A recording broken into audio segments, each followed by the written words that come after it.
Hello there, you spectacular specimens of humankind, you happy-go-lucky scamps of individuals. Welcome on in to the Cult of Vane, the home of hedonism, here in the wonderful world of Twitch. It is I, your delightful host, Valen Vane, feeling delightful and wonderful. Well, actually, no, I'm feeling pretty shit, but that's not the point. We're going to quickly scale by that one, because we are here now, and that's what's important, all right? Milky Pork coming in for the 38 months, 4 fierce years for 4 fearless friends. Ew, Lord. Faithfully fighting for fun and fame for future years. Lots of alliteration going on there, Milky Pork. I'm not entirely sure my F's are ready for it, you know. Poppy Darling coming in with the 9 months, you cheeky little devil. But 9 months of being in the Cult of Vane. Exactly. Pour moi. Pour moi. Panda to it. Panda to it. Oh, come on now. Did you hear about the circus fire? It was intense. Oh my fucking god. Oh my god. Jigglypuff.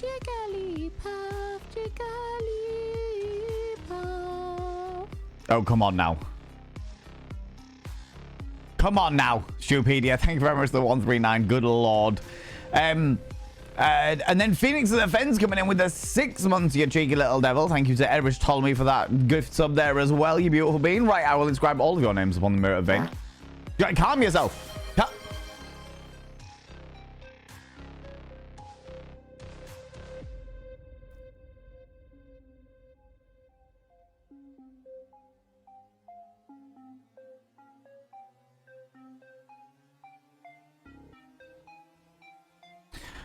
Sure, I'm going to write all of your names again in a better pen, because that one's shit. Is this one good?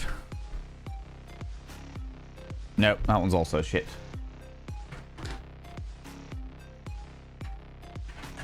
Get a brand new one from box. All right. Right. As I was saying before I was rudely interrupted by a big pink fucking thing. There we go.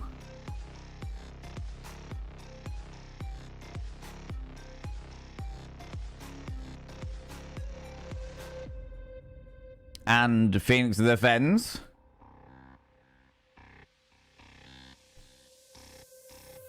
All of your names have now been inscribed upon the Mirror of Vane. By having your name upon the Mirror of Vane means you get access to my personal Snapchat. Not a bum Snapchat, you cheeky little devils, you. And of course you get access to all the sexy little emotes. But the most important thing is you'll roll over every morning, look in the mirror, and go, God, I look rough. But goddamn, do I make rough look good. Ooh, sexy. Ooh, yes, meow, you know. You cheeky little devils, you. Good lord! Panda to my ego. Panda to it. Panda to it. I hear the train a-coming. It's rolling round the bend. And I ain't seen the sunshine since I don't know when Eris dance. Don't know what you're talking about, Eris. A what? Some description of locomotive device? What is it you're referring to here? I'm unfamiliar with the big pink locomotive device. Not sure about that one. No, got no clue. No clue at all, you cheeky devil. Oh my lordy. Right, let me say hello to people. I'm ignoring everything else that's going on in chat, apart from me saying hello to people. All right? God damn it. How's it going, Milky Pork? Hello, Tinks. How's it going, Kiara? Hello, Dapper Cogsworth. Gilas, you cheeky little devil. Welcome on in. Didn't know that it was a global emote. What was a global emote? You've just lost the sock to match. I mean, I fucking hope not, in which case you should bin the original sock. Use the original sock as a duster, you know? Don't touch anything other than that. Just the original sock, okay? None of the rest of the shenanigans, okay? Milky Pork, you cheeky devil. I see what you're doing there. See what you're doing there. Like piggies, I am also quite a fan of little piggies. Poppy Darling, hello. Eris Ptolemy, you cheeky devil. Just M, welcome on in. How's it going? Did the food thingy and the water thingy and the coffee thingy. I'm drinking the green tea thingy. That's what I'm drinking right now. I haven't had a green tea today, so I was like, oh, fuck, I need to grab in that. God damn it! Hi everyone and Valen. Letting you all know you've lost the game.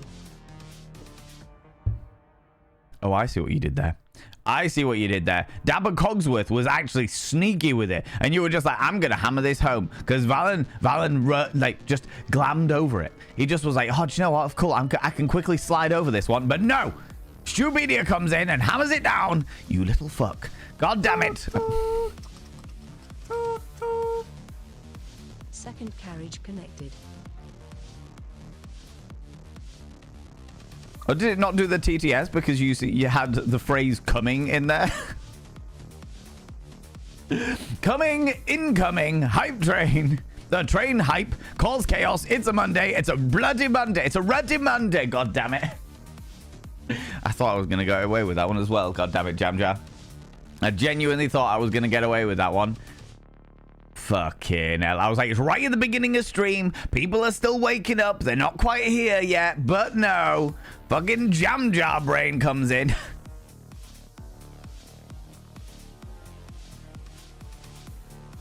Jam Jar Brain, your name is now described on the Mirror Vein. By having your name on the Mirror Vein, it means you get access to my personal Snapchat. Not a bum Snapchat, you cheeky devil. And of course, you get access to all those sexy little emotes. But the most important thing is you got to roll over every morning, look in the mirror, and go, God, I look rough. But god damn, do I make rough look good. Ooh, harra, sexy. Ooh, yes, meow, you know. I can't believe it has been 55 months, Jam. 55 bloody months. That is outrageous, friend. That is absolutely bloody outrageous. God damn it. What was I even saying? You people. God damn it. God damn it. Oh, I was not ready for this today, friends. It's a bloody Monday. It's a bloody Monday, and I was not ready. I'm not, I've had a weird fucking day. Doing the water thing. Do the water thing and the foodie thing. That's a good thing. Those are all good things, you know what I mean? You have a quiz in an hour. Please give me some sort of your general knowledge. Okay. I can tell you. Subscribed. Most kind. Jam Jar. God damn it, Jam Jar. Thank you very much for giving that sub to Bloody Monday. It's a Bloody Monday. Bloody Monday, god damn it. It's Bloody Monday. Second time you've gifted it to Bloody Monday. That's wild. Bloody Monday. Your name is now described on the Mirror Vein. By having your name on the Mirror Vein, it means you get access to my personal Snapchat. Not a bum Snapchat, you cheeky devil. And of course, you get access to all the sexy little emotes. But the most important thing is you go roll over every morning, look in the mirror and go, God, do I look rough. But god damn, do I make rough look good. Ooh, harra, sexy. Ooh, yes, meow. You know? Yeah, now. What was I even saying? I can't even remember what am I even talking about? Kayla, come here, cheeky devil. What do you like claiming cheeky kisses, you beautiful being, you? You take that cheeky kiss. I hope it embraces you. It's having a wonderful time. Lunicorn, how you doing? Dr. K, you beautiful being. Dapper Cogs is coming in with 155 streams in a row. You've been streaking through here. 155 streams wearing nothing but a blow tie. A blow tie?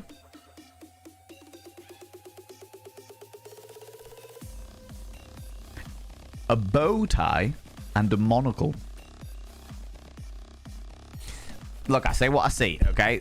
Hand it to my ego. Hand it to it. Hand it to it. Evening, beautiful beans. How's it going, Rage? How you doing? How's it going, you beautiful being? Thank you very much for coming in with those 100 little panderings there. The Pope is a rock star. What is the meaning of life? There is no meaning of life, which is the reason why you have to make your own meaning. And by making your own meaning, it means you can fulfill a great many things that other people think are completely not entirely there. Life is a complete accident, and the greatest thing is it's a happy little accident.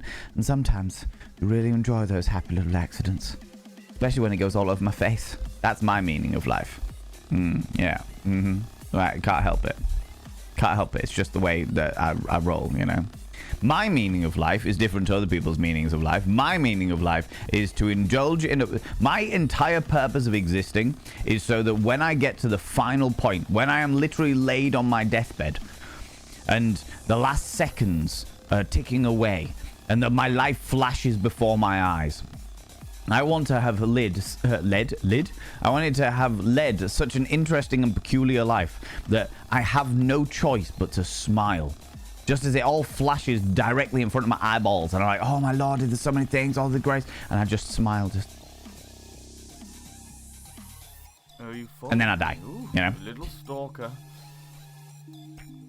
That is my purpose of life. Yeah, Other people's purposes will be different. Thank you very much for the follow, you beautiful being. I appreciate you. Love that. It's the only way I know how to be. It's the only way I know how to be. I am a hedonist. I live life for pleasure. And I encourage other people to do so. Because just because you live life for pleasure doesn't mean you have to be immoral as fuck. You can be a moral hedonist. That is perfectly fine. You know? Also, welcome on, and Pope is a rock star. Appreciate you. Friends! Oh, my lordy, it's a bloody Monday. Friends, thank you so much for that hype train there. If you have got hype train emotes, could you please throw them out into chat now to say a massive thank you to all those people that subbed, that gifted sub, that threw all those cheeky little bitties out there. It's a bloody Monday, for God's sake. Bloody Monday. It's a bloody Monday, and it's a fucking weird day. Today has been a fucking weird day. I woke up with a great depletion of spoons. A great depletion of spoons. But we make do, and we carry on, you know? Yeah, now. Fiend said, thanks, you beautiful being. How's it going? Let me try and catch up a little bit. Stupedia, hello. How you doing? How's it going, you cheeky devil? I enjoyed the way that you were trolling Chunk on Sunday. On Sunday night, I wasn't streaming myself, but I was on Classic Chunk's stream. We were playing some Raft. And it was all fun and games, and it was good fun. I didn't realize that we played for like 4 hours as well. It literally, like, the time flew like that. It was just fucking wild, you know? But yeah, no, it was good fun. It was good fun. How you doing, Lunicorn? Alexandra Griffin, hello, you cheeky devil. Can I get a shout out for hey Alexandra Griffin, please? I would very much appreciate that. Tinks, you beautiful bean. Dr. K. Ross with the cheeky little bum toot in the chat there. Thank you very much for that bum toot. I appreciate your 100 little panderings for it. People, go check out my dear friend Alexandra Griffin, an exquisitely beautiful individual with locks of dashing autumnal hair cascade about their delightful visage. They play a myriad of delightful games whenever their technology allows it, for they must pray to the technology gods. They must pray to the technology gods. Unfortunately, the technology gods in their scenario happen to be an Apple Mac, and thus are very fickle and somewhat tumultuous. But they do it nonetheless. They cascade their hair like this. Oh, please, technology gods, lay your favor down upon me so that I may provide entertainment and not cause myself a small pot of pure hatred. The corporate overlords. 10 out of 10, perfect impression. I know. Look, sometimes, Alexandra, I've just got to become the inner you. All right.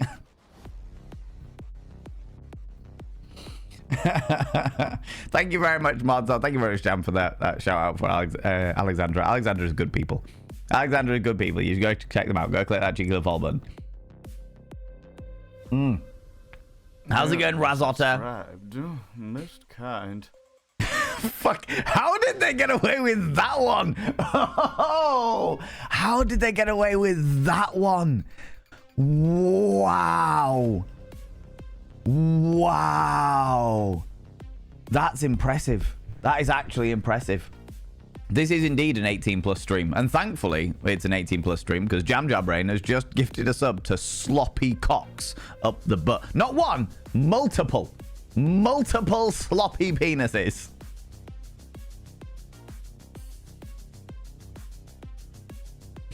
Wow. Sloppy cocks up the butt. Why are they sloppy? Good question. Do you know what? I'm going to leave that little bit. I'm going to leave that tiny little scenario to your own imagination. Why are they sloppy? So they fit, obviously. It's a fucking basic physics thing, right?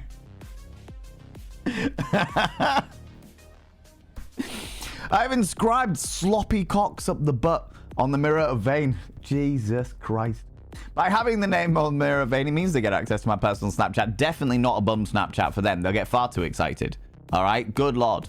And of course, you get access to all the sexy little emotes. But the most important thing is to go roll over every morning, look in the mirror and go, God, do I look rough? God, do I look sloppy? But goddamn, do I make sloppy look good? Ooh, sexy. Ooh, yes, meow. You know.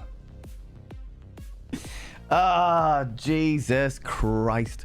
Amazing. Amazing. How you doing, Razotta? My spoons have been pretty fucking low today, to be honest with you. Pretty fucking low. But I still pressed go live. I still did the go live thing. I woke up. I had a real fucking shit dream. And you know, one of those days, you know those days where you wake up from a really shit dream and it just affects the rest of your day. The rest of your day is just fucking out the window. That was my day today. And that's how it began, and it was tumultuous, but I still press go live. Sometimes that is the fucking hardest thing to do, is press that fucking go live button, but I did it, and here we are trying to indulge in everything and make everyone's days a little bit better, including my own, and I appreciate you all for that, you beautiful individuals, all you chatters, all you lurkers, even all you people that are watching the VOD. I appreciate you, cheeky devils. All right. Normally Tuesday is my day. You say Mondays can get fucked. Tuesdays are normally my day that are a bit shit. But yeah, today's a bloody Monday. It's not been the greatest Monday, but that's okay because we've still got time yet. We've still got time for the day to get better, you know? Even though most of the day has been, in my personal experience, not so great. The fact of the matter is we still got time for it to get better. You know, we've always got that. We've got to maintain that nauseating level of optimism, you know? Dithron, how you doing? Panda to it. Panda to it. Thank you for being here and making my day a little brighter. I got you with the finger guns and everything. I got you. Thank you very much for the 100 little panderings, Alexandra. I appreciate that. Oh. Okay. Oh. Dr. K. Ross, thank you very much for giving that sub to Bulge. Bulge. Bulge. Your name is now inscribed on the mirror vein. By having your name upon the mirror vein, it means you get access to my personal Snapchat, not a bum Snapchat, you cheeky devil. And of course, you get access to all the sexy little emotes. But the most important thing is you got to roll over every morning. Look in the mirror. Good God, do I look rough? But goddamn, do I make rough look good? Oh, sexy. Oh, yes, meow. You know? Bulge. What a great name. What a great name. Just how's it going? Dithron, you beautiful beam, how's it going? Warlock UK, is it a glam train? If I was on it, then it would be a glam train. But as I was not, as I stood at the sidelines watching the big pink train smash its way into that very tight tunnel. I mean, small tunnel. It can't have been glam because I wasn't there. You know, I wasn't on it. You know? Yeah, you subscribed. What is going on?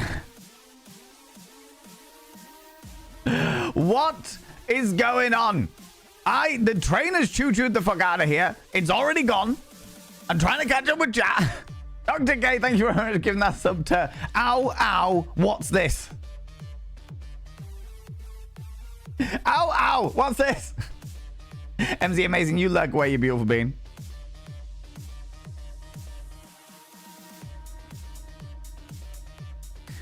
Your name is inscribed on the mirror vein.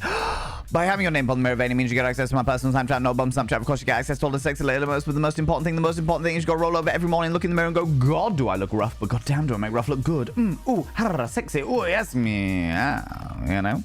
Oh, there's a poll in chat. What day can do one usually? Monday or Tuesday, midweek, Friday, Saturday, or Sunday? People don't like Saturdays? Oh, that's interesting. That's very interesting. We'll find out how that goes in that. Subscribed. The choo-choo's gone. It's gone. It is choo-chooed the fuck out of here. Milky Pork, it's choo-chooed.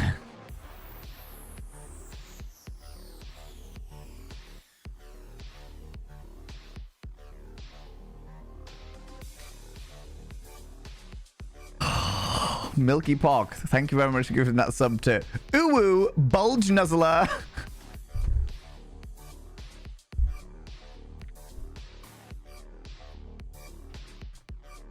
Wow.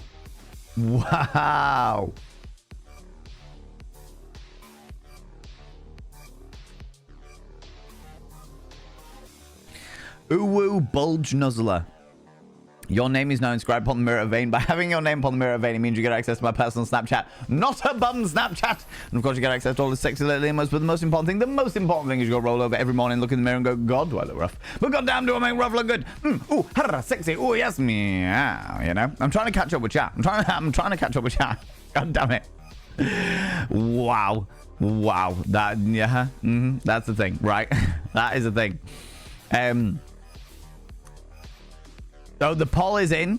What day can do one usually? Saturday. 62% of you said Saturday is the day that can just do one. Finley! Thanks to @Zybadian for my sub gift. Also get loved and appreciated, you fucking nerd. I am indeed a fucking nerd. That is true. That is true. Thank you so much, Finn. Thank you very much, Zabadian, as well. And thank you very much for thanking Zabadian as well. So, 62% of you said Saturday. 27% of you said Monday or Tuesday. And then 4% said midweek, Friday, and Sunday equally. All right. Wow. Saturday can do one. That was not... I wasn't expecting... Panda to it. Panda to it. Interruption. The TTS didn't say my 58-month thing. Rude. Rude. Rude. Rude. How's it going? It's the Dean. Finley Short Stuff. Your name is now described upon the mirror of vein. By having your name upon the mirror of vein, it means you get access to my personal Snapchat. Not a bum Snapchat, you cheeky devil. Even after all of that time. But the most important thing is you got to roll over every morning, look in the mirror and go, God, do I look rough. But God damn, do I make rough look good.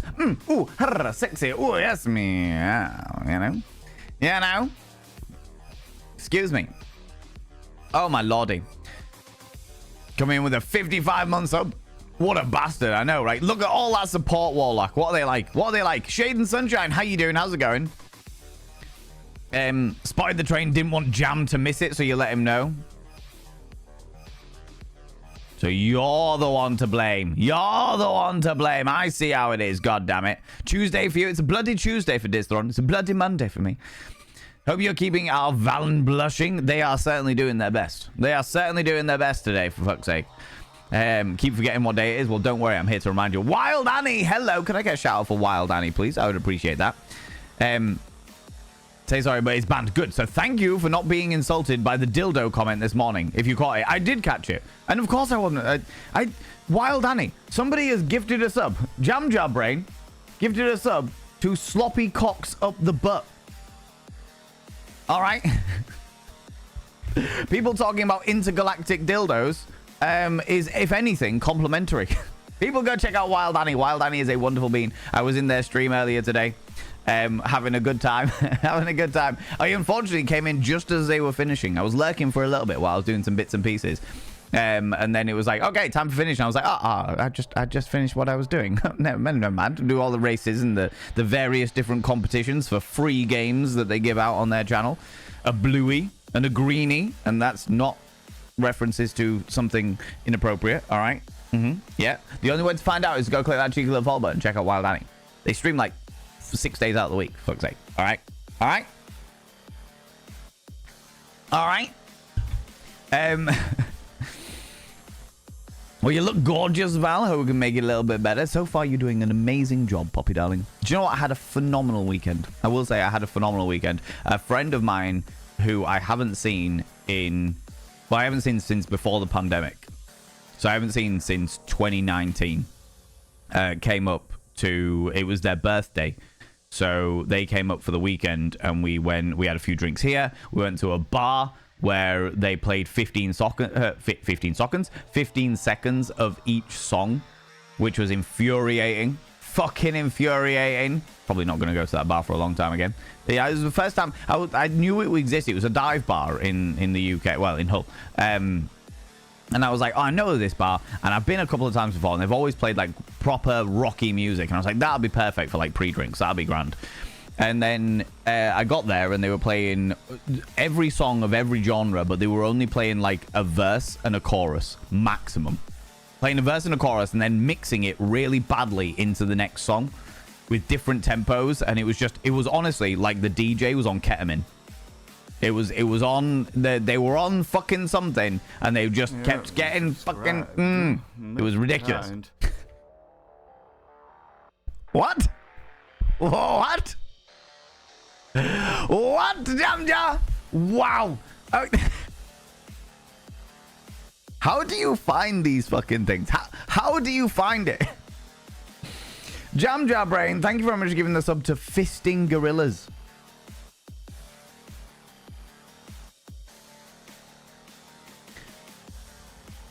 by having your name upon the mirror vein, fisting gorillas, and I'm assuming that is the gorillas. You know, like you've got like bears in the gay community. I'm assuming that like the gorillas are like real muscle men of the gay community, and they're the ones that are just doing getting a real good purchase on it. All right, you know. By having your name on the mirror vein, it means you get access to my personal Snapchat. Not a bum Snapchat, especially if you're not a fisting gorilla. All right. And of course, you get access to all the sexy little emotes. But the most important thing is you go roll over every morning, look in the mirror, and go, God, do I look rough? But God damn, subscribe. Do I look like I'm a fisting gorilla? A Milky Pot giving a sub to Cummies Connoisseur. They're the gummies that are made out of cum, aren't they? That's the one. Yeah. I know them.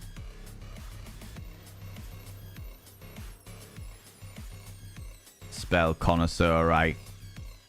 I did. Huzzah!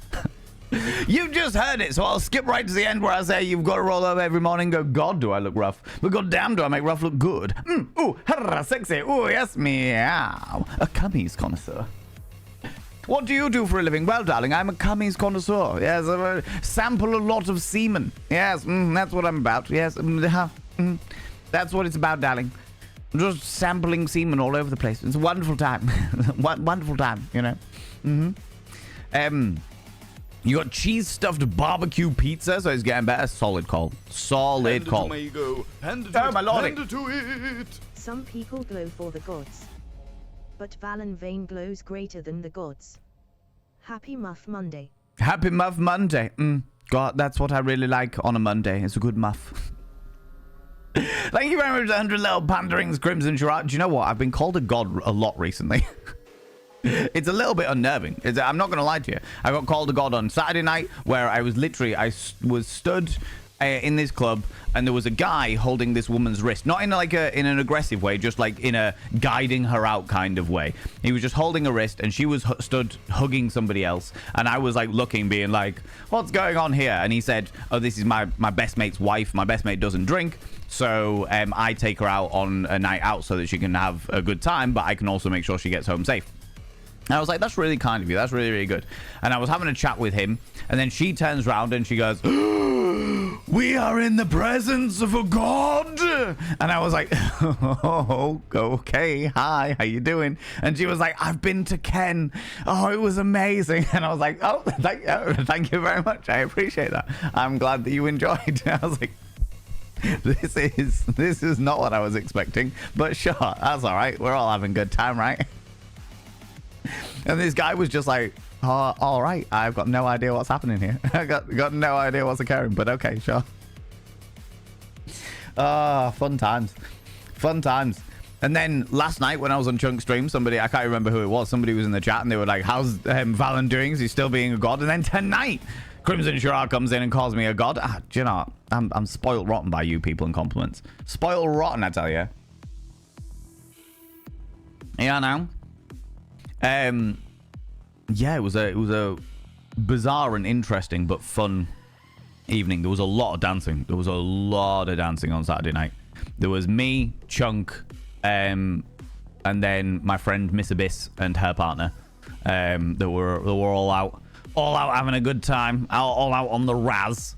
And it was so good because I haven't seen them in so fucking long. And Miss Abyss is like one of my old school friends. When I first got into the modeling, when I first did all the alternative modeling stuff, Miss Abyss was one of the first models I ever did a shoot with, and we literally like hit it off. It was like one of those things where you know when you're instantly best friends with somebody, you know when you have like one conversation with them and immediately you're best friends, and that is it. You are just good friends for life. Like from that point onwards, that was me and Miss Abyss. That was us 110%. It was just like, right, we know where we're at. Panda to it. You're not a god. You're a prince of the land of stench. At best a goblin king. Do you know what? I'll take that. I'll take that. If she kisses you, I'll make you a prince. Prince of the land of stench. Oh, Hoggle. Listen, Hogwart. Hoggle. Oh, God. Now you've got me off on one. Now you got me off on one, Jam Jar. God damn it. Thank you very much for the 100 little panderings. I appreciate that. But yeah, it was just great. Lots of dancing, lots of just having a good time. But yeah, me and Miss Abyss were just fucking instant best friends. And then time went on, and we would just go and hang out, and I'd drive down to hers, and we'd go and party, and she'd come up here, and we'd go party. And her partner is an absolute fucking legend as well, so it was just like, right, fucking even better, game on, lots of partying, lots of good times. And then the pandemic hit, and obviously everyone sort of distanced and what have you. And then it was only relatively recently that we like reconnected again, and it was just like, what's going on? We need to do. We've been talking for a good couple of years, being like, because life just happened. But you know when you like connect immediate, like when you reconnect with somebody, it's just like nothing, like that time never fucking existed. They dropped me a message and they were just like, I've been thinking about you recently, how you doing? And I was just like, fucking hell, I've been thinking about you recently, how you doing? Fucking hell, I ain't seen you in ages. And then we were like, we've got to meet up, we've got to do something, we've got to go and have a drink somewhere, we've got to do all these things. And then life was not occurring with that. And then finally we finally got a weekend where Mr. Biss was like, it's my birthday weekend, do you want to, like, me and my partner are happy to come up and come partying with you. We're happy to come up and come partying with you. If you got a free weekend, I'd be well up for it. And I was like, yeah, all right. That sounds like a good plan to me. That sounds like a good plan to me. Go party, go have a good time, you know. And it was messy, and it was great, and I had a wonderful, wonderful, wonderful experience. Did not finish with a cheesy chip wrap, so got home and ate an entire box of Pringles, and then fell asleep. It was great. Good fun. Good fun was had by all. Good fun was had by all. Although there was there was a guy there in this. It was a young man. He looked in his like early to mid 20s, and he was there in like a white shirt, like a white short sleeve like business shirt and a jacket on. And my friends who I was with, they were trying to work out with this guy whether he wanted to fight me or whether he wanted to fuck me. They couldn't quite work out. Because every single time we'd go on the dance floor and he'd be there with his young friends or what have you, they're all delightfully youthful, having a good time or what have you, and every single time that we came anywhere near them, we were just like having a good time, dancing away, all for shits and giggles. But every single time we came round, like the guy would turn around and sort of like square up a little bit. And like I just clocked him and was like, all right, yeah, cool, whatever, fucking, I'm having a good time, I don't give a shit. But Mr. Bissie's partner was sober for the night, so he was just like, are you gonna throw a punch? If you're gonna throw a punch, we're gonna throw down. But are you gonna throw a punch? Is that gonna happen? But then there were other points. That I didn't clock any of this, but they were telling me about it on Sunday, when we went for breakfast. But they were just like, there were like most of the time he was like squaring up and just like take his jacket off, ready to fucking go. But there were other points where he was like,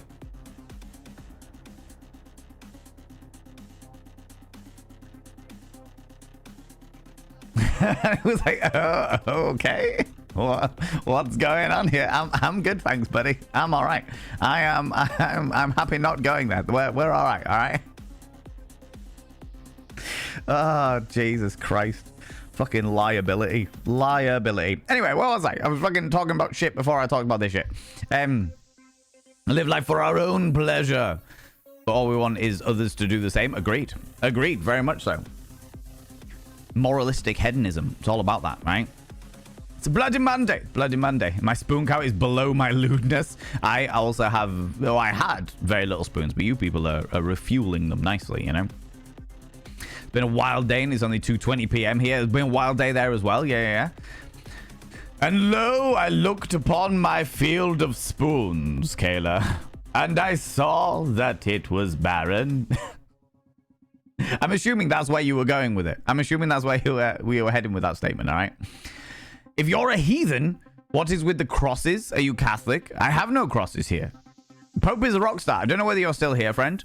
I was raised Catholic. And the thing about being Catholic is it's very hard to get excommunicated. So I'm just a really bad Catholic. But I've got like an ankh, which is like an Egyptian symbol. I know that Christianity like absolutely butchered it and like stole it, but that's like an ancient Egyptian symbol. Other than that, I don't think I have any crosses. Oh no, I do have crosses on my ears. Look, little Celtic crosses. That's the thing. That's the thing that's happened, right? But I got those ones because they're pretty. Very much of the vanity variety, all right? Milky Pork gifting a sub to Come Shooting Spider. That is the level of Spider-Man that... Do you remember when X Factor was a thing, friends? How's it going, Authentic Cat? How you doing? Once upon a time, there was a talent show in the UK called X Factor. I think they had one in America as well. Got very itchy nose, apparently. Right? And X Factor started as a talent show in the UK. As I understand it, X Factor started as a talent show in the UK after Pop Idol sort of died a little death. And the second series of X... I never watched X Factor. It just wasn't my cup of tea. But the second series of X Factor, there was an advert where they were doing adverts for the... adverts for auditions. They were like, you should come and audition for us. We could make you the next star. And then Simon Cowell went, we can take anything you throw at us. And I was like...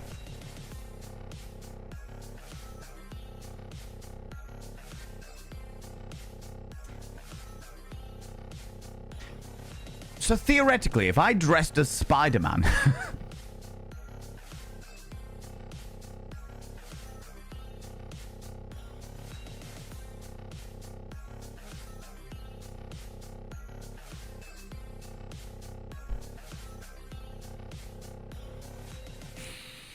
Oh, Jesus.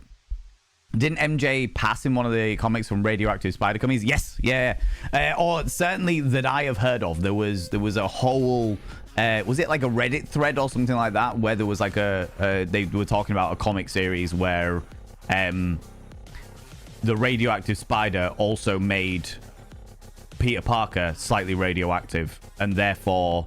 the splooge times of intimate horizontal tango in out hokey cokey fun times between Peter Parker and MJ actually ended up giving her radioactive poisoning, and yes, she apparently died from it, which I thought was in the comic book world awful and tragic. In the real world, quite hilarious, you know. All right. What show are we talking about? We were just talking about X Factor and the second series of it, when they were like, we can take anything you throw at us. And I'm like, don't make it sound like a challenge. Don't do that. Don't do that. That would be a bad thing. You know what I mean? What was I doing? I was doing Milky Pork. Thank you very much for gifting a sub to Come Shooting Spider.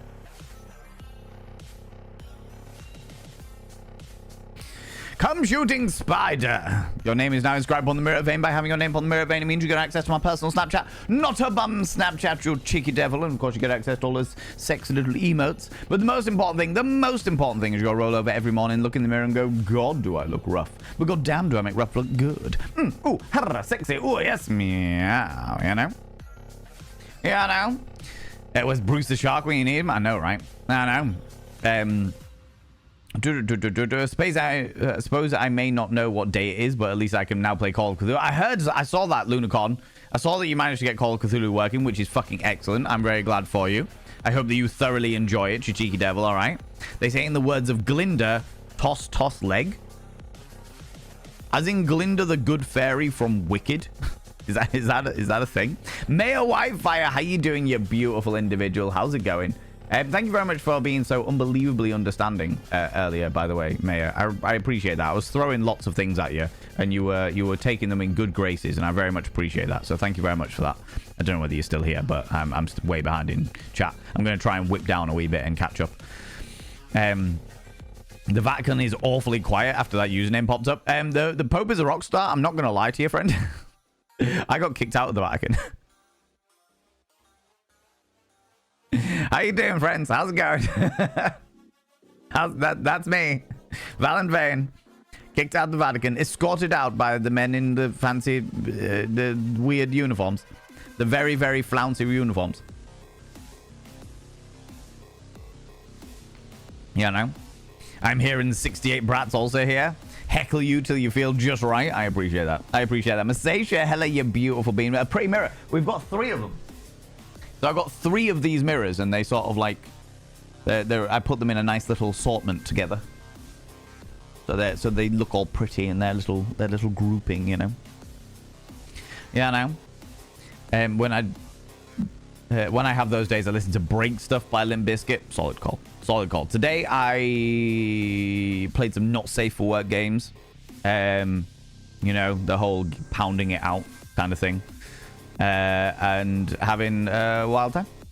Did that for a little bit, realized that I really wasn't in the mood for that, so immediately stopped it, and then did a myriad of other things. Like I said, I've picked up an old project of mine that I started like a year or so ago.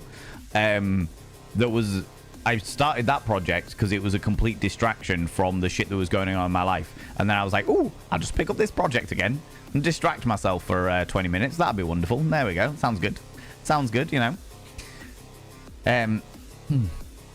Poppy darling, are you still here or have you already gone? Are you already gone? Potentially already gone. Mayor Whitefire, you're back again. Welcome back, you cheeky devil. I was literally just saying thank you very much for being so understanding earlier today. You took it with great grace when I was throwing instructions at you. It was myself and Sembar Flay, who was at the time wasn't at his desk, so between the two of us it was difficult to... Between my brain space and Sembar trying to give instructions and stuff, there was definite confusion, but you took it with absolute grace, and I very much appreciate that. It was you and... I won't call the other person out just in case they're not here, or they're lurking, potentially. How you doing, Sebastian? How's it going? Have a great stream. Brain 9 the right setting today. Entirely fair. Entirely fair. I'll think you take it easy. Go. Enjoy.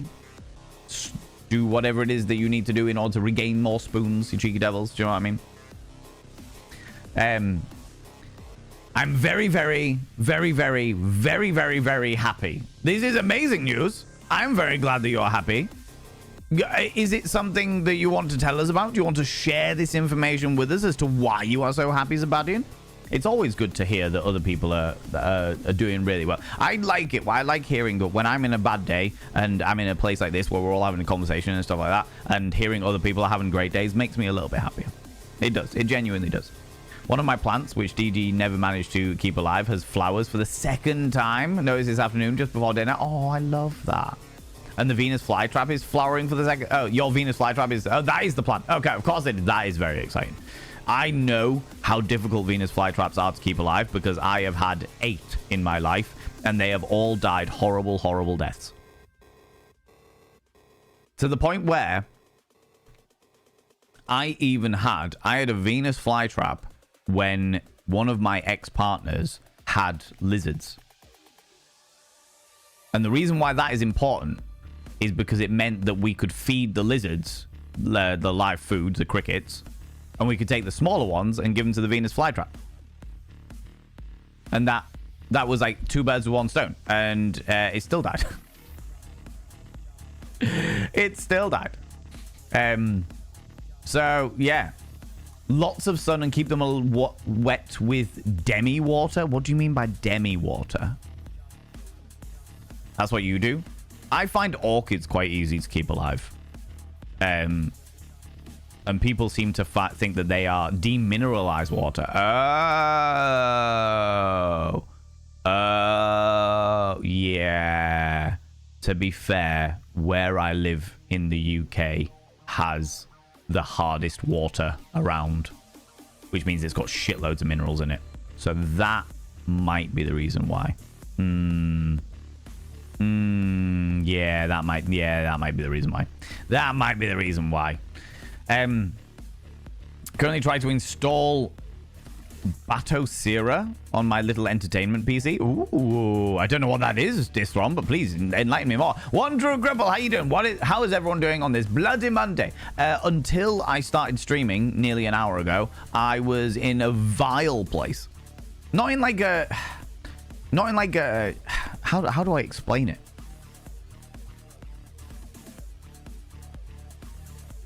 Just in a, like, I wasn't sad.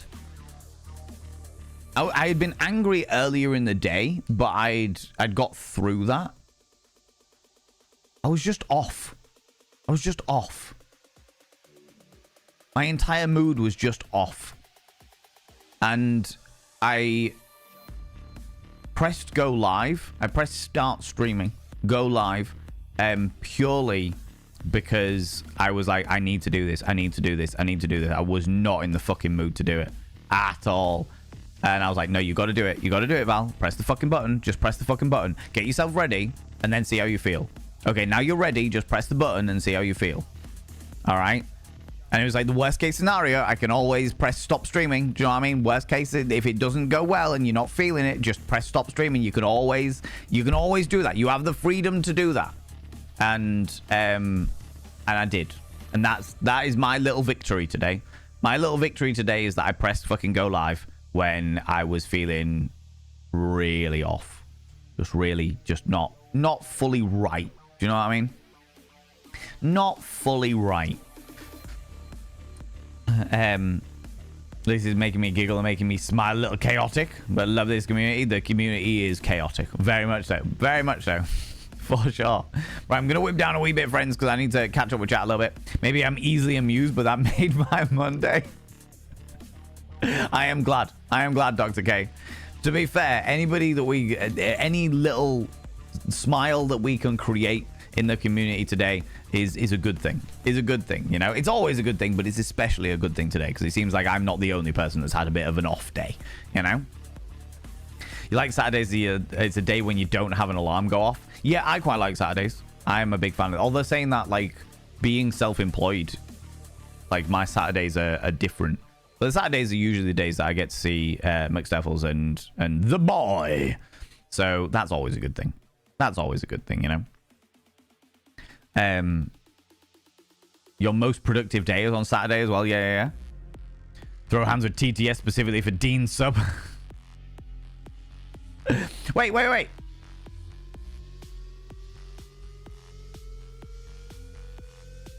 It's a Dean. It's a Dean. Are you still here?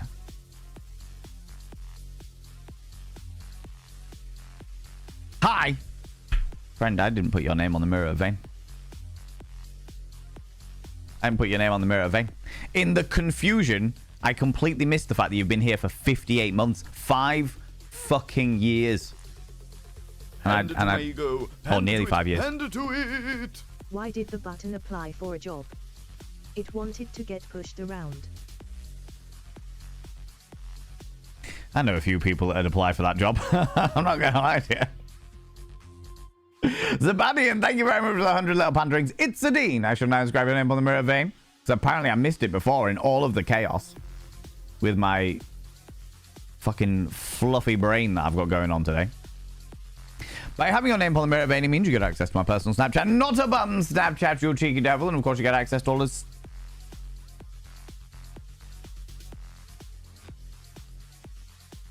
Am I missing alerts? Zooty Booty's just subscribed and the alert didn't go off. Is that the reason why I missed it before? Huh? What is happening? A Twitch doing things on the back end and it's fucking with Firebot. Zooty Booty! I should now subscribe your name on the mirror vein. By having your name on the mirror vein, it means you get access to my personal Snapchat. Not a bum Snapchat, you cheeky devil. Hand it to my ego. Hand it to it. Hand it to it. Interruption. I believe that deserves an apology. Missing my subscription alert. The scandal. The scandal. That works. Yeah, the bot is working, but it didn't do Zooty Booty's thing. Do you know what, Semba? I don't know whether you are aware of this. Also, Dean, how very dare you? I'll tell you in a minute, Senbal. Let me do this first. By having your name on the mirror of any means, you get access to my personal Snapchat. Not a bum Snapchat, you cheeky devil. And of course, you get access to all the sexy little emotes. But the most important thing is you gotta roll over every morning, look in the mirror, and go, God, do I look rough? But God damn, do I make rough look good? Ooh, harra, sexy. Ooh, yes, me. Hand it to me, You know? Hand it to it. Come Hand on. it to it. Why did the switch also apply for the job? It wanted to get turned on repeatedly. Oh my God. Yeah, you subscribed. Most kind.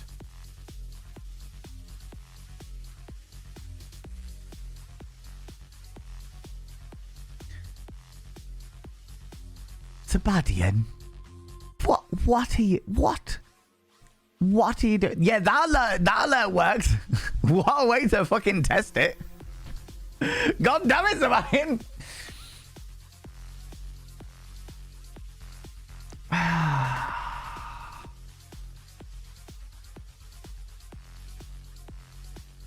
Sebastian, 10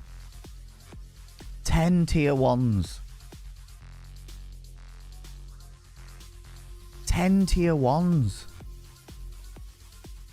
On top of everything else that you have gifted in this fucking community. What the actual fuck? God damn it. Thank you so much, you beautiful being. Friends, if you have been gifted a sub from Zabadian, please come out. Well, if you're lurking, then lurk away. But if you are not lurking, then please come and say a massive thank you to Zabadian for those 10 gifted subs. Cheesy crazy. Oh my dear lord. Right.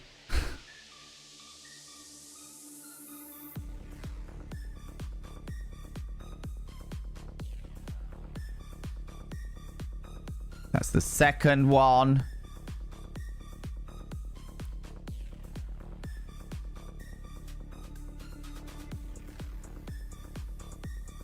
Third. Fourth. Tinks is in there. Tinks has said something in the chat, so I can call them out. Fifth.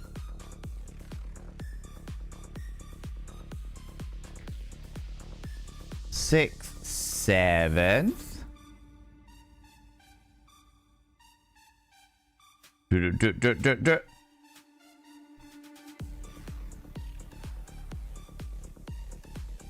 Eighth. Oh my god, turning around and around. Ninth and 10th.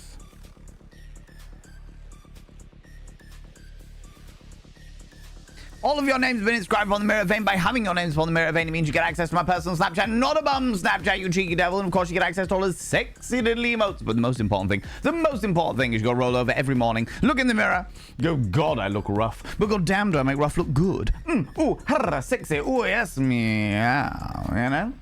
God damn it. There's no choo-choo. The choo-choo's already gone, friends. The choo-choo is already gone. Choo-choo came early on in the stream, disappeared off with but a fart of love. You know? Only fisting gorillas have access to the tier 4 bum Snapchat. Don't you start. They're not fucking tier 4. Good lord. Hand it to my ego. Hand it to it. Hand it to it. Why did the button break up with the zipper? They were just not compatible.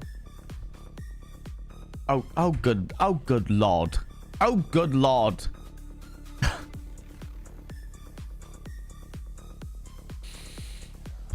God damn it. Thank you very much for the 100 little panderings about it. Jesus Christ.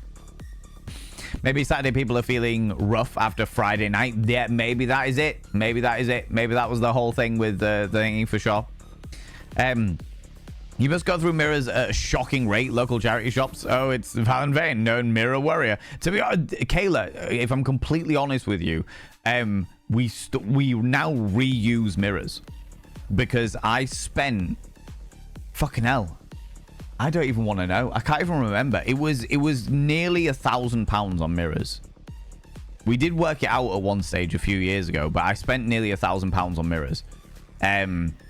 Because I would buy one, use it, then buy another one, then use it, and it got to a point where all of the walls here are covered in mirrors. all of the walls. So that wall, this wall, even though this is mostly a window, it's got mirrors up the sides. All these walls down here, all the stuff over there, there's all mirrors. To the point where now the last mirror we had was an antique that I got from my great aunt. My dad was like, "Hey Val, do you still do the mirror thing?" And I was like, "Yeah." And he's like, "Oh well, here's a spare one for you." And I was like, "Right, okay, thank you very much." But that's now in the other room. That's behind those curtains because there isn't enough room for it in here. There's nowhere to put more mirrors. So yeah, we have, I can't remember how many it was. It was like 57 mirrors in here.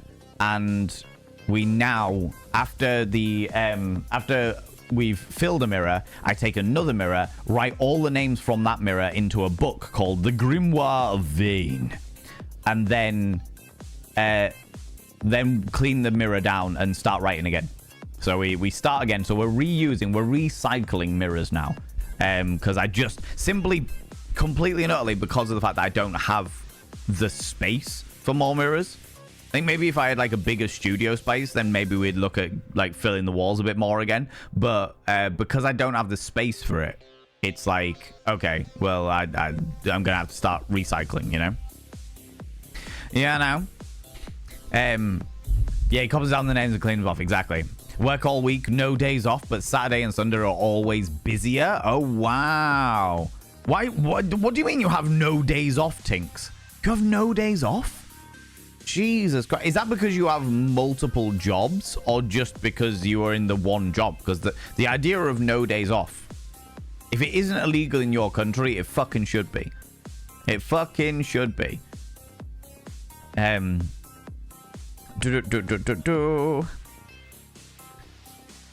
DJ Vomit, excuse me. Oh, yeah. What are the effects of ketamine? Ketamine is... Let me get my drugs right, because I don't take drugs. Is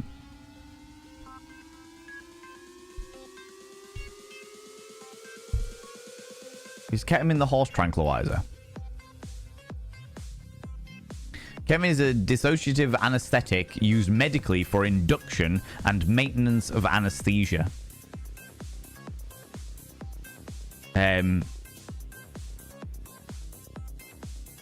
What is the ketamine drug used for? No, it's more for surgical bits and pieces. But yeah, it basically gets you really high. But I'll tell you what, let's ketamine effects.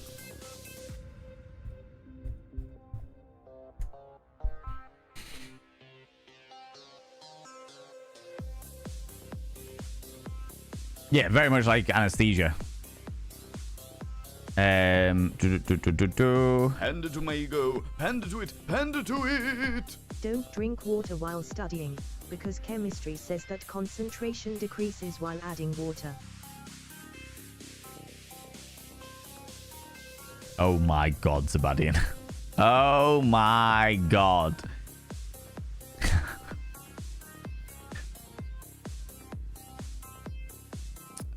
It's a horse tranquilizer, and according to my idiot sister, it's terrible. I know an awful lot of people. It's very much one of the go-to drugs that went round about 6 years ago, was ketamine. Like I said, I'm not one to judge people for taking drugs, but it's not my cup of tea. I have no need or desire to take drugs. I'm just like, do you know what? You want to take drugs? That's cool. That's for you. I don't need them to have a good time, so I'm good. But yeah, it was just like real intense. Maybe more like speed then. Maybe the DJ was on speed. It would explain the 15 seconds, then jump to a new song, 15 seconds. It was too quick for me to get into any of the songs that they were playing, you know? Bloody ridiculous. So we quickly went on to the nightclub, you know? Bumbling Bee, how you doing? Welcome on him. His name's sending me, right? Right, I'm catching up a wee bit, friends. Crimson Syrah. Oh my god, that's how far back I am. Right, I'm gonna whip all the way down. If I've missed somebody saying hi, Jesus, I am so fucking far behind. If I've missed somebody saying hi, please say hi again. If I've missed something vitally important, then please copy and paste it into chat. Lolo Frosty, how you doing, you beautiful bean? Hand it to my ego. Hand it to it. Hand it to it. I opened a water bottle today. I guess you could say I decapitated it. Oh, good lord. Oh, oh, come on. Oh, come on.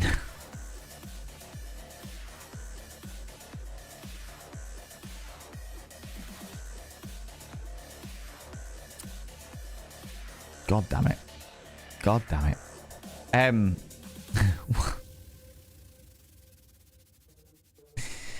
Oh, Jesus. Working on the weirdest shit, yeah, thank God. We do have that kind of effect sometimes, you know what I mean? I imagine it wears cowboy boots. What were we even talking about? What? Oh, yeah, the whole, yeah, I got you.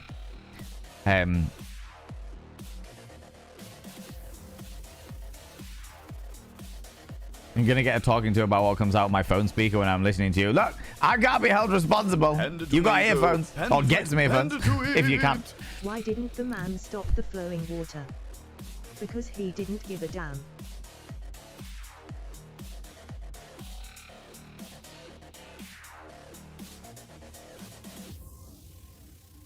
Oh my god.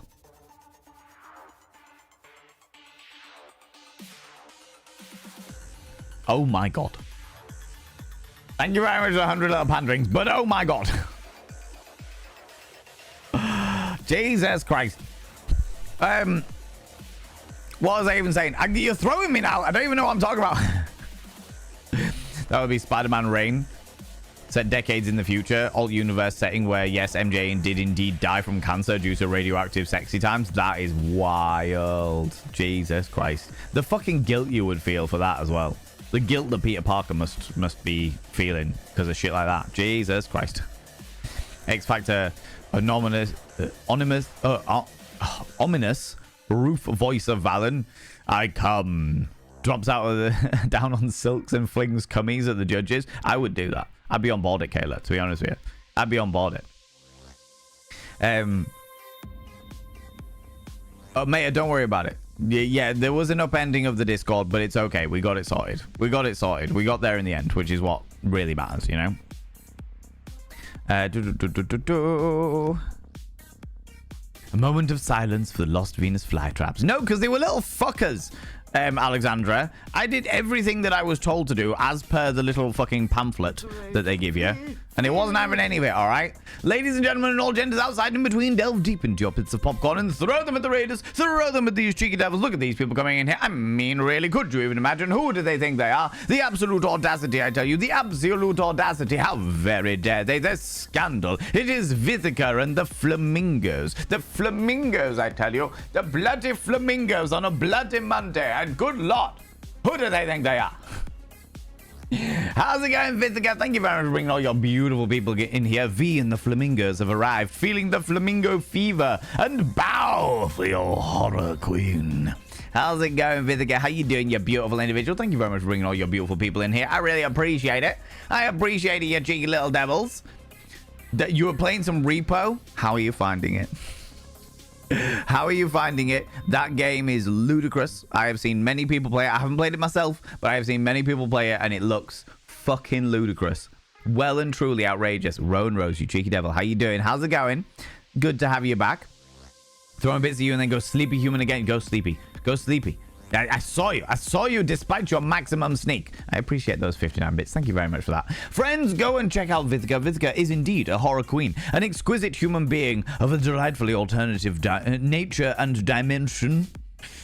Literally from the alternative dimension. It's a very peculiar endeavor where they breathe fire and they do all kinds of peculiar things. They have a Sims universe over there as well, which incorporates a variety of wonderful individuals and flamingos. Lots of flamingos.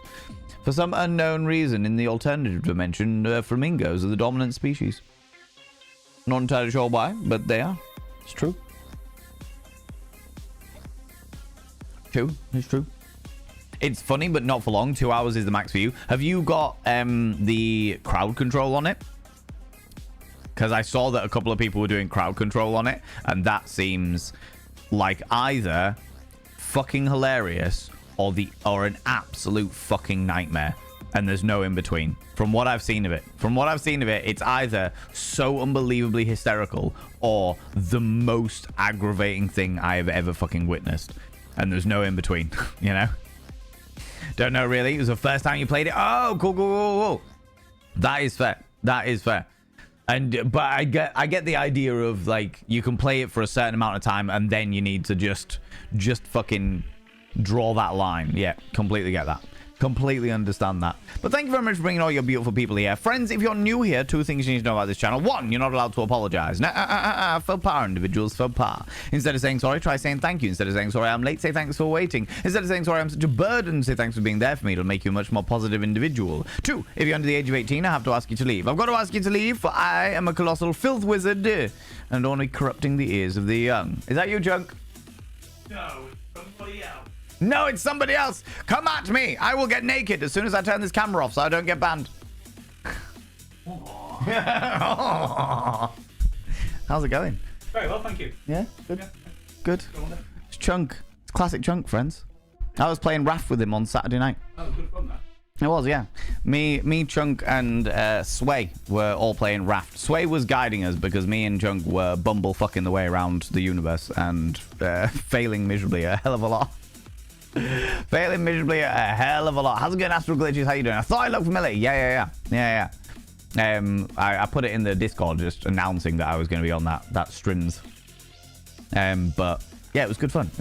We might be doing another one. I don't know about this Sunday because I'm away this weekend for a family member's birthday. But we will be doing another one presumably as one of the weekends, and I'll let everyone know if I'm ever. I don't stream it on my channel, but that's because I want everyone to pile into Chunk's channel.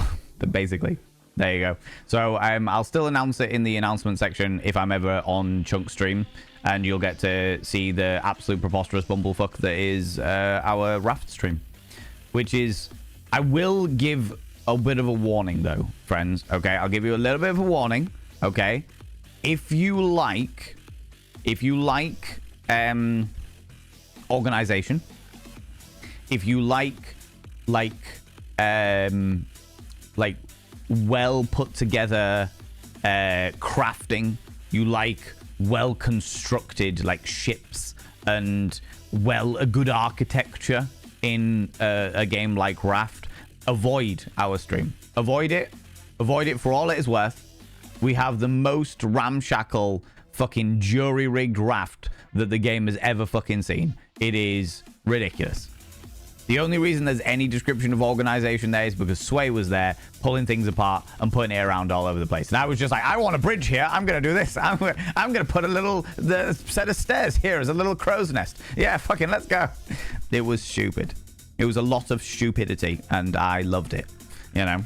But yeah, okay. Bless Sway, I know. I think she got very... She was just like...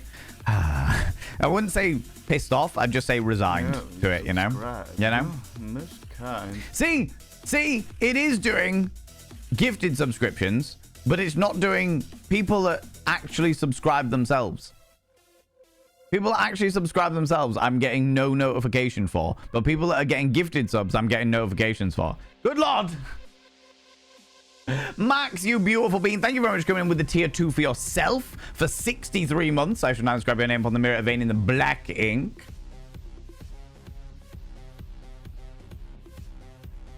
And for gifting that cheeky little sub to Pseudoopolis. How you doing, Pseudoopolis? How's it going?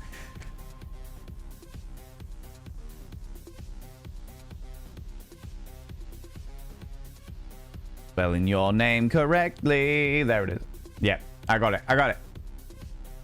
By having a name on the mirror vein, it means you get access to my personal Snapchat, not a bum Snapchat. You can get access to all the sexy little emotes. And Max, you also get access to the Pokemon emotes with my face on them.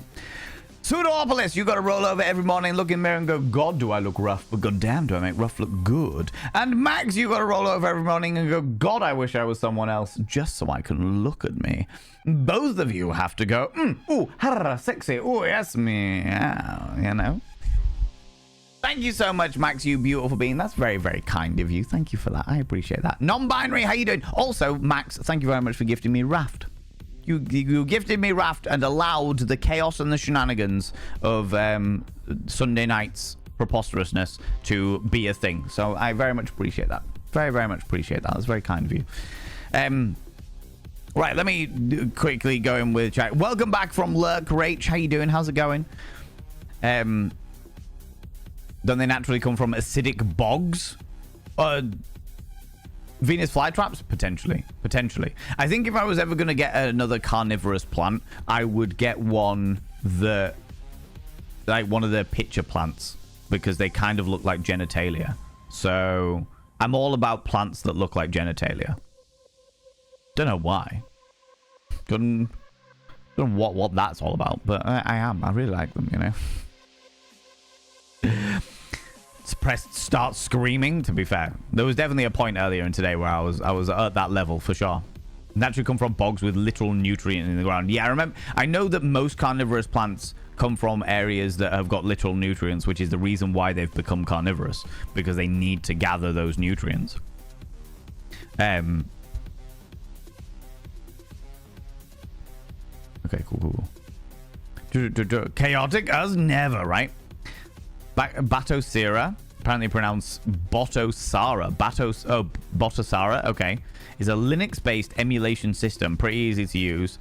Apparently my hardware can emulate everything from the Atari 2600 all the way to the PS2 and Switch. That's amazing. I've got a piece of Lego upstairs that's like this size. And inside that piece of Lego is a Raspberry Pi system that my friend ran me up, and it's got like 1,500 games on there from like the old Sega Mega Drives and shit like that, and I'm just like, wow, this'll do me nicely. Good fun when I boot it up. It was a prototype that he was making because he was like, oh, I really want to make these and like make them mainstream, as it were. Ship them out as they started like a little Etsy shop and stuff like that, and I was like, yeah, cool. And then he started making like arcade machines, like full arcade machines, and I was like, this is cool as fuck. Love this, absolutely love this, fantastic, big fan. And he gave me his little prototype, and then unfortunately he went on, did other things, did other bits and pieces, you know. Both my spin classes this evening were off mood wise. Everyone seems quiet and lethargic, so perhaps there's something in the air. Perhaps there is something in the air. Do you know what? It's weird, Rach. I will say, it is very, very strange that I never really put any emphasis into the whole, you know, like Mercury in retrograde and shit like that. People talking about like the full moon causes all kinds of chaos and shit like that. But I will say it is, and do you know what? I don't believe in that stuff. I don't believe in that stuff. That is not my cup of tea. If you believe in it, that is perfectly fine. I am not here to criticize your beliefs, but it is not something that I believe. However, there is something weird about so many people having an off day at the same time. You know, I've had an off day all fucking day. I've spoken to various different people at various different times, and I put on the usual, I don't want to make everybody else's day shit, so I'm just gonna step it up a little bit. I'm just gonna be like, hey, how's it going? It's all good. It's all fun and games. And they're like, oh, I'm having an off day. And I'm like, do you know what? So the fuck am I. So I know that they're not feeding off my vibes. They just happen to be having an off day at the same time I'm having an off day. Do you know what I mean? Shit like that. But yes, oh yeah, Sembar, my body's off. That was what I was saying. Sembar Flay, are you still here, you beautiful bean? I know that you've got other things that you need to do, but if you are still here, let me know. Because I was mid talking to you about something, and then chaos ensued, as usual. You know, you are here, fantastic. Firebot. It's been a weird thing recently, I'd say over the past like couple of weeks, and I don't normally get this with Firebot. Firebot's normally pretty good, where it's not registering. There was a period of time where it wasn't registering gifted subs. It was only registering paid for subs, and now it seems to be the opposite, which was weird because that wasn't the case at the beginning of stream. It's literally within the past, say, 40 minutes, like it's accepting gifted subs and doing the alerts for gifted subs, but not doing the alerts for normal subscriptions. So I don't know. I know that Twitch were doing a whole load of back-end stuff like a month or so ago, and that fucked with Firebot quite substantially, where it was literally like doing multiple alerts for every single little fucking thing. But yeah, I don't know whether you know anything about it or whether what's going on.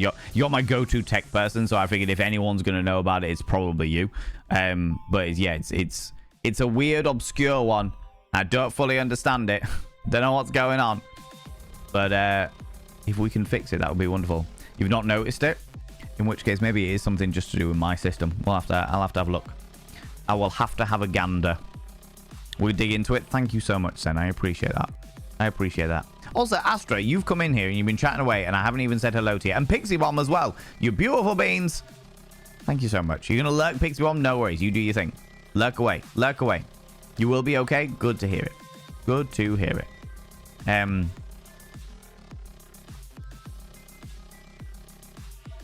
Hold on a minute.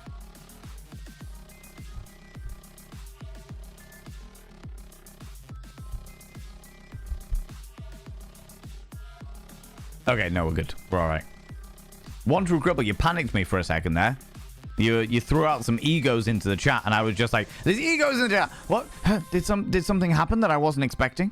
Egos is usually a very specific response for a very specific thing, and but it's all right. You were just celebrating. That's okay. That's all right. Just panicked me. Just took a moment of panic, you know. Took 1 point of panic.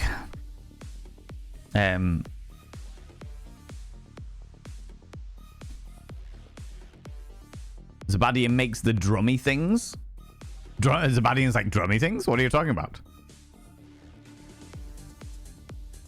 The shiny things that go. Yeah, I'm so confused. Yeah, so confused. Max, thank you very much for gifting that sub to Kayla.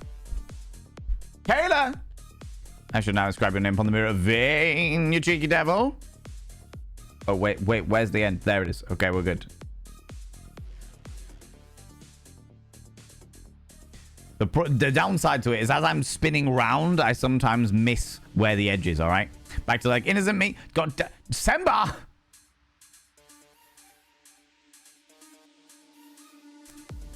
You get. Panda to my ego. Panda to it. Panda to it. If you're ever skydiving and your parachute fails to open, don't panic. You will have the rest of your life to try and fix it.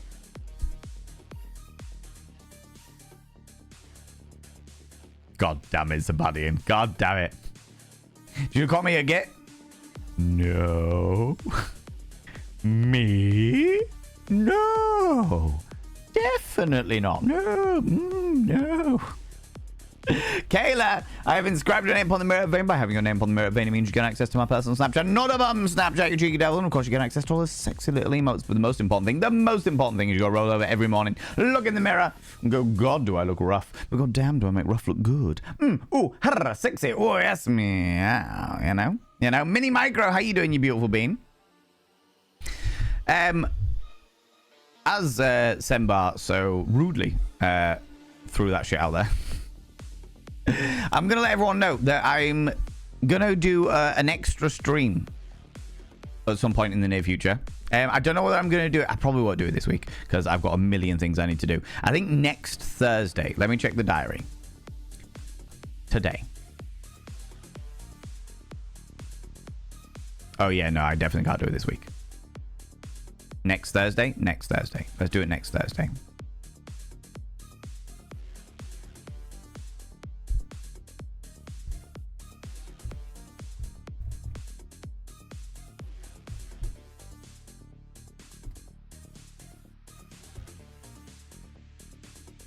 Cool.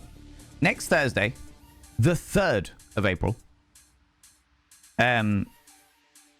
we will be doing an extra stream where we'll be doing Getting Over It. Bennett Foddy's Getting Over It, which was a community stream thing because you delightful individuals, can I show you? Can I show you? You delightful individuals smashed one of our donation goals. So each time there is the donation go up every. Oh, do you know what? I wasn't gonna do this, but fuck it. We're now talking about it. Every dono goal between now and TwitchCon EU goes towards something to do with TwitchCon EU. All right. So that is a thing that is happening, and at the end of each of them, I'm doing like a little extra reward for the community as a way of saying thank you. So I'm doing like extra streams and. Fixed it. Thanks Pseudo Obelisk. I appreciate that. Oh no, there it is. It's yeah. So the first one was getting over it, the Bennett Foddy thing. So I'll be doing that on the 3rd of April at 7 p.m. GMT. That's 7 p.m. British time. We'll do an extra stream where I'm doing that. If this one gets met, then we will be doing we're going to do a sock based stream. Because we had a conversation before about how much I hate odd socks, and there is actually a game called the Sock Dating Simulator. There's only a demo out for it at the moment, but we will play the demo of the Sock Dating Simulator. All right.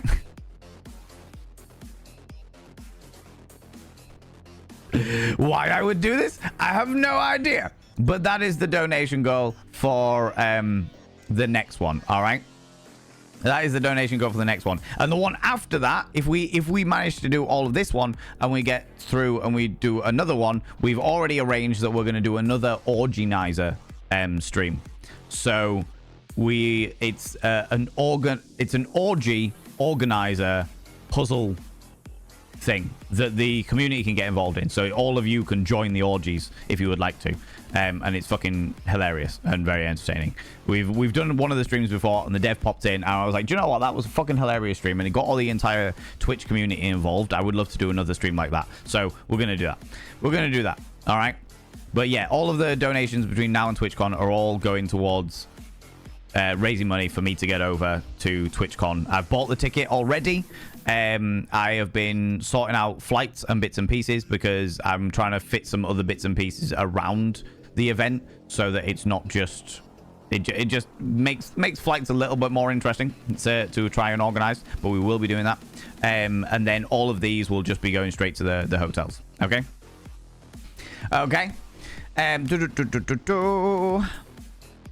It's interesting, can't see your emotes even though I got gifted a sub, but when I tap away your emotes it just says the word. That is very strange. I was about to say, Lolo Frosty, I can see the emotes. When you typed in the word, the Valen V gift, for example, it shows the emotes up for us. It might just be like a thing where you gotta like refresh it or something like that. But it is showing up you having been gifted a sub. It is showing up the emotes for us. The only place not covered in the mirrors has a naughty picture. We know this, but I'm just taking it down because I can see the mirror. This is true. When I'm stood up, there is a picture there. Literally just there. All right. Of a delightfully femme-presenting individual with breasts out. They're wearing a blindfold and they're tied up in shibari. And it's done in like a tattooist kind of fashion. And it's just like a really pretty picture. I really, really like it. I know the person who drew it is actually a tattooist. And I know them. And they were like, hey, I ordered some artwork for them. Ordered some artwork from them of a completely different picture. And they threw that one in for free. And I was like, do you mean to do that? And they were like, yeah, take it. It's fine. It's fine. I was like, oh, that's really fucking kind of you. So it's great. And it looks beautiful where it is. It looks absolutely fantastic. But then I'll do the fucking... the mirror thing, the mirror conversation where I'm just like, by looking in the mirror vein, you got to access mirror, and I'll do this and I'm like, oh my god, can the camera see the artwork in the reflection because of the, oh god, no. So I have to take it down as soon as I have like the stood up desk. I have to take that bit of artwork down. Typical.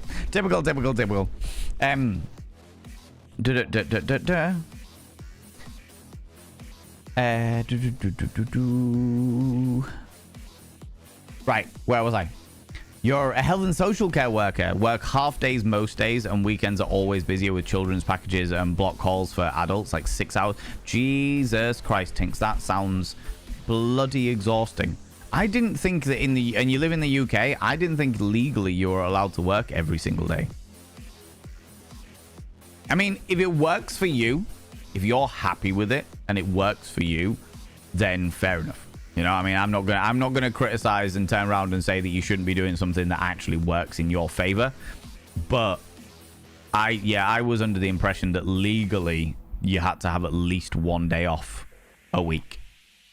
And it doesn't have to be like the Sunday or anything like that, but it had. I was pretty sure. Don't quote me on it because I'm not by any stretch of the imagination a legal person. But yeah.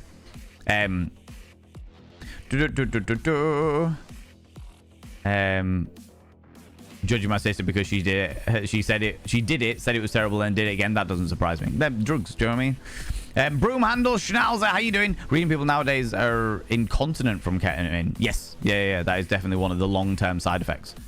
I think they're doing it wrong. Never went that far with it. There's one of the some of the long-term side effects. The thing about ketamine and a lot of like the new drugs, is the fact that first of all they're highly illegal, and by being illegal, and I'm not going to turn around and judge anybody for doing drugs. I am going to turn around and I am going to let people know what I am aware of from a pharmaceutical point of view. For those people that don't know, I used to be a pharmaceutical auditor. I would go around making sure that things weren't made in a terrible way.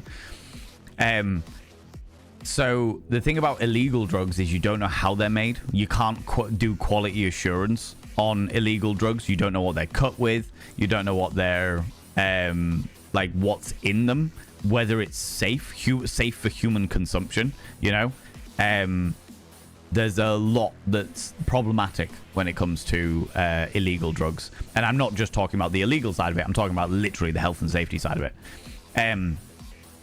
Secondly, is the fact that especially the new ones, all these new fucking drugs that are coming out here because people keep making new bits and pieces, which is the way that science tends to work, even terrible science, is the fact that you don't know what the long-term effects of the drugs are until the first users get down it. So ketamine, for example, ketamine's been around for 10 years. Like street ketamine. How long has ketamine been a street drug?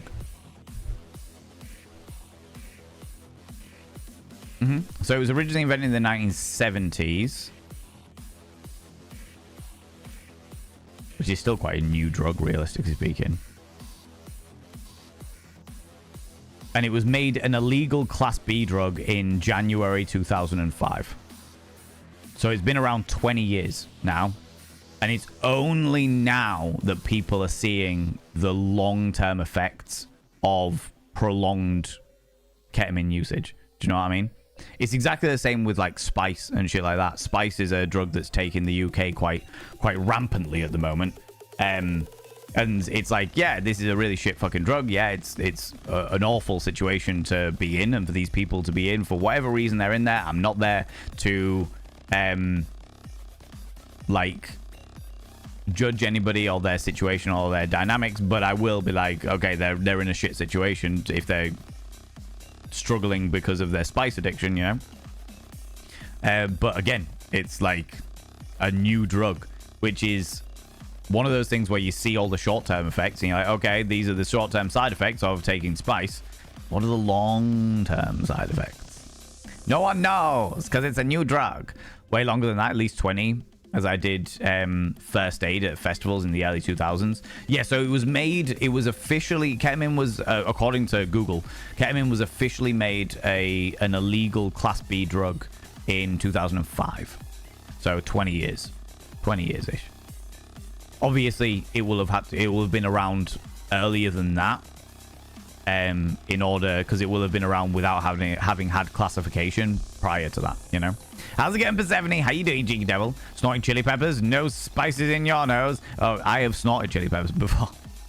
It is not a pleasant thing. I do not recommend it to anybody at all. Even the milder ones. Just don't do it. Just don't fucking do it. Don't fucking do it. Non-binary, how you doing, you beautiful bean? About 30 minutes behind in chat. Jesus Christ. Right, I'm going to whip down. Whipping down. Whipping down. I've got an important tip for life that you learned today. When ordering socks from John Lewis, always check that they're not for children, because I spent £40 on 30 pairs of socks, and it turns out when they arrived, they were all children's socks. Wow. I can honestly say that I wouldn't have thought about going to John Lewis for socks. Though saying that, I wouldn't have not thought about it either. I would have just been like, right, I need socks. Black cotton socks. Which socks are there? Let's go. You know? Yeah, I know. Talking about liking genitalia plants, but get upset when I post something in not safe work. That wasn't a plant, Simba. That wasn't a plant.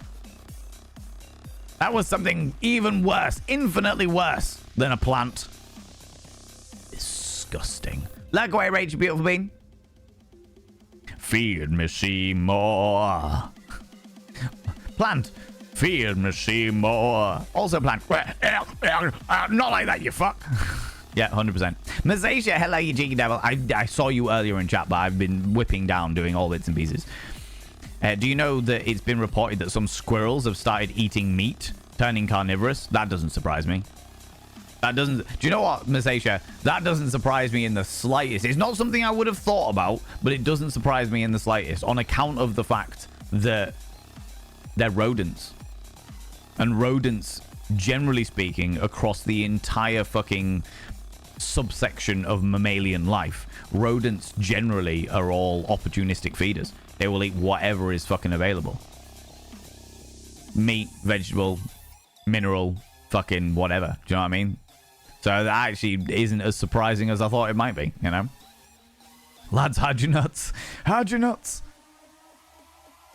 Today is an off day, but mine stems from having a tough convo the night before, and then feeling some kind of way or anxiety today. Yet the come down from tough conversations, Alexandra, is a completely understandable state of being. It's that the build up of the tension and the adrenaline and the fight or flight response from those difficult conversations, then having the difficult conversation, and no matter how good the conversation goes, the conversation could go really fucking well. Conversation could go so unbelievably well. But because of the fact that you've built up all that adrenaline expecting everything to go wrong, and then when it doesn't go wrong, it's like, well, now I've got shitloads of adrenaline, and you either have nothing to do with it, or you feel the come down, or something like that. So I get it. The difficult conversations are not easy. They're necessary, but they're not easy. And there is always after effects. There is always after effects, you know? Metamorphic fields. Oh, that's a word and a half there, Razotta. Squirrel with a Gun was released last year. Coincidence? I think not. Maybe there was. Maybe the squirrels got ideas above their station due to the game Squirrel with a Gun. You know what I mean? I know you don't believe, but it's both Mercury and Venus are in retrograde currently. Oh, is that right? Is that right? Yeah, I do not believe. I don't believe that. Like, I understand the dynamics when it comes to like physics. I understand that each planet, every single planet that exists, and suns and stars and black holes and all that jazz, they all have their own gravitational pull, and each of those things will have an effect. I just don't like. I'm not saying that they don't have an effect on the things that happen on Earth, because obviously the way that tides work. But I am saying that I don't believe that the gravity of planets that far out could affect human psyche. That's where my skepticism comes in, you know?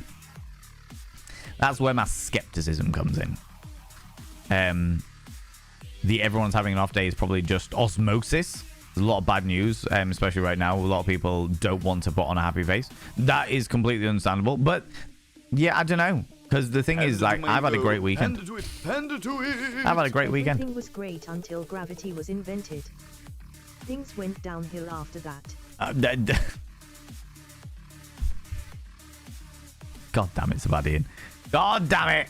Thank you very much for the 100 little panderings. I appreciate that. Good night. You're off to bed. You take it easy. Thank you so much for those gifted subs. Thanks so much for all the little bays, you cheeky little devil. God damn it. You take it easy, you beautiful bean. And I hope you have a wonderful day tomorrow. Hope you have a wonderful day.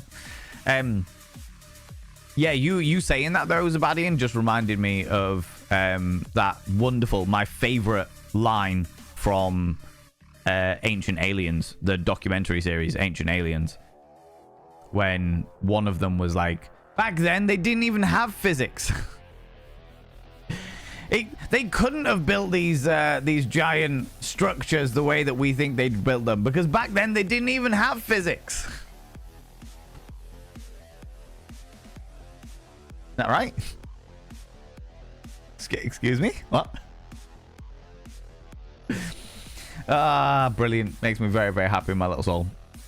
It is absolutely. It's not. There's no even guilt around it. It is a pleasure that I have of watching Ancient Aliens. Ancient Aliens, and I haven't seen the new series of Ancient Apocalypse yet, but that is equally ludicrous. Felion Panda, you cheeky devil. Speaking of giant structures, behold your 52-month subscription. I got it. Thank you very much, Senpai. I appreciate you trying to grab my attention there. But yeah, no, I did. I clocked it. Clocked it. Thank you so much. Felion Panda. I should now describe a name on the mirror. Vane.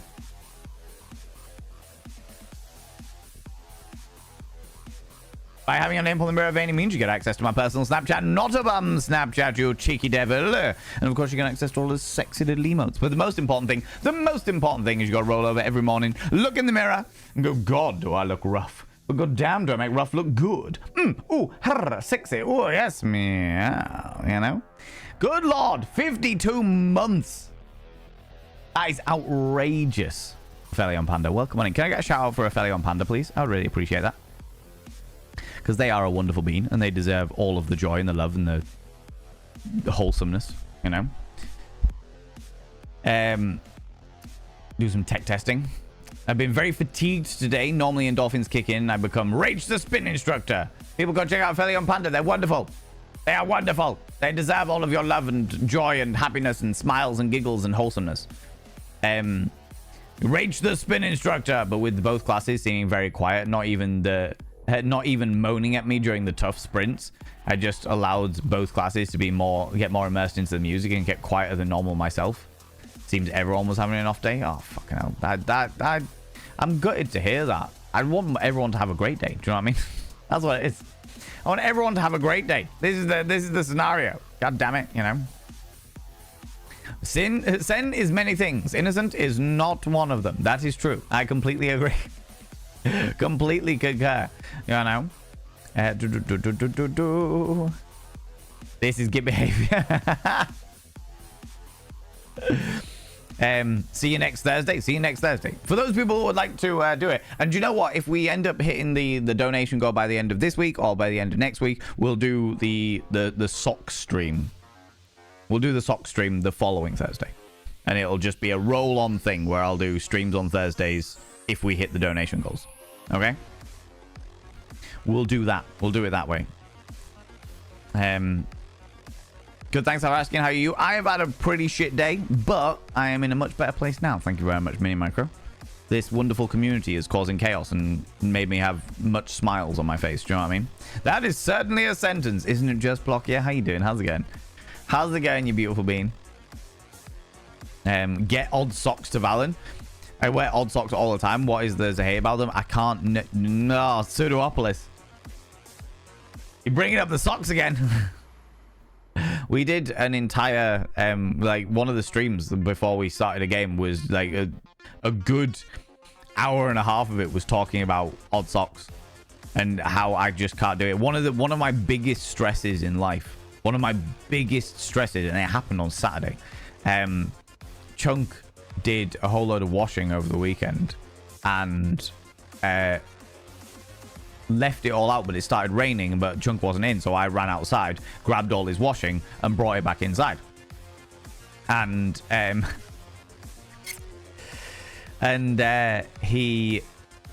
his socks were there, and I hate Chunk socks. Love Chunk to pieces, but I hate Chunk socks because none of them match. There is not a single pair amongst all of them. Not a single pair. Did I come in socks? I was debating it, but I couldn't find a pair for Stephanie. This was the problem. There's nothing more turn off. Nothing that turns me off more than mismatched socks. All right? Can't help it. I just, wasn't about it. Wasn't about it. Had they been paired, maybe that's the reason why he has mismatched socks. So that I don't jizz in his socks, you know? Maybe that is his entire dynamic, you know?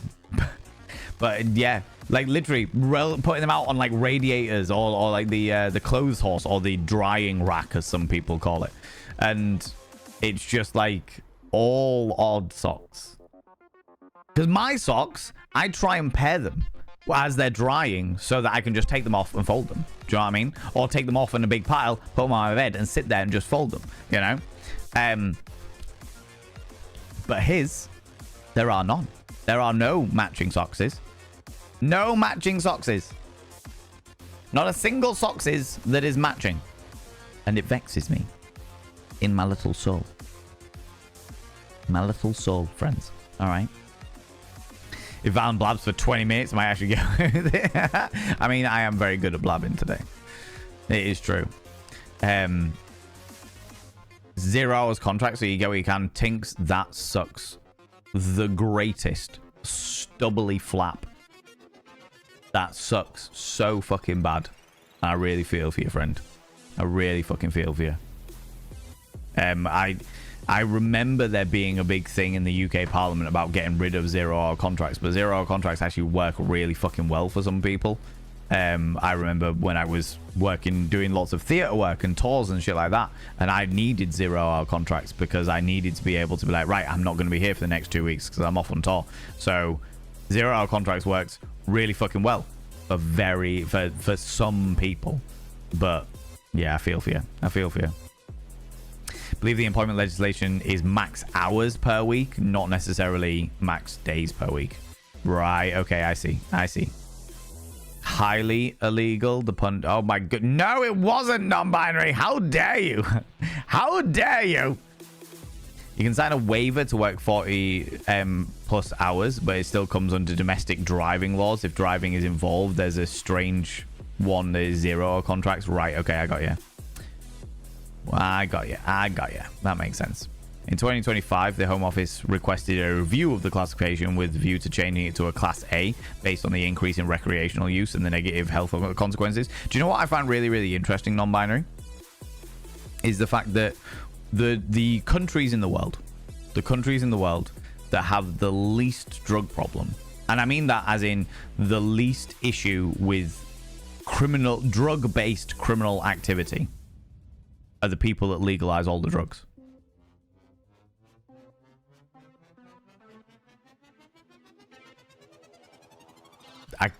I can't even remember which country it is, and I'm sure somebody in chat will tell me. But there is a country that literally decided to legalize all drugs and take all of the funding from the anti-drug squads of the police and put it into rehabilitation. And drug crime went down by like 209%. Portugal, thank you very much. Yeah, there we go. There you go. Portugal, thank you. Yeah, drug crime went down like 209% or something like that. It was an astronomical amount. Crime in general went down, and it was like, wow, that is that. In fact, you know what? Let's get some official figures. Let's do it properly. What happened to crime when Portugal legalized drugs?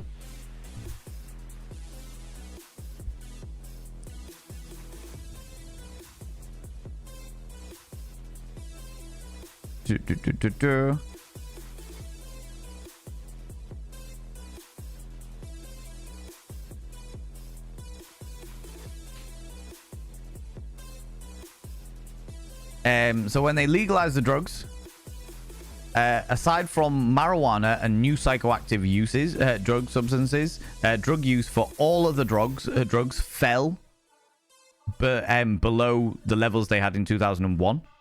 overdose deaths and new cases of HIV and AIDS among people who use drugs have also plummeted since 2001.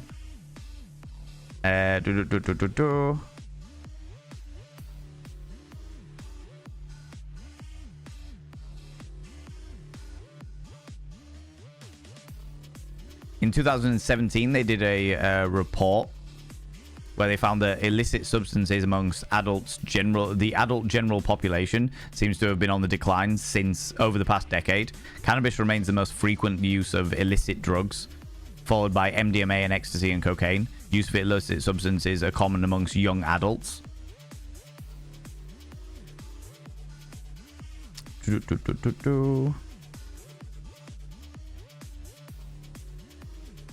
When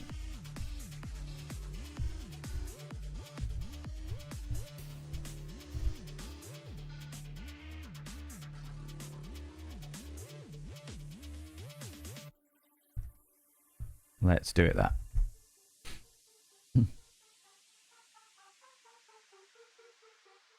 Portugal is considered to have one of the lowest crime rates, with most crimes being non-violent, and is considered an extremely safe country to visit.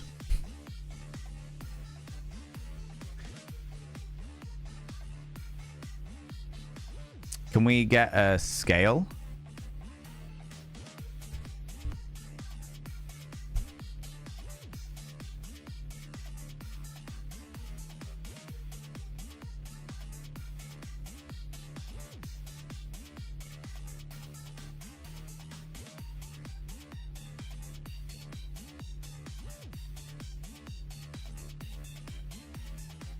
What am I looking at here?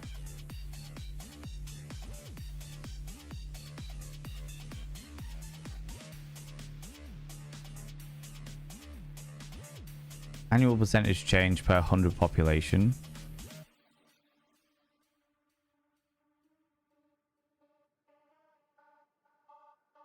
What does that even mean?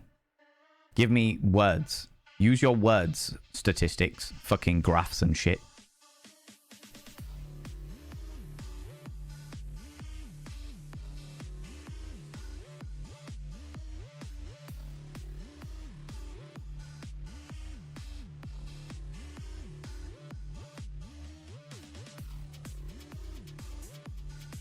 I don't understand these graphs, so I'm not going to look at them.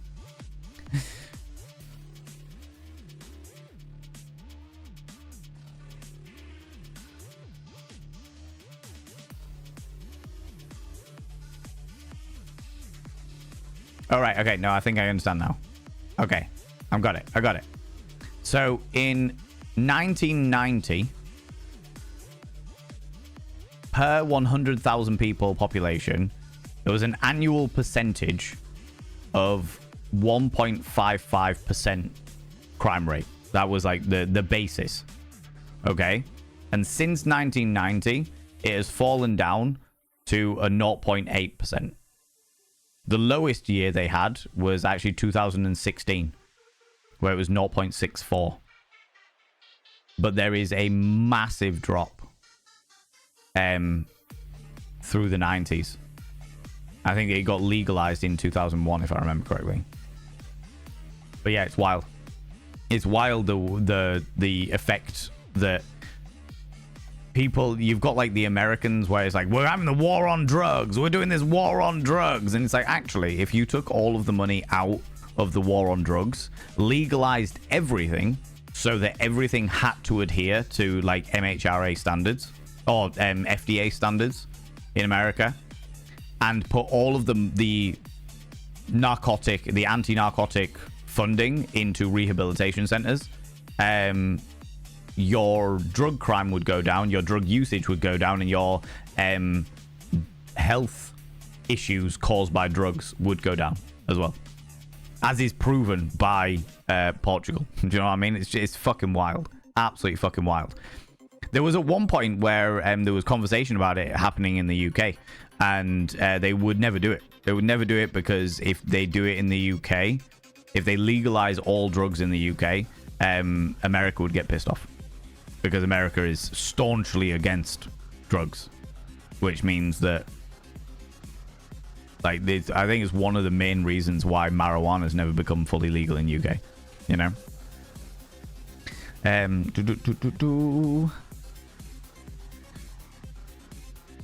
Apparently, according to Wikipedia, ketamine was first synthesized in 1962. Yes, I was more like the street usage I was wondering about. I saw that it was like rolled out to most hospitals in the 1970s. Yeah, approved for use in the United States in the 1970s, but for medical use. Whereas I was more referring to like street usage. Speaking of Mercury and all of those words. Speaking of Mercury retrograde, may I use the CPU of this wonderful hive mind? OpenAI can go stuff it. I've had enough. Good. Does anybody have any science tech use alternative recommendations? I'm avoiding Microsoft or Google. Ooh, good question.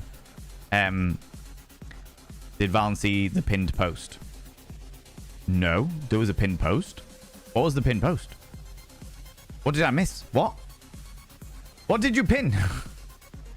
Damn it, Semba!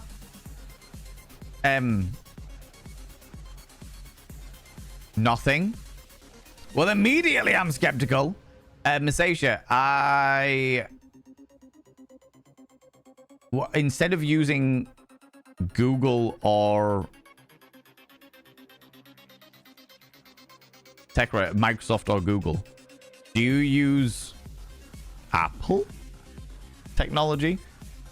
Avoiding using Microsoft is an interesting choice. I mean, there's a billion tech companies out there. The only one that I have an issue with is the only one I have a fundamental issue with. I've got issues with them all, but the only one I have fundamental issue with is Apple, generally speaking. You know, how's it going, Safi Pie? Hello, you beautiful individual. How you doing? How's it going? How's things, you cheeky little devil? Can I get a shout out for Safi Pie, please? I would very much appreciate that. Ancient people also had a lot of time that they used on things like not posting on Reddit. This is true. This is so true, Persephone. So accurate. So accurate. People go check out my dear friend Safi Pie. Safi Pie is a wonderful, wonderful being. I appreciate her face muchly. She's a glorious individual who I have role played with many a time. Many a time. We have rolled many dice together. You know? Yeah, that is the thing. Social media is like the instant need to find entertainment and the ability to do so has meant that our ability to make grandiose structures has fallen somewhat. You know, that's right. That's the reason why we're not making pyramids. Social media. Oh my god.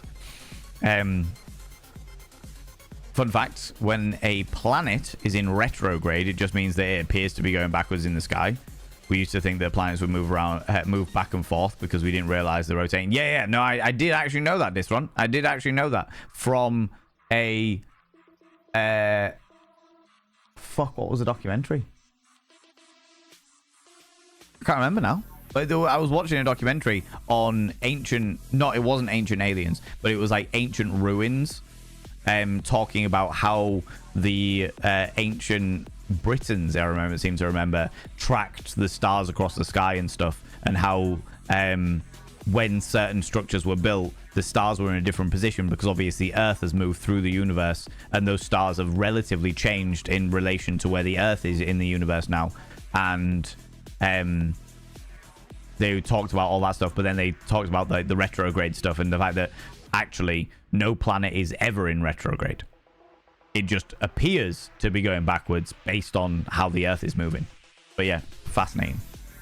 The planets all keep moving forwards. It's just, it looks like it is in it looks like it is going back on itself, which is why it's retrograde, you know?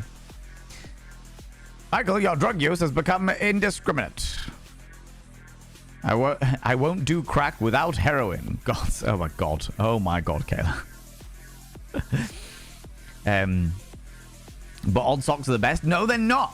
They're not even slightly. There are certain situations, Tinks. There are certain situations where I will accept odd socks. Like if you're doing a monochrome outfit and you have one, say, knee-high white sock and one knee-high black sock. I will understand it if it matches the ensemble of the outfit. But if it's one fucking reindeer sock and one neon pink stripy sock,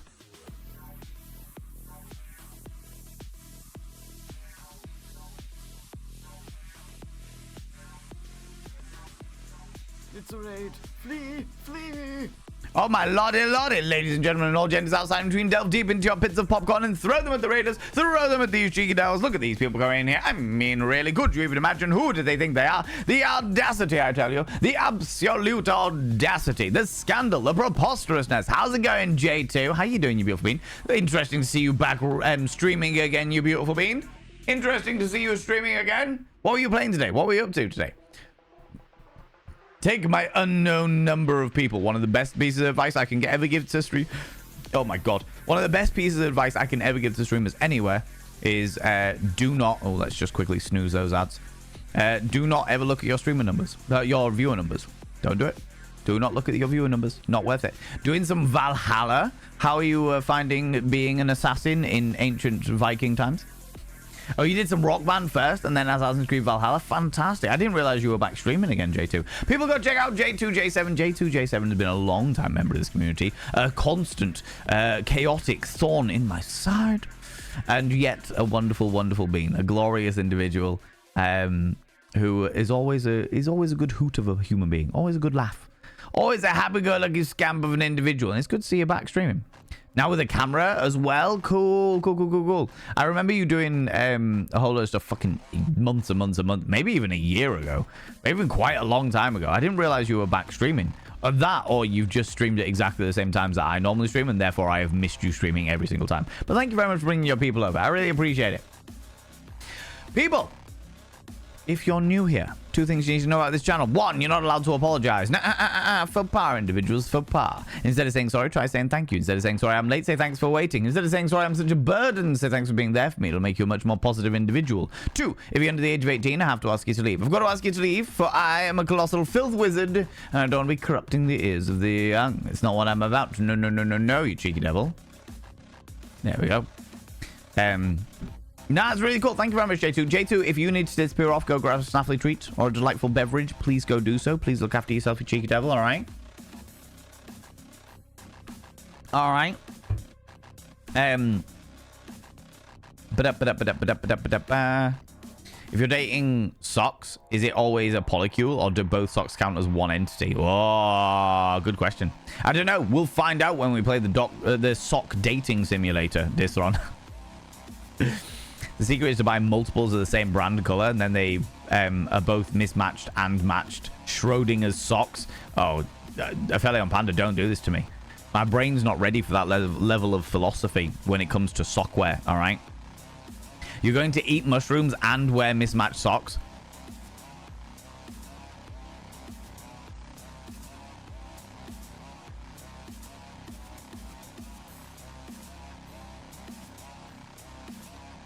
Excuse me. What?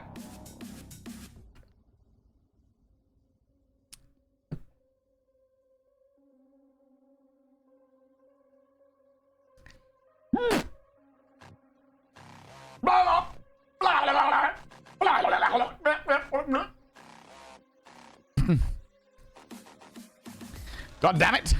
Vile Persephone. The imagery alone in my brain is not cool. Nauseum, how you doing? Genimus Joy, hello, you know, like paired socks? Good. You're a sensible human being. How are we doing this fine evening? Today has been a rather shit day for a great many people, Nauseum, but we are making the most of it.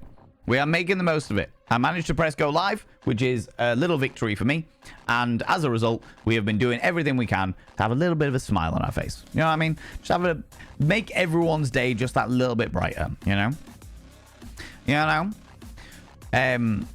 Drug consumption tends to go down when people have actual engaging things to do. Yes.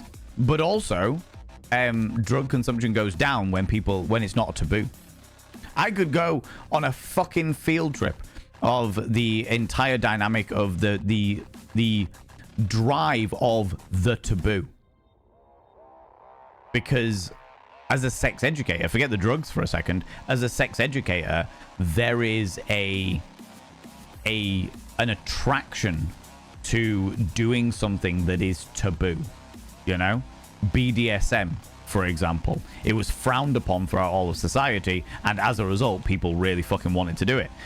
And there is definitely a potential problem within the fetish community that the more things get accepted, the more extreme certain people become. And it's very much a certain people scenario. I'm not going to tar anybody with that brush, but there are some individuals out there where, like, take for example, I'm going to throw out a hypothetical here, where when like 50 Shades of Grey became super popular and people were like, oh my god, we can talk about kinks, let's talk about kinks, let's do fetishy bits and pieces, oh my god, but kinks and fetish is becoming a little bit more mainstream, people are getting into this stuff. And I'm not saying that 50 Shades of Grey was a good example of that. 50 Shades of Grey was a fantastic example of an abusive relationship, but it brought the idea of kinks and fetish and stuff like that into the mainstream view, which was great for, well, really bad for people that had a warped idea of what fetish was, but really good for the idea of bringing forth understanding, bringing people to new horizons, getting them to test different things about themselves, learning new kinks that they never knew they had and stuff like that, you know? On the other side of it, there were certain people within the fetish community that were like, no, well, fuck that noise. No, you can't come in and get in on our shit. You can't come in here and do all of this stuff. That's not all right. I'm not okay with this. No, fuck you. Bah. Not all right with that by any stretch of the imagination. I need to go and do something more extreme because you guys have now set the bar. Like, the bar was here, and you being so accepting of fetish and stuff like that means that the bar's been pushed to here, and my bar was there, and now I need to go here, you know? And it's like, what? Did you want to know what the pin post was? Yes, I did want to know what the pin post was. Sembar, you cheeky little devil, you. Gosh darn it. So yeah, there is an attraction within human nature to seek out the taboo, to seek out the unexplored, to seek out the, oh god damn it, Sembar. I didn't mean you had to post it again. All right, Sen. I didn't mean you had to post it again. I was just wondering what it was. You literally asked me, don't you start this. Oh, you plucky young whippersnapper, you. Oh, you get. Oh, Jesus Christ. Friends, ignore it all. What was I saying? Something about taboo. Yeah, I was saying about there are human desires to seek out things that are forbidden. The forbidden stuff. I remember being a teenager and learning about sex and being like, right, the legal age is 16. I need to have sex before I'm 16. Because I wanted to do it, because it was taboo, because it was illegal, and because it was a way that I could break the law whilst everything still being consensual and no one getting hurt, you know? So yeah, there is a driving for the taboo, and it goes the same with drug consumption. There will be an awful lot of people in the world, especially young people, who are like, I am going to go and do drugs because I know it's illegal. I'm going to go do drugs because it's wrong, because I shouldn't be doing it, because it is taboo to do it, you know? Whereas if you just legalize all drugs, if you legalize all drugs and put all of the money that goes into like fighting drugs into rehabilitation, then everyone goes, oh,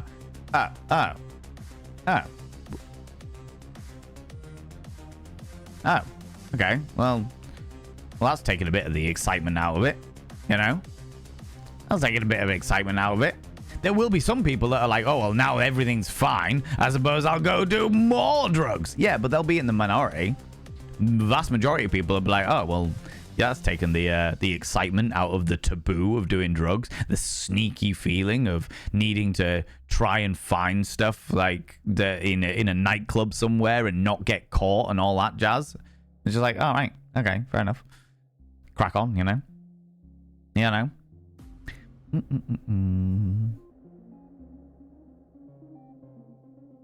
Going to the gym? No worries, Kiara.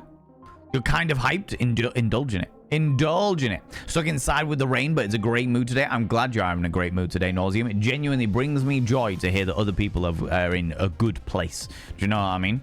I'm genuinely very, very happy to hear that. But also, does the rain sound good? Does the rain sound good? I fucking love the sound of the rain. I really do. If the pair is one entity, does that mean that if one is lost, they are walking around with only half of themselves? Sometimes I feel like that, to be honest with you, Distron. Today, most of the day, I felt like there was only half of myself, so maybe I just lost my other half. Do you know what I mean? Lost the other part of me. Some states here are doing better over the past 10 years for focusing on rehabilitation for that stuff. Yes, 100%. 100%. It's almost like if you stop focusing, if you focus on solving the puzzle rather than stopping people from trying the puzzle,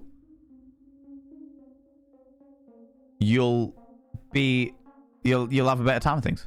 You know what I mean? What are the chances, right? Legalize sex with socks. It's a bold statement, Persephone. I'm not going to lie to you. I have seen many a protest of people wandering the streets of Great Britain with big placards saying, I want to fuck my socks. You know? Wild one. Wild one. But it happens. Oh my god. Given how the US is acting so bastardly, maybe the UK will not care so much. Well, we can only hope. We can only hope. We're not going to get into politics, but we can only hope that there is a break in the power shift, you know? Google Alternatives, does that mean you don't want to use Chromium? Oh, yeah, good question. Good question. I think there's an answer in a minute. Yeah.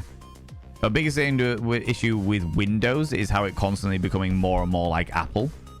I am not seeing that, personally. I'm not seeing that at all. Having worked many times on Apple computers, I do not see many there is a lot more you can do with Windows than you will ever be able to do with Apple. Ever. I'm from the States with full weed legalization. It's wild how much safer it is since that was passed. But also a bit biased because I have a family that works in that industry. Fair. I mean, I'm biased because of the fact that I personally don't smoke weed. I have done in the past, but it doesn't have the effect on me that it has on everybody else. Do you know what I mean? Everybody else would be like, oh, getting stoned, and I'd be like completely fucking normal. It's just like smoking a cigarette for me, do you know? But the I think there's a shitload of health benefits that marijuana can produce that isn't explored because of the prejudice against it, you know. And there's as with all things, there is an overindulgence. If you overindulge in anything, it's going to be a problem. I have definitely met many people in my life who had genuinely super positive futures, and then they found marijuana and subsequently have done nothing with their life. And I am one of these people that if somebody, I might think that they may have wasted their life, but that's not up to me. Do you know what I mean? That's up to them. That's up to, I might think that somebody has wasted potential, but at the end of the day, it's their life, and if they're enjoying themselves, that's fucking great and dandy. But the people I'm thinking of are the people that piss and moan about the fact that their life never ever came to anything, and the reason why is because they were fucking always stoned. And it's like, well, maybe if you put the weed away, you would have the motivation to be able to do more stuff. You know? As with all things, I've got no qualms with people having an issue with stuff, but I do have qualms with people having an issue with stuff when they're not prepared to try and fix it. I don't know. Social media, definitely. Depending on what you need to search for, I'd say Wolfram Alpha is a good choice over a lot of things. Use it for research. If you tried making the pyramids in Egypt today, people would go, why? They're already here. That is true. That is an absolute fact, for sure. You know, been playing a game, No Man's Sky. Yeah. And it's so great. Have you played it, Van? I have played No Man's Sky, Persephone. I actually really enjoyed it for about 2 hours. And then I got really bored really quickly. Because there's no, or certainly when I played it, which was a couple of years ago now, when I played it, there was no storyline. There was no storyline of the thing. It was just like, cool, you're going through here, you're crafting, kind of like Elite Dangerous. It's like a beautiful fucking cosmos of possibilities, and you get to do what you fucking want to do in that. And that's really fucking cool. But I needed something to drive me, and I just wasn't getting that, you know? Wasn't getting that. One low-cut ankle sock and one thigh-high sock with a trans flag on it. Hold on, I'm gonna put it together an outfit. Nauseum, you upset me deep in my fucking soul. The trans flag, I approve of. 110%. But the ankle sock and the thigh high vexes me in my fucking soul. What is this? Who did that? Who did that?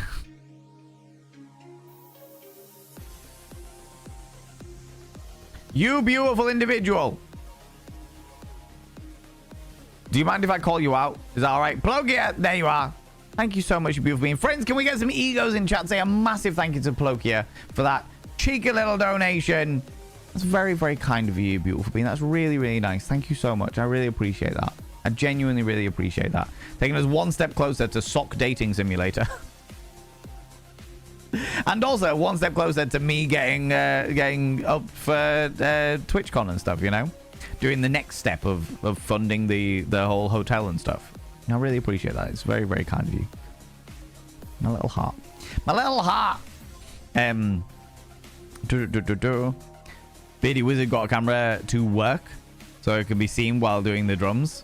Should be back with a few. Oh, I love this, J2. I'm really happy to hear that. I'm glad that you're back streaming and having a good time doing it, you know? Hope this will make someone laugh or smile, but I currently resemble a Smurf fister as I dyed my hair blue and my hands are now blue along with my chest, back and ankles. I love this. That did make me laugh, Tinks. I like this. That is a whole genre of sex work I never considered, going into Smurf fisting. Oh my lordy. Right, where was I? See what I have to work with. Don't you start, Zembar. I am a tolerant and lovable scamp of a boss, okay? Do you remember when 50 Shades of Grey got popular and the drama in my local kink community? It was like wildfire. 99.9% of it, myself included, really disliked how they handled the subject. Oh, that's because it's an awful depiction of the kink community, Nauseum. 50 Shades of Grey is an abusive relationship. That's what it is. It's an abusive relationship. And tars the entire kink community as abusers. There are definitely abusers within the kink community. That is the truth. As there are abusive people in every community that exists in the entirety of the human race. There will be abusive people in every single subculture out there. Every single one. With no error, all right?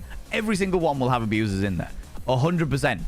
But to tar the entirety of the fetish scene with, by the way, this is a standard relationship here. This person is actually super possessive and abusive. And obviously all kinksters are like that. And it's just like, no, not okay with this. Not okay with this. Nope, nope, nope, nope, nope, nope, nope.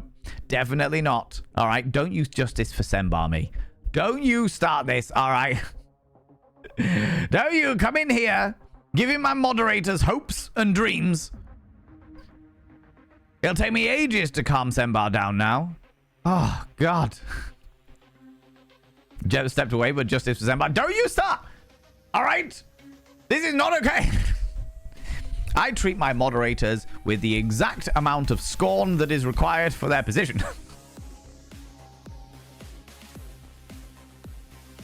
Oh, my lord.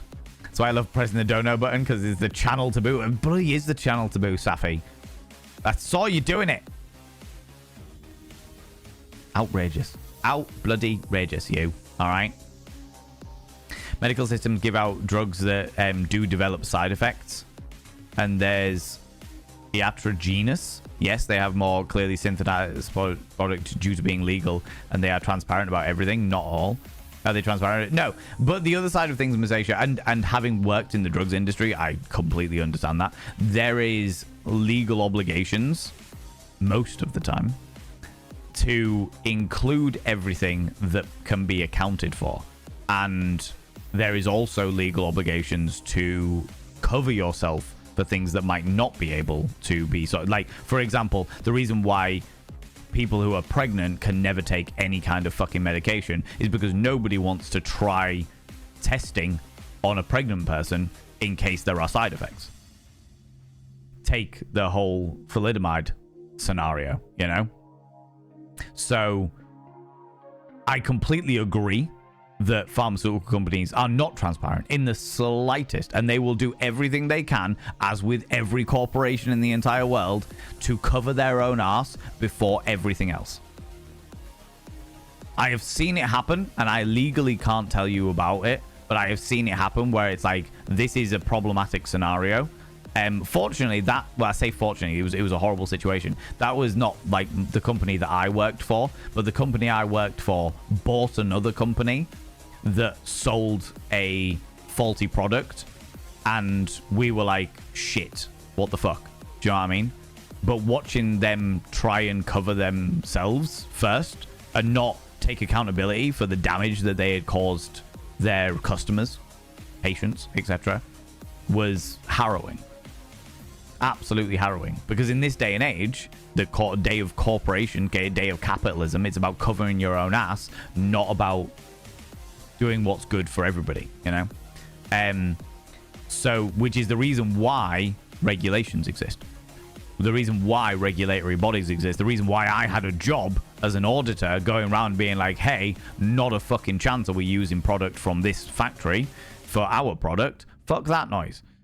They had a dead pigeon in amongst all of the fucking shit. Do you know what I mean?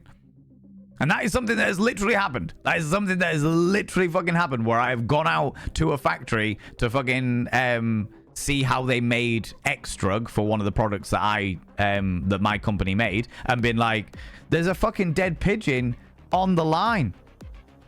There's a conveyor belt here and there's a dead pigeon there. Cool. I have seen enough. I am now leaving. My audit is complete. We will not be ordering from you. That's not okay. That's not okay. No. You know? They got themselves sorted out because everybody stopped buying from them. But you know, it's one of them scenarios. How's it going, Zero the Alien? How you doing, you cheeky devil? And Lelling as well. Hello, you cheeky devil. Me, a dead pigeon on a conveyor belt through chat. I mean, it's just that, isn't it? It's just...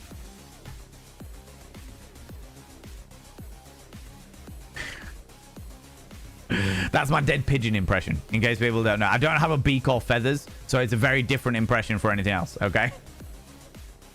You're going to have to use your imaginations a bit to imagine the beak and the feathers. But I think you get the idea. 10 out of 10 dead pigeon impression. Thank you. I appreciate that, Dan. I appreciate that. The vibes were there. I appreciate that. Well, I was giving you a bit of interpretive dance of dead pigeon. You're doing goof? You're doing goof? Was that meant to be goof, or was it meant to be good? I've had a really shit day, but chat cheering me up, and that's what matters, you know? Someday Val will have a dommy mommy that will force him to eat mushrooms and wear Meta socks. This upsets me deep in my soul. This upsets me deep in my soul. That's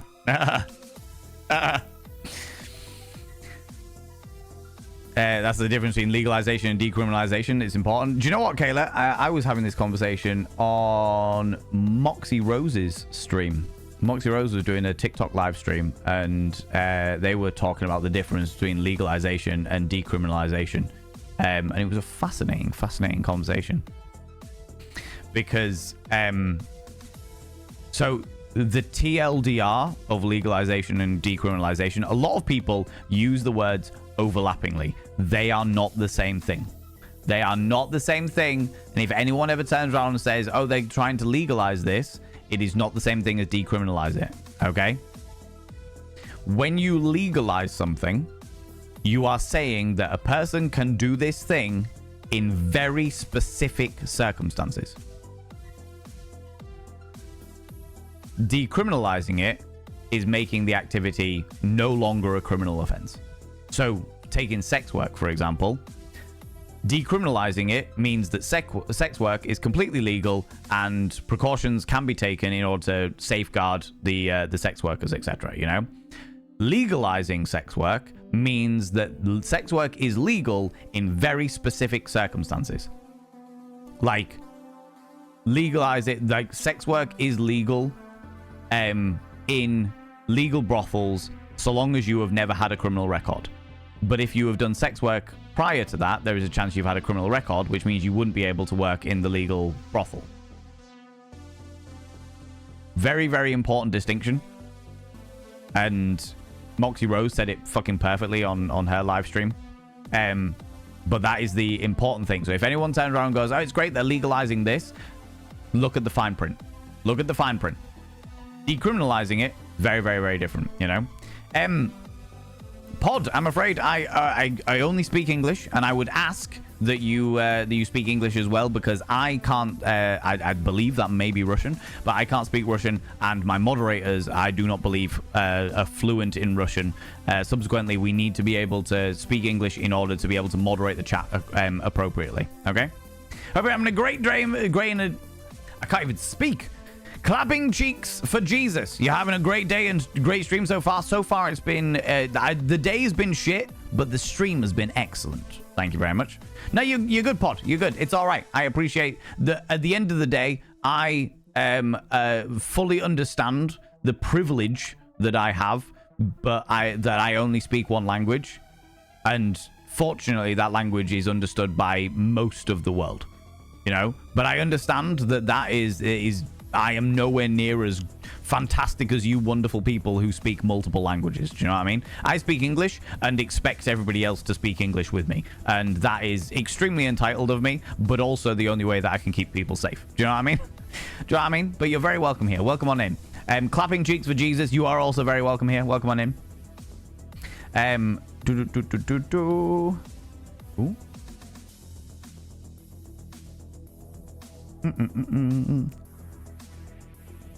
Oh, you followed me. Ooh, you little stalker. Oh, bear with me 2 seconds. Ah, okay.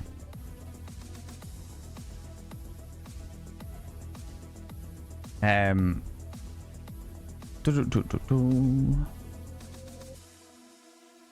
where the fuck was I? There we go. Simplex Pachinko, how you doing, you beautiful being? Welcome on in. Weed never did much for me either. Don't smoke it in my apartment. I won't care. To be honest, yeah, like I said, I never really got into it. There was a point. The point really was really clear for me when I was like fucking 20. So we're talking like 17 years ago, when I was oh, it's all right, J2. It's all right. Pod's new. Pod's new. We're not gonna thingy. I've banned apologies, but I won't jump on new people. I won't jump on new people. But thank you very much, J2. Yeah, we were sat, and I was like 20, and people were like passing around spliffs and passing around spliffs, all passing around spliffs and stuff like that. And I was like, yeah, cool. And then people were like real fucking out of it, and I was perfectly normal, and I was just like. And they were like, God, we're so busy. We're always busy all the time. We need to just take some time and just, oh, God, oh. And I was just like, awesome. Why are we not doing more? Because we've currently sat here for 3 hours, and I'm sat playing Final Fantasy 9, and you all are doing nothing. We could go out and do something. We could go out and go to the pub and hang out. Or, no, I don't want to do that, Val. I don't want to do that. And I'm like, all right, yeah, cool. That was the point where I kind of really noticed that it doesn't hit me like it does other people. And then I got bored of it. And it was just like by 23, I never really smoked it habitually. It was just like if I was somewhere where they were smoking it, I would partake. But by 23, 24, I was like, I'm fucking done with this. I'm bored. I'm bored of hanging out with stoned people because they are always far more fucking stoned than I ever will be. And yeah, it's just a thing. Also, thank you very much for the follow, you beautiful being. I don't like to call people out just in case they're lurking, but you are very, very welcome here, you glorious individual. Very welcome indeed. Thank you very much for throwing those egos out there, people. I really appreciate it. Used to have the books which I bought at the closing Target. Don't know why I did since, unlike any of the books. Oh, you're talking about... Oh, right, okay. No, you're having a conversation within that. That's cool. That's all grand. Like a toddler on sugar. That is my life. most of the time. Not gonna lie to you. Back to the attic for the mods. Back to the attic. Exactly. You're ultra possessive and abusive with consent only. Exactly. Exactly. If somebody's consenting to that, fucking sweet. Do you know what I mean? And I know a fair amount of people in the world. I know I've got a couple of friends who are all about that 24/7 sub lifestyle. They're all about that 24/7 sub lifestyle. They are like, I want to be owned. I want to be possessed. I want to be an object for the desire of my partner. And they consent to having an ultra possessive partner that is extremely, well, consensually abusive, you know? I don't necessarily like their partners, but that's what they want. That is what they want. That is what works for them, you know? I don't know whether it can be... Yeah, I don't know. It's a weird line, but it's not my line. It's between consenting adults, so I don't give a shit. Do you know what I mean? A load-bearing pigeon? Yeah, exactly, right? Exactly. I am only a dead pigeon in sex with consent. Oh, jeez. I actually had a friend many years ago who was telling me that their partner at the time, who they're no longer with, it didn't last for very long, was that they specifically asked, they were like, can you just not move and just let me do my thing? And they were like, I was like, you what? They're like, can you just... They didn't want... They wanted, like, consent. It was all consensual, but they didn't want their partner to do anything in the bedroom. They just were like, just lie there and take it. And I'm like, is that any fun for you? And they were like, yeah, they're quite good at oral and stuff, but it's yeah, they just don't want me to move or like get into it or anything like that. So I was like, all right, fair enough, sure. I'm like, didn't last long. Didn't last long as a relationship, and I believe I can't guarantee, but I believe that the reason why was definitely down to boredom, boredom in the bedroom, you know. It's up there with the hot dog impression. I appreciate that. I appreciate that.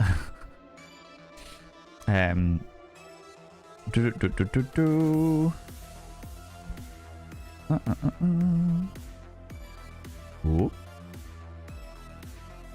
Oh, there we go. Cool.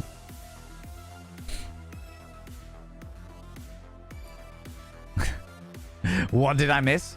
I was talking about being an auditor, and I went to a factory that had a dead pigeon on the line, which we didn't order from, and very quickly ceased all production until they sorted their shit out. But then I did an impression of a dead pigeon on a dead pigeon on a conveyor belt, and then it's escalated from there naturally, you know. Pidgeprofen was made that day, limited edition, very exclusive, cures constipation. Pidgeprofen, yeah, because you see it and you immediately shit yourself. You immediately shit yourself. Can we out loud to wish you all a good night? You take it easy, Just End. Thank you very much for popping by and hanging out and lurking. I appreciate that. Appreciate that. Partake if I am somewhere, but never really hunt it out. Yeah. I haven't in years because it doesn't bother me. It's kind of like smoking. Like I used to smoke when I was drinking, but I never felt the urge when I was sober. And like the past few times I've been out, I've not really felt the need to have a cigarette. I'm just like, no, it just doesn't bother me, you know. It was never an urge to have one. It was just like, I'll have one if it's there. And now I'm like, it just doesn't matter to me. Just doesn't matter to me. Will I ever smoke again? Probably, but I'm not going to fret over it, you know. Depends on the relationship. My current partner is attached to me like an octopus. As soon as I come through the door every day, not in a lewd way, she just is like a cat and always has to be attached to me. So long as you're okay with that, that's all that matters. That's all that matters. You know, I am very, very much a let consenting adults do what they want with other consenting adults. Do I have to understand it? No. Is there a chance I don't understand it? Very high chance I don't understand it. There are a lot of kinks out there that I just don't get. And I don't understand, and they confuse the fuck out of me as to why anybody would ever be attracted to those things. But guess what? That's okay. They don't have to make sense to me. They only have to make sense to the people that are involved in that situation. You know, the consenting adults that are all involved in that situation. Doesn't make sense to me. Doesn't need to make sense to me. I respect other people's bodily autonomy to do what they want with their bodies and with other people that are all consenting over the age of 18. Done and done.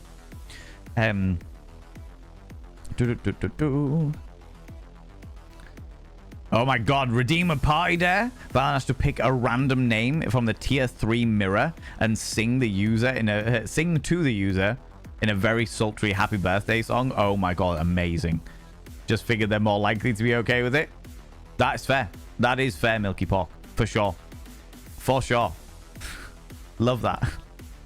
I've got 13 on this list, and how many dares we got? My party. Number them up. Cool. There are 83 dares altogether. For those people that don't know, we are doing a party. It is my partnerversary. I don't even know how many years I've been a partner now, but my 2-year partnerversary, my 3-year partnerversary on the 7th of April. So we are having a party. We're having a party. I'm gonna get really, really drunk. We've got a load of dares that are gonna get attached to paper clips and thrown behind me on this wonderful, very dark rug. And then I've got a magnet around my waist, and I go fishing for them in order to get it. Do you know what I mean? Will there be cake and party rings? Probably. There'll definitely be party rings. I don't know about cake, but there'll definitely be party rings. Gothic Mew, hello, you cheeky devil. Welcome on in. Thank you very much for the follow earlier. I appreciate that. That was the same how I started smoking. Although I haven't smoked it for a few years now. Yeah. Oh, what did Lelling say? I was one stressful situation when someone offered me a cigarette. I was like, sure, why not? Tried it, and I was like, oh, I see why people smoke now. Lelling, I started smoking for the worst reason. The worst reason. And it's stupid as fuck. The reason I initially started smoking, I was adamantly against smoking. I hated smoking. I hated everything to do with smoking. I didn't want any, I was adamantly against it. And then I fell in love. And the person that I fell in love with, when I met them, they'd given up smoking. And then they started partaking in it again. And they always smoked vanilla tobacco in licorice papers. I remember it very, very clearly. Vanilla tobacco in licorice papers. And they were smoking these things. And I started smoking in order to... So, because when I kissed them, all I could taste was the smoke. And if I smoked, when I kissed them, they didn't taste so bad. So I literally started smoking on a... I started polluting my actual fucking lungs in order to be able to kiss my partner more. So stupid. So fucking stupid. And then I would smoke when I was drinking. Pretty much. That was the thing. Smoke when I was drinking. But I never really got the addiction quality to it. I never was like, oh my god, I need a cigarette. It was just like, I'll smoke whenever I feel like it. And then I went on to menthols. That was menthol cigarettes. And then when they banned menthol cigarettes in the UK, because menthol cigarettes is like a minty cigarette, and I really like them. They're very Richmond menthols were my brand of cigarette. And when they stopped menthol cigarettes throughout the UK, when they got rid of menthol cigarettes, because it made them too nice, apparently. That's when I pretty much gave up smoking full stop. I was like, yeah, it's not worth it. Don't really give a shit. Doesn't matter anymore, you know? Yeah, I know. I'd be concerned if you ordered a dead pigeon from a parent dead pigeon factory. Yeah, to be fair, if I'd have gone to audit a dead pigeon factory and I saw a dead pigeon on the line, that could be a very different scenario, yeah. Is there a gemstone around your neck? Yeah, there's this one. This is a gift from McSteffels, which is it's actually like glass, as you can see on my face. It's like a red glass texture that I'm a big fan of, but it just looks real nice. Big fan. I like it. I like it in my little soul, you know. That's the reality stone to check whether things are actually real or not. You know? What I've seen, super subs are the most controlling. Always has to be how they want things. Very, very demanding. Yes. There are definitely people out there like that. I avoid them at all costs because I can guarantee that we will never get on. Because I like things to flow, and I like it to be a little give and a little take in all scenarios, you know? But no. I also am very renowned for the fact that I fucking hate details. And if someone's like, right, I need you to do this, and then these things, and then this, and then do it this way, but make sure this bit tickles, and then tweak this little bit, and then put this bit on my ball sack, and then do you know what I mean? I'm like, shut the fuck up and let me do my thing. If you want pleasure, I will guarantee you pleasure. If you want me to follow your weird fucking list of things to do, find somebody else. Jesus Christ. If that's what you're into, you want to follow a list of things to do, more power to you. For me, nah, not a fucking chance. Not a fucking chance. I like a little bit of surprise. A little bit of a surprise element, being like, whoa, I'm going to do a fun thing. You don't know what's coming. Obviously, all consensual.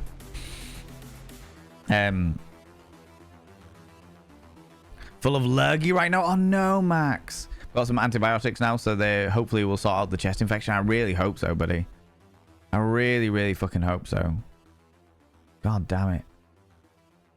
I'm glad that you've got them now as well. Just make sure, and I know that you know this, Max, because you're a darling of a human being, but make sure you take all of your antibiotics. Friends. If a medical professional prescribes you antibiotics, take the full course of antibiotics. Do not start to feel better and then suddenly be like, do you know what? I'm just going to stop taking the antibiotics because I feel great now. That's fantastic. Finish your antibiotics. Because just because the symptoms are in remission does not mean the infection is in remission. So please, for the love of Jesus H. Christ, the wee little donkey, or Cthulhu, in fact, you know what? Do it for the love of my delightful visage. Finish your fucking antibiotics. I know that Max would have done, but you reminded me, Max. You reminded me. You know? You don't think you could date somebody who was a smoker? Understandably. Completely understandably. You know, smoking is a deal breaker for you. Yeah. Fair. I'm not going to criticize anybody for their personal preferences. Do you know what I mean? Absolutely. Like, I'm always surprised when I see a smoker these days because of how many people vape and stuff. And vaping, now that they've done the studies on it, now they've done actual studies on vaping, vaping is much better for you. It's not good for you by any stretch of the imagination, but it is much better for you than smoking from all of the studies that I have seen. So it always surprises me when I see somebody like smoking cigarettes, you know? I remember the ad in my high school nurse's office said kissing a smoker is like licking an ashtray. No, it's not really. It's not really. I can understand why they'd have said that because it's a quick way to get people being like, ugh, that's disgusting, you know? But in my experience,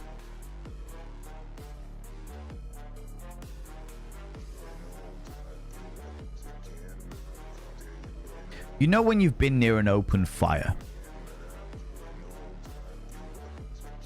You know when you have been, like, you are around a bonfire or like an open fire or something like that, and there's smoke everywhere, the wind is blowing the smoke into your clothes and all that jazz, and like the following morning, like you go home, you're all fine down, you take your clothes off and all that, and the following morning you pick up your clothes to put them in the wash or what have you, and you just get that, like, that smell of wood smoke. You smell your clothes and you get that fragrance of smoke all over your clothes because you've been stood near a fire where the smoke has been billowing around you. It's kind of like that. You go for the kiss and you get like that flavor, whether it be fragrance or taste or whatever, it's the flavor of like smoky clothes that have been near a bonfire. That's probably the best way I can describe what it's like.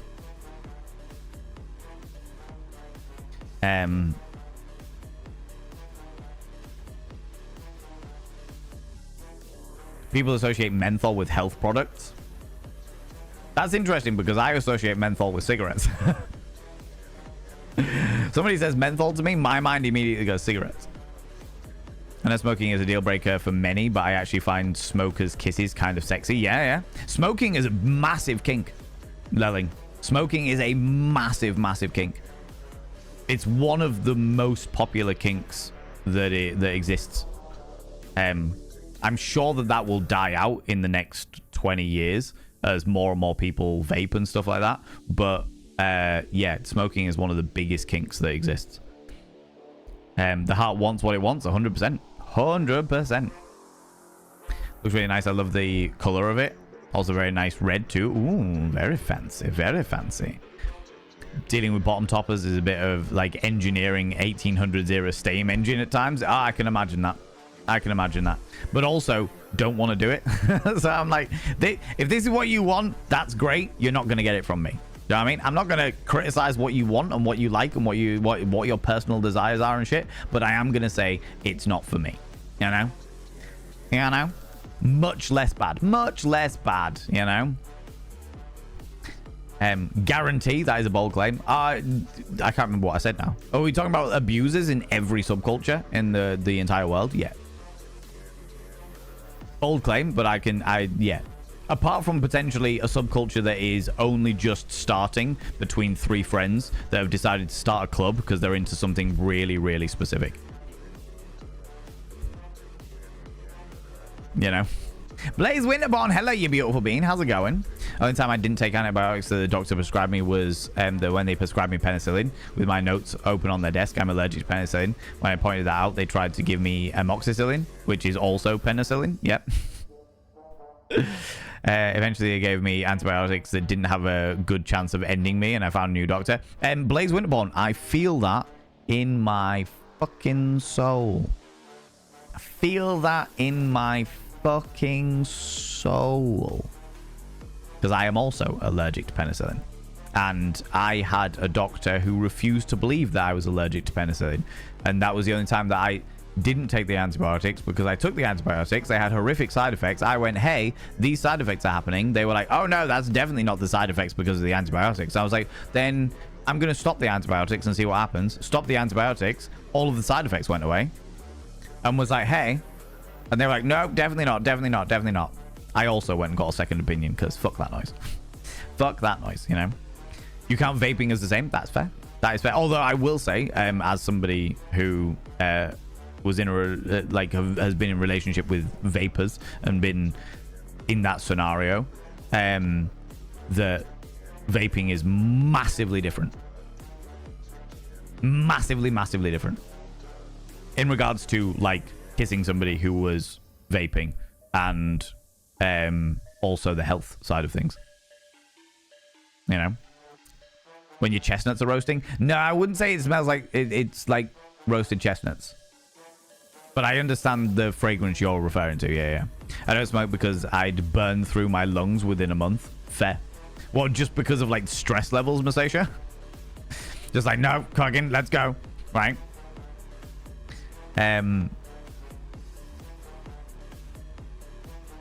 I'm reminded of my first punk show in high school. It was in Seattle about 3 months before they banned smoking indoors. The smoke was so thick that I was sneezing black at the end of the show. When I got home, my mom made me strip down to my underwear and spray me with a hose before she let me inside. Wow. Actually, I remember clubs like that. Because I've been going to nightclubs since I was 14 years old. So I remember clubs before they banned smoking. And I remember the fucking uproar that it caused with venues having to build smoking areas and find outside places for their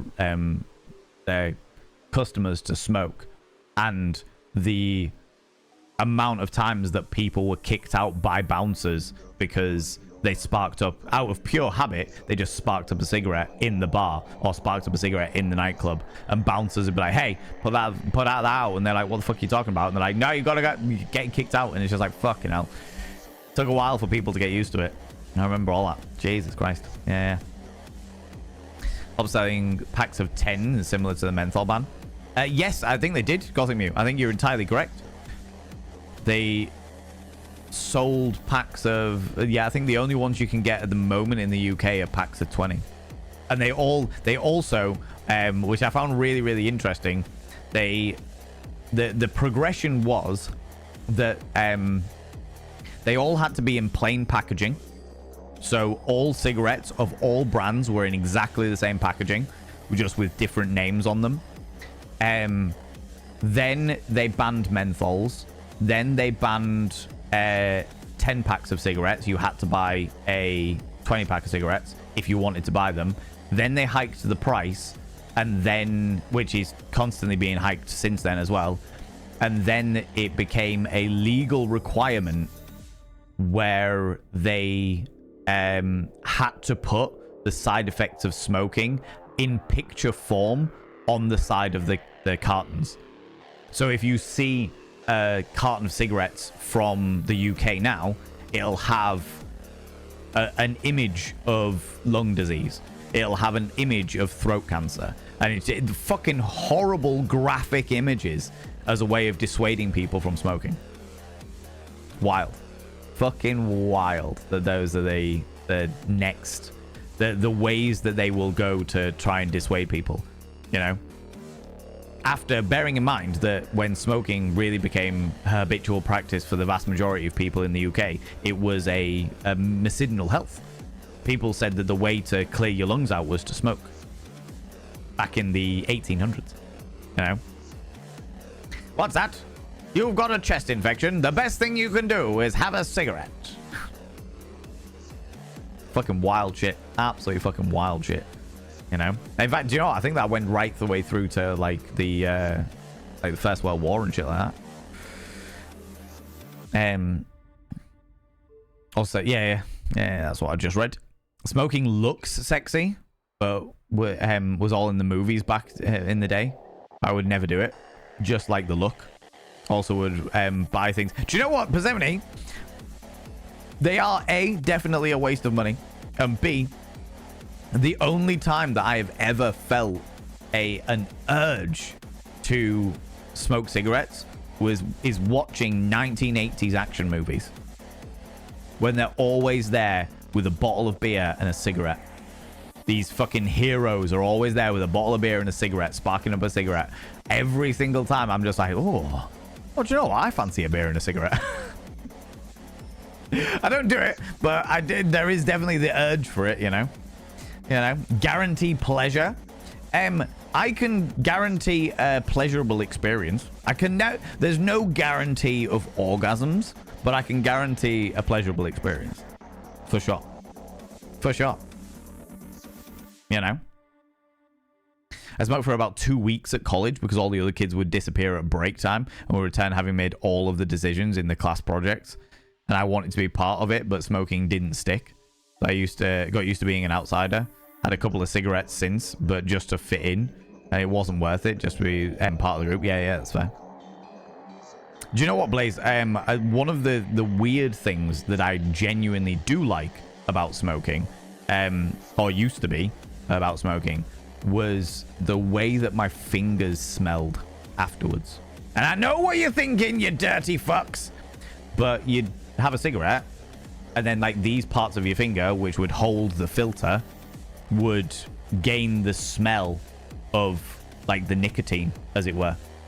And there was a thing like that. One of my habits, my hangover habits, would be to wake up in the morning. I'd wake up in the morning and be like, oh, fucking hell, I feel fucking horrible. And I'd fucking love that. Absolutely fucking love that. All the girlies with the yellow fingers, yeah. I was really, really self-conscious about the yellow fingers as well. I would not have any of that shit. Some merch. Nauseum! Congratulations. You're almost as vain as Val.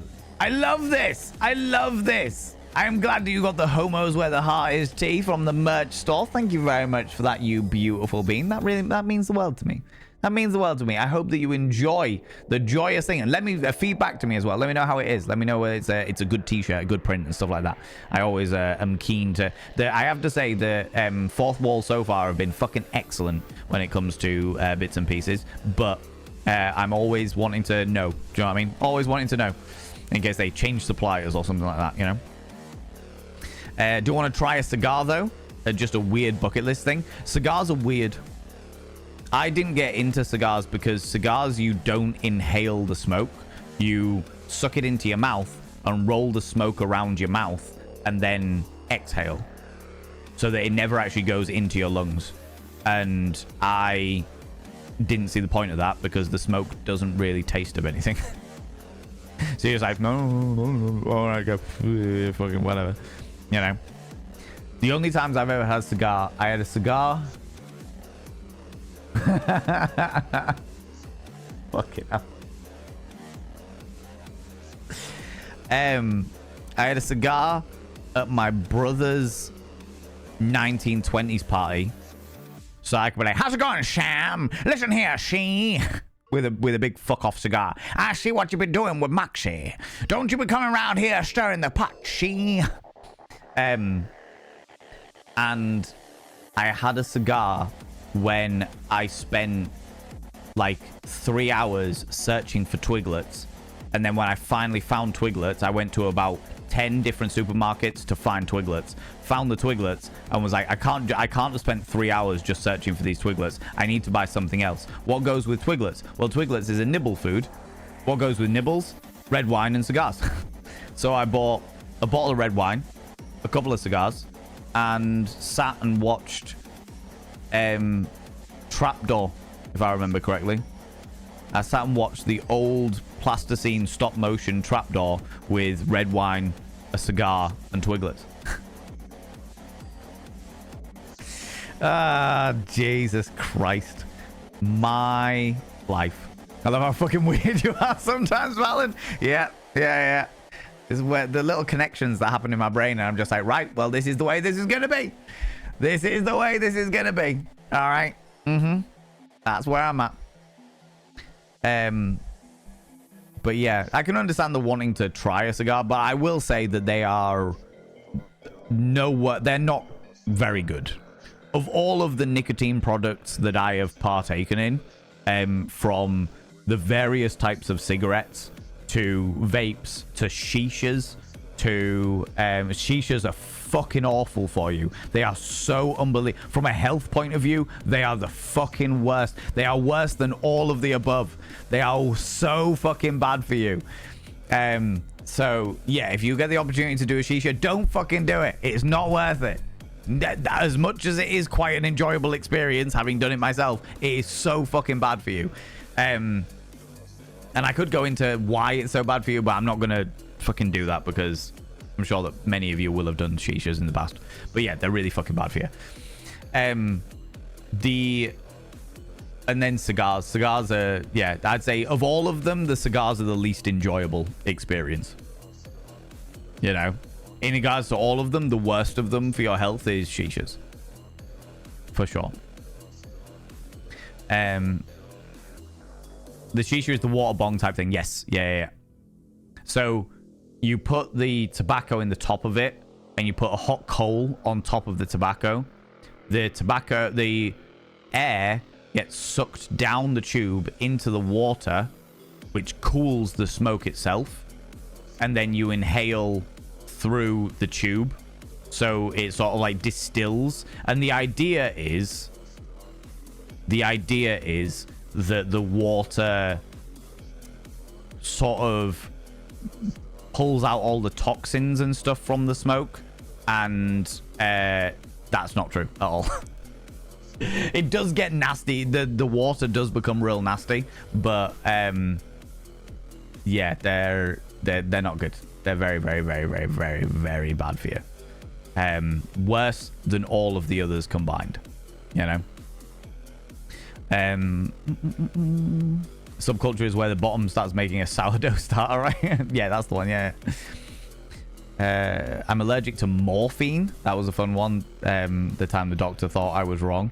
Not lethally allergic, but I throw up like the girl in Exorcist. Nauseum, you're not the first person I've met that's like that. I know somebody else who also is extremely allergic to morphine in exactly the same way. Why would the doctor do that? There are so many other antibiotics. Some doctors, man. Some do, yeah. At the end of the day, Persephone, that's exactly it. Doctors are still human beings, and human beings can be stubborn as fuck. Especially when they have a reason to think that they're right. You know? The Gothlet is allergic to penicillin. Had to argue with more than once with a GP over them trying to give her penicillin-based antibiotics. Yep. Yeah. Zooty Booty, tell them to put it on their medical record. Tell them to put it on their medical record. Say, please put it on their medical record that you are giving them penicillin and you are happy to give them penicillin, so that when they have a reaction, I'm going to sue you.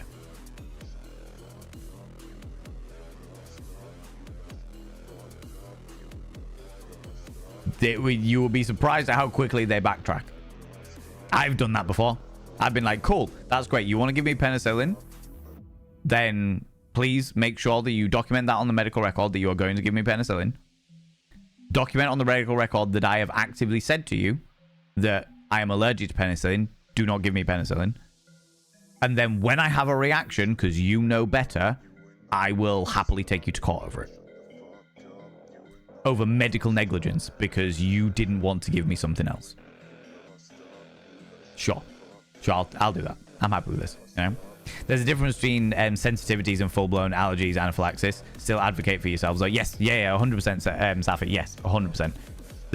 There is a gradient of allergy, to my understanding. Safi, you probably know much better than I will ever know in this regard. But there is like a gradient of allergies where like one end is like the sensitivities of like, okay, you get a bit of a rash, but it's all right. I remember one of my classmates when I was in university got meningitis. It was the bad one. I can't remember which one's the bad one, but it was the bad one. And because obviously it was like highly fucking contagious, they had got the entire class in, and they got somebody from the hospital to come down. They were like, right, these are the symptoms of meningitis. I can't remember if it was B or C or something like that. But it was like, these are the symptoms of meningitis. These are what you need to look out for. This is what happens if you catch meningitis. And one of the things they said were like, where you report it, you do these things, blah, blah, blah, blah, and then they will fill you full of penicillin and get you to the hospital.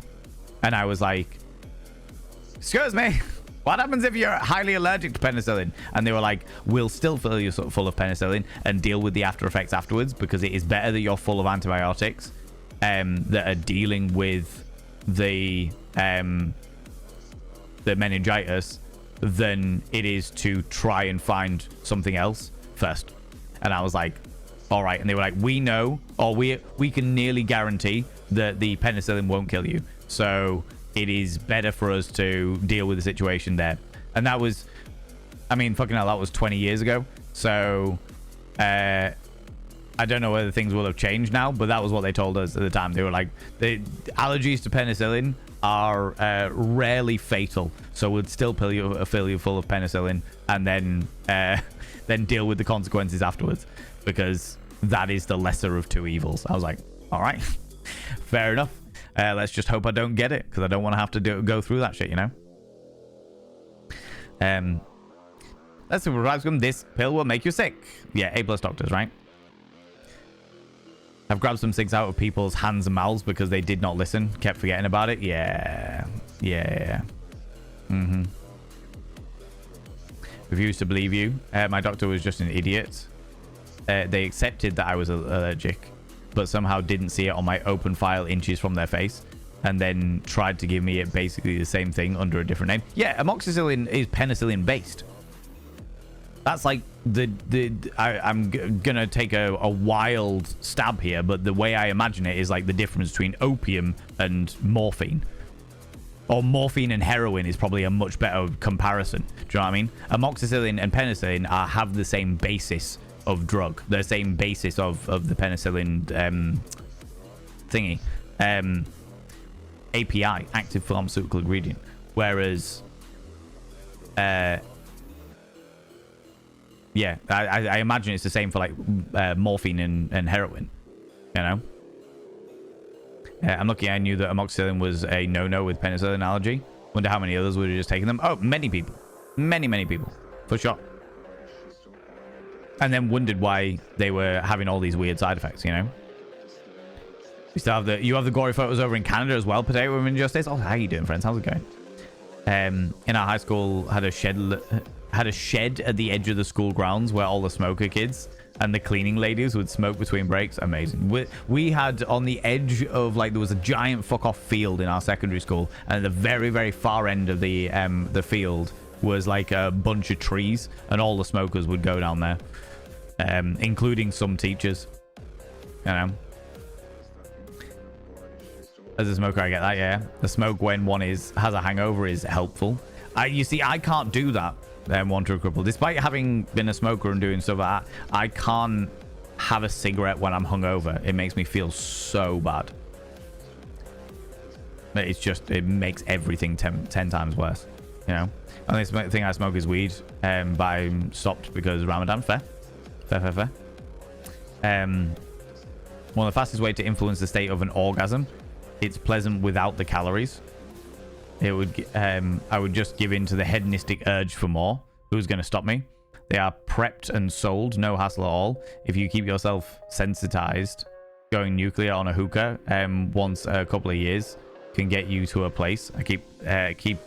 I'll keep it there, I think. Okay, fair. Do you know what? I'm not going to turn around and say that that's like, I'm not going to dispute that. But in regards to like hookahs or shishas, like in regards to what they do to the body is fucking wild. One of the big things I will tell you, I'm not going to go into all the things, but one of the big things I will tell you is it is impossible. It is actively impossible to clean the pipes. You know, the pipe with the little mouthpiece on? You can get different mouthpieces. Sometimes they'll change the mouthpiece. Or it's like stainless steel and they should sterilize it in between rounds or what have you. But they very rarely do. Well, I'm making a speculation. Maybe they do. But the actual pipe itself, that ribbed pipe that goes from the shisha hookah all the way to the mouthpiece, that is borderline impossible to clean. They will use it for so many times, and then they'll bin it and just get a new one. Because I know this because I was part of a project. Fucking hell, we're going back now. I was part of a project when I was 19 that was run by the National Health Service in the UK. That explored the thingies, and we tried it. We tried to clean the pipes. We used all the little bristle bottle cleaners. We'd used like stuff that we could slide down and it just nothing worked. Nothing worked.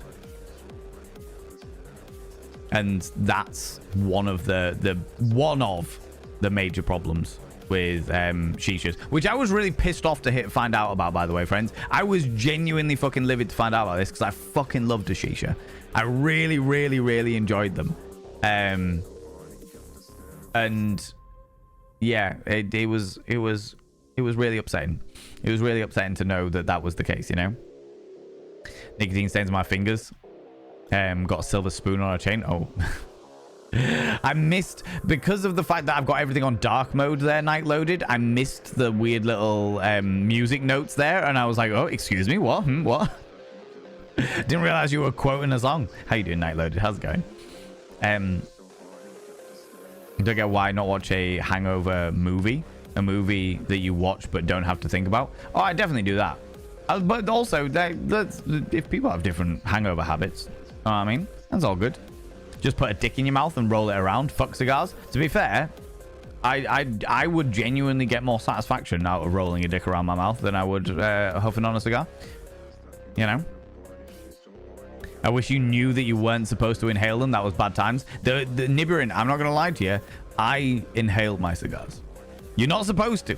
You're not supposed to. But when the couple of times, the 2, maybe 3 times that I have had cigars in my life, I'm like, put it, absorb, like, bring it into the mouth, let the smoke roll round, realize that I'm getting fucking nothing from it, and just inhale. And then exhale. And I'm like, cool. At least now I've got the fucking Nicky rush. Do you know what I mean? The nicotine rush, for those people that are not speaking English slang. Thinking of it, the bartender at the local LGBTQI bar here has a great Pride Was a Riot shirt with a raised fist. Need to ask him where I got that from. It was indeed. Very important thing to remember, especially in this day and age, you know. Used to have cigarettes that were cherry flavored. They were fit. I have fond memories of flavored tobacco. I have very fond memories of flavored tobacco, you know. True hedonism. Cigars, red wine, and twiglets. Yes. Since one doesn't inhale cigars, can that really be counted as smoking? Yes. Because the effects don't hit all of the chemicals that go into your lungs obviously don't go into your lungs if you don't inhale the smoke. But they do go into all your mouth bits.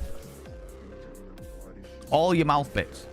The percentile chance of you getting some kind of mouth ailment, like throat cancer or something like that, is drastically higher with cigars over like the others, because everything just sits in your mouth all the time.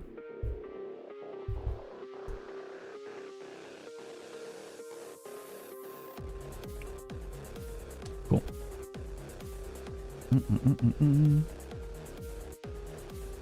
Well, that's as I understand it. I'm not a medical professional. They may have done more medical scientific tests and experiments on these things that have proven something differently, but that's as I understand it. You like shisha? I love the shisha. I absolutely fucking love the shisha. But yeah, they're really, really fucking bad for you. Really fucking bad for you. How could anything that involves things being sucked through a tube be a bad thing? I know, Lelling. It's so hard to believe, right? I can't enjoy a cigarette anymore. I miss being able to genuinely enjoy it, but I can't for many reasons. But gods, do I miss it? Yeah, I can understand that. Probably for the best that I can't, though. Yeah, honestly, 100% for the best, Pseudopolis. 100% for the best. But I understand. I understand that feeling. That feeling of, this was something I used to really fucking enjoy, and it's not hitting the same now. I just don't enjoy this experience, you know?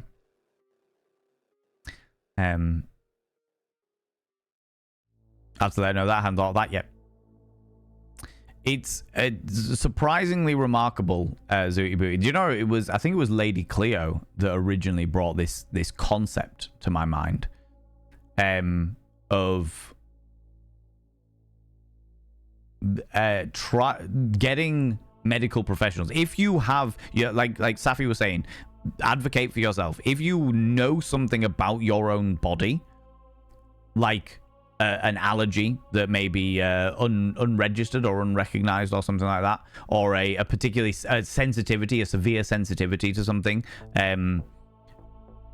you should advocate for yourself 110%. And if it gets to a point where you have got a doctor, where some of them, because all doctors are still humans at the end of the day, medical professionals are still humans, and there will be arseholes amongst them.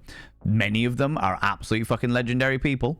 I have met fucking phenomenal, amazing doctors in my life that are really attentive and have great bedside manner and just genuinely really nice people, but some of them will be dickheads. And you meet one of these dickheads that's just being super stubborn, and that whole attitude of, I know better because I'm the medical professional. Those are the first people that will be apprehensive about any description of accountability. And it's like, cool, if you're so confident, put this on my medical record.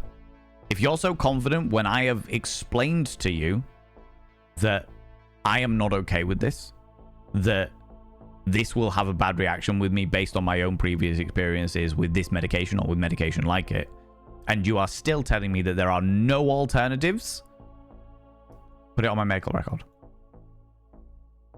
Put it on my medical record. So that when things go wrong, as I know they will, because they always have, and I've got previous experience of this, then I can hold you accountable legally. You know? Sometimes medicine is let's do this thing and it'll make you... Very dare you. Vanera, you cheeky little devil! You just wanted to see me fall over in high heels, didn't you? You wanted to see me fall over in high heels. Thank you very much for the 1,000 panderings. Good lord, you cheeky little devil, you. Good lord. Can I get a shout out for Vanera Darkwolf, please? People, go check out my dear friend Vanera Darkwolf, the Queen of the Frogs. The great royal visage of the frog tapes. Also has many other critters around their times. How are you doing? All right, thank you very much. I am doing all right now. I have had a fucking... Look at this glorious being. Look at them. Look at this glorious individual.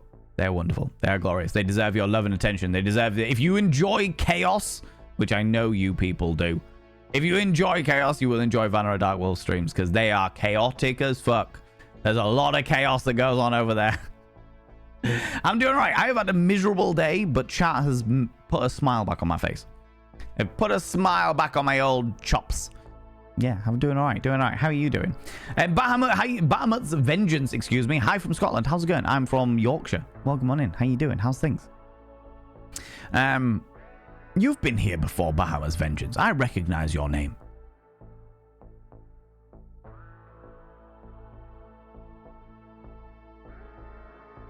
You've been here before?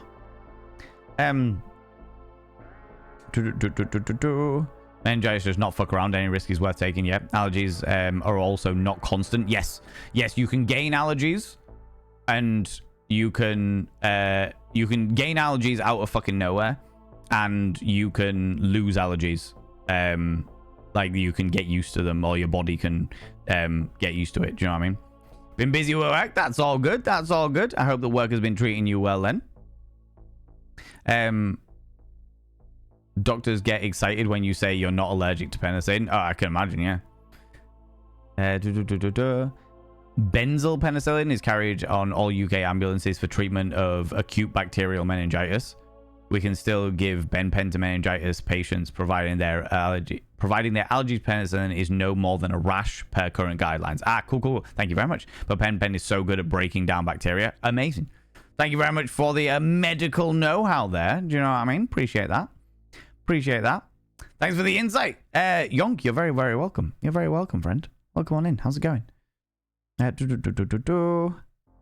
Ooh, what's nonsense? Who said nonsense? Oh, let me scroll up. What is this? Especially if you are AFAB or queer, especially if you are trans, doctors tend to just suddenly lose their ability to hear when you describe your issues. I completely agree with that. That's not nonsense at all, Bahamut's Vengeance. That is not nonsense at all, by any stretch of the imagination. Because again, doctors are still human beings, and human beings come with prejudice.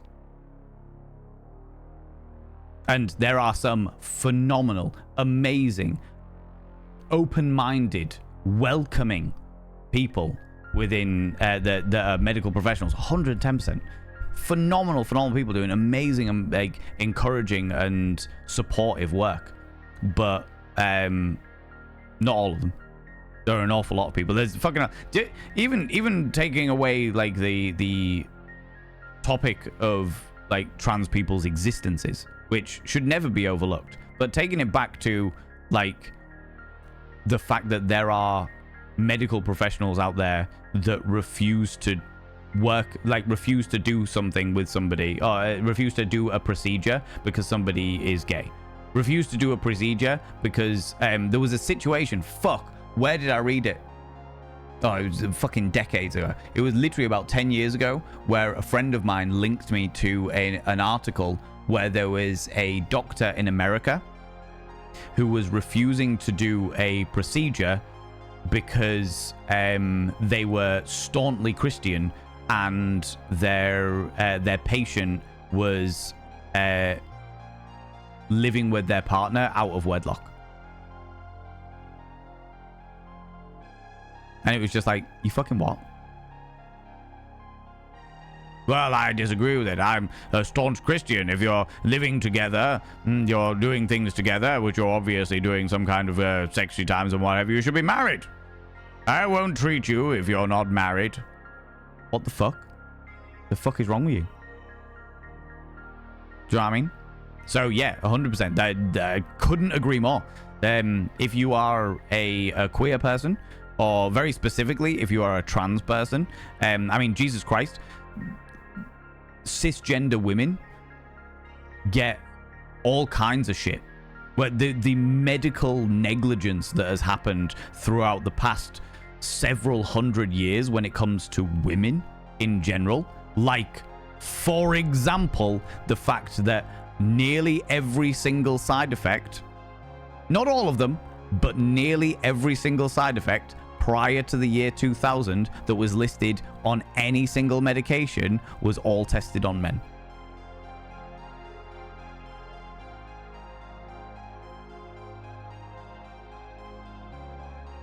Especially anything that was like pre-1980s.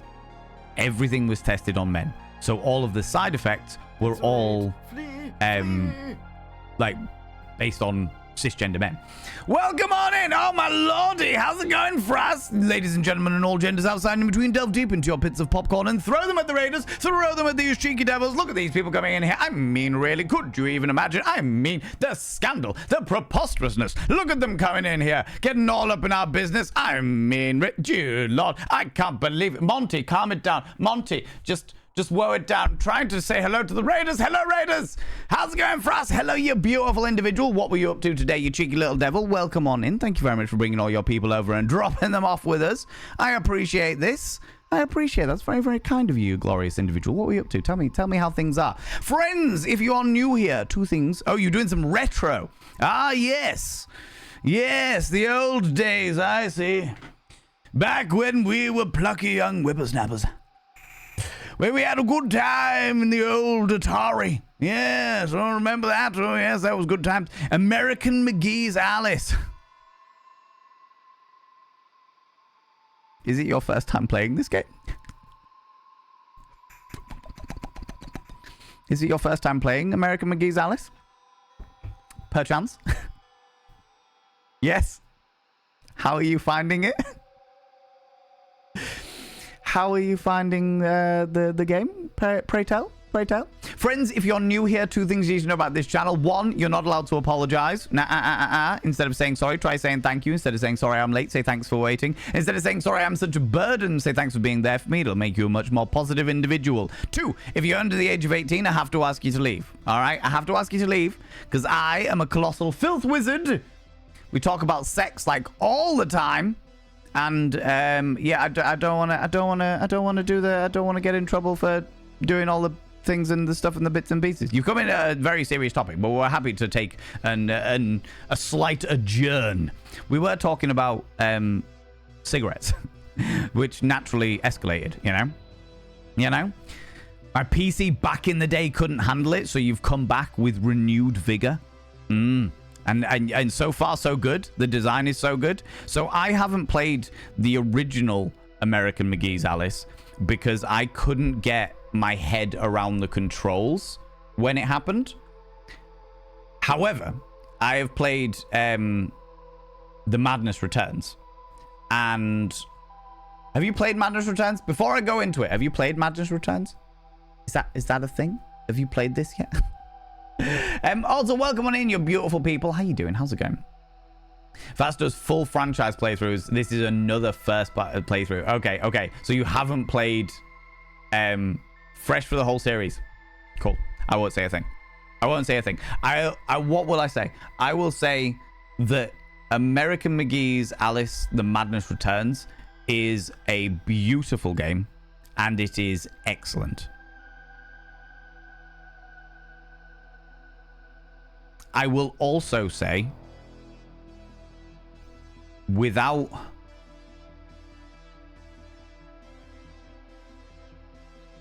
Yeah, there's no spoilers there. I will say that it might be worth looking at... Depending on you and your community, it might be worth looking at potential trigger warnings. I'll leave everything else. I'll leave it all alone other than that, okay? So just be aware, because it was definitely something that blindsided me. So I was just like, oh, okay. That was not, I was not expecting that. Okay, that's a thing. That's a thing. You know? But welcome on in. Fraz, if you need to disappear off, if you need to go grab a snaffly treat or a delightful beverage, please go and do so. Please look after yourself. And that goes for your wonderful, wonderful community as well. As much as I love all of your attention, because I am Valen Vane, Vane by name, Vane by nature, with the mirrors all over the wall, look after yourselves. As I do love people's attention, but at the end of the day, your life has to come first, all right? What's in the glass? I very specifically have these metal glasses so you can't see what's in it, because there was one point where I'd like have beers and vodka cokes and stuff like that on stream, but then oh my lordy, twice in as many runs. But then we had people in the community that had issues with alcohol. And as a result, I was like, cool, I'm not going to tempt people. So I never tell people what I'm drinking, apart from my tea. If I'm drinking tea, then I will happily tell you about it. But in the glass, no one ever knows. Yes. Ladies and gentlemen, and all genders outside and between, delve deep back into your bits of popcorn. Monty, we would like some more popcorn, please. Thank you. Thank you. Bring more popcorn. For that wonderful classic chunk, keep those going. Oh my lordy, all of the popcorn, keep the popcorn. Good lord, the scandal, the preposterousness. Classic chunk, my dear chum, who I was playing Raft with on Sunday, has brought you in. How are you doing, chunk? How? This is it. Look, this is them. They're glorious. They're wonderful. Do the thing. It disappeared off. It disappeared off, but they were playing South Park. One of the South Parks. What South Park were you playing? What South Park? What South Park were you playing, Chunk? Tell me more. Tell me more. I need more information. Also, for some reason, our alerts are being a bit skew-whiff. The fractured butthole. I mean, earlier on, a member called Sloppy Cox. What was it? Sloppy Cox Buttlove was given a subscription. So, you know, we're on board. We're all on the same theme here. Do you know what I mean? It was great. Just a short couple of hours stream. Well, I appreciate that. Thank you very much for bringing that. Oh, you know it. You know it, Fraz. Fraz, thank you very much for coming in for the Prime. And Beardy Dan, the Beardy Man, coming in with the 42 months. I will inscribe your name upon the Mirror of Vane, friends. As you can see, there are many, many mirrors. They are all inscribed with the names of our wonderful subscribers. Beardy Dan, the Beardy Man, and Francois. For some reason, I want to say your name with a mild French accent. Oh, Francois. Ah, yes. There he is. This elegant individual, Francois. Both of your names have been inscribed upon the Mirror of Vane. By having your name upon the Mirror of Vane, it means you get access to my personal Snapchat. Not a bum Snapchat, you cheeky devil. And of course, you get access to all those sexy little emotes. But the most important thing is you got to roll over every morning, look in the mirror, and go, God, do I look rough. But goddamn, do I make rough look good. Ooh, sexy. Ooh, yes, meow, you know? Every time. Every time. It's the only way to do it. Where do you manage to find yourself, Tombo? Thank you very much for the follow. I appreciate that you have come into the wily roams of the home of hedonism.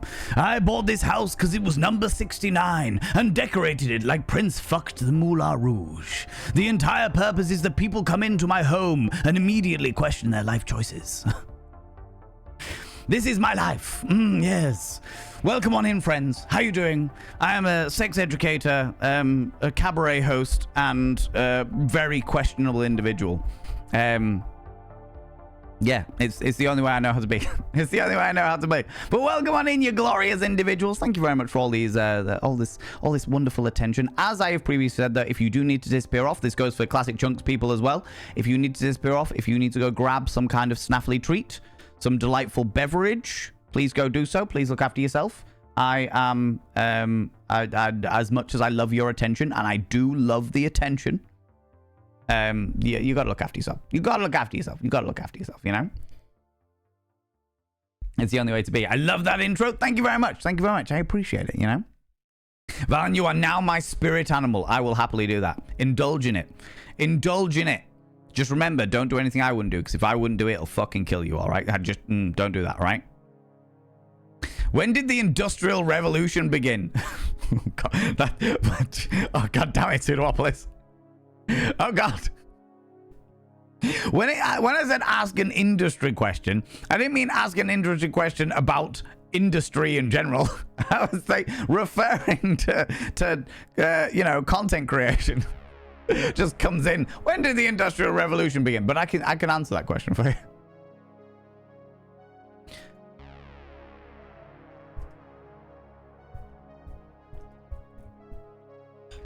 The Industrial Revolution. The Industrial Revolution was a period of significant technological and economic transformation starting in Britain in the late 18th century that transitioned societies from agrarian to industrialized urban ones, with widespread adoption of mechanized manufacturing and the factory system. And then shortly after that, social media was formed. And pretentious twats on the internet called Valen Vane immediately became very popular. Some people said it was because he was very handsome. Some people said it was because he had a massive forehead. And other people, intelligent people, said it was because he was a filth wizard.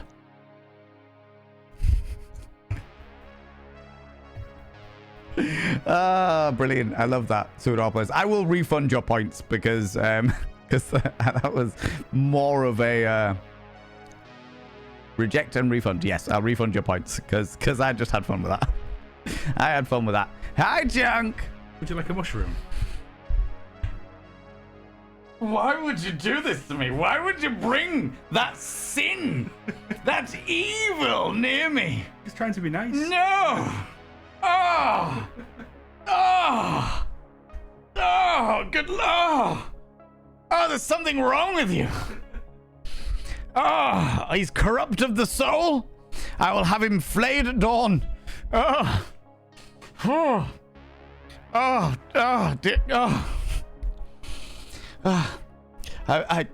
Friends, I disagree with apologies, but I am regretful that you had to experience that. Something bringing in such evil into my my humble abode, my sanctuary of a studio space, you know. For those people that don't know, I have somewhat of an aversion to mushrooms. Why the disdain for fungi? Because, Tombo, and do you know what? That is a night dweller. Is it safe to assume that I don't like mushrooms? I think the only thing that I can really say is that through many years of scientific experimentation and understanding, I came to the conclusion that mushrooms are actually the bum nuggets of Beelzebub. They are sin incarnate. And I don't mean like the good sin, the fun bedroom type sin. I'm talking like poking a puppy in the eye. You know what I mean? Like kicking a toddler. Like the most evil of evil sins. When somebody pokes a fucking kitten in the eyeball, suddenly a mushroom grows. The vilest of things. Mushrooms are there. Immediately popping up out of fucking nowhere. They even deceive you, friends. They have specifically crafted themselves to look more phallic so that people are more likely to put them in their mouth, all right? It's vile. It's disgusting. You should not partake. All right? I'm trying to do you a favor. Also, The Last of Us, okay? Genetically, mushrooms are closer to animals than other plants. Exactly, right? No wonder they look like penises, okay?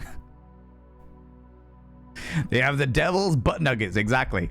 But people who love mushrooms are fun guys. Don't you start, Bunyip! Oh my god! I feel sullied in my soul. My entire soul has got a little bit more dirty. All right. So you're saying you're obsessed with them. I'm just because I enjoy a good peen. All right, Alexandra. Rude. All right. I enjoy all erogenous zones, especially when they're in my face. I do not like mushrooms because they are the great deceivers. The great deceivers. Simply no would have sufficed, you know. Exactly. Why would I give you a no, Night Dweller? I need to explain. All right, I can't just say no because people are like, oh, why? I don't understand. That's great. I need to give you the full explanation. It's the only way forward. The only way to truly explain how vile these things are. You know.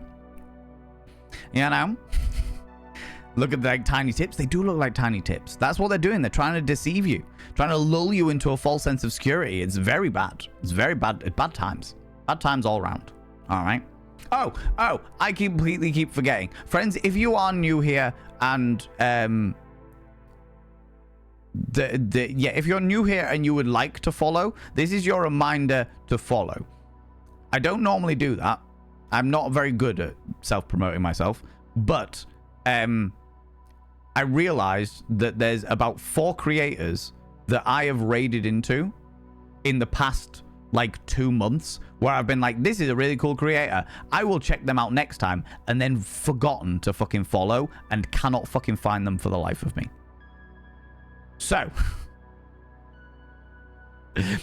I'm reminding you, like I should have reminded myself, that if that's something you would like to do, no obligation by any stretch of the imagination. Okay, you don't have to. I will not be offended if you don't. But but I like to remind people, you know. Where was I?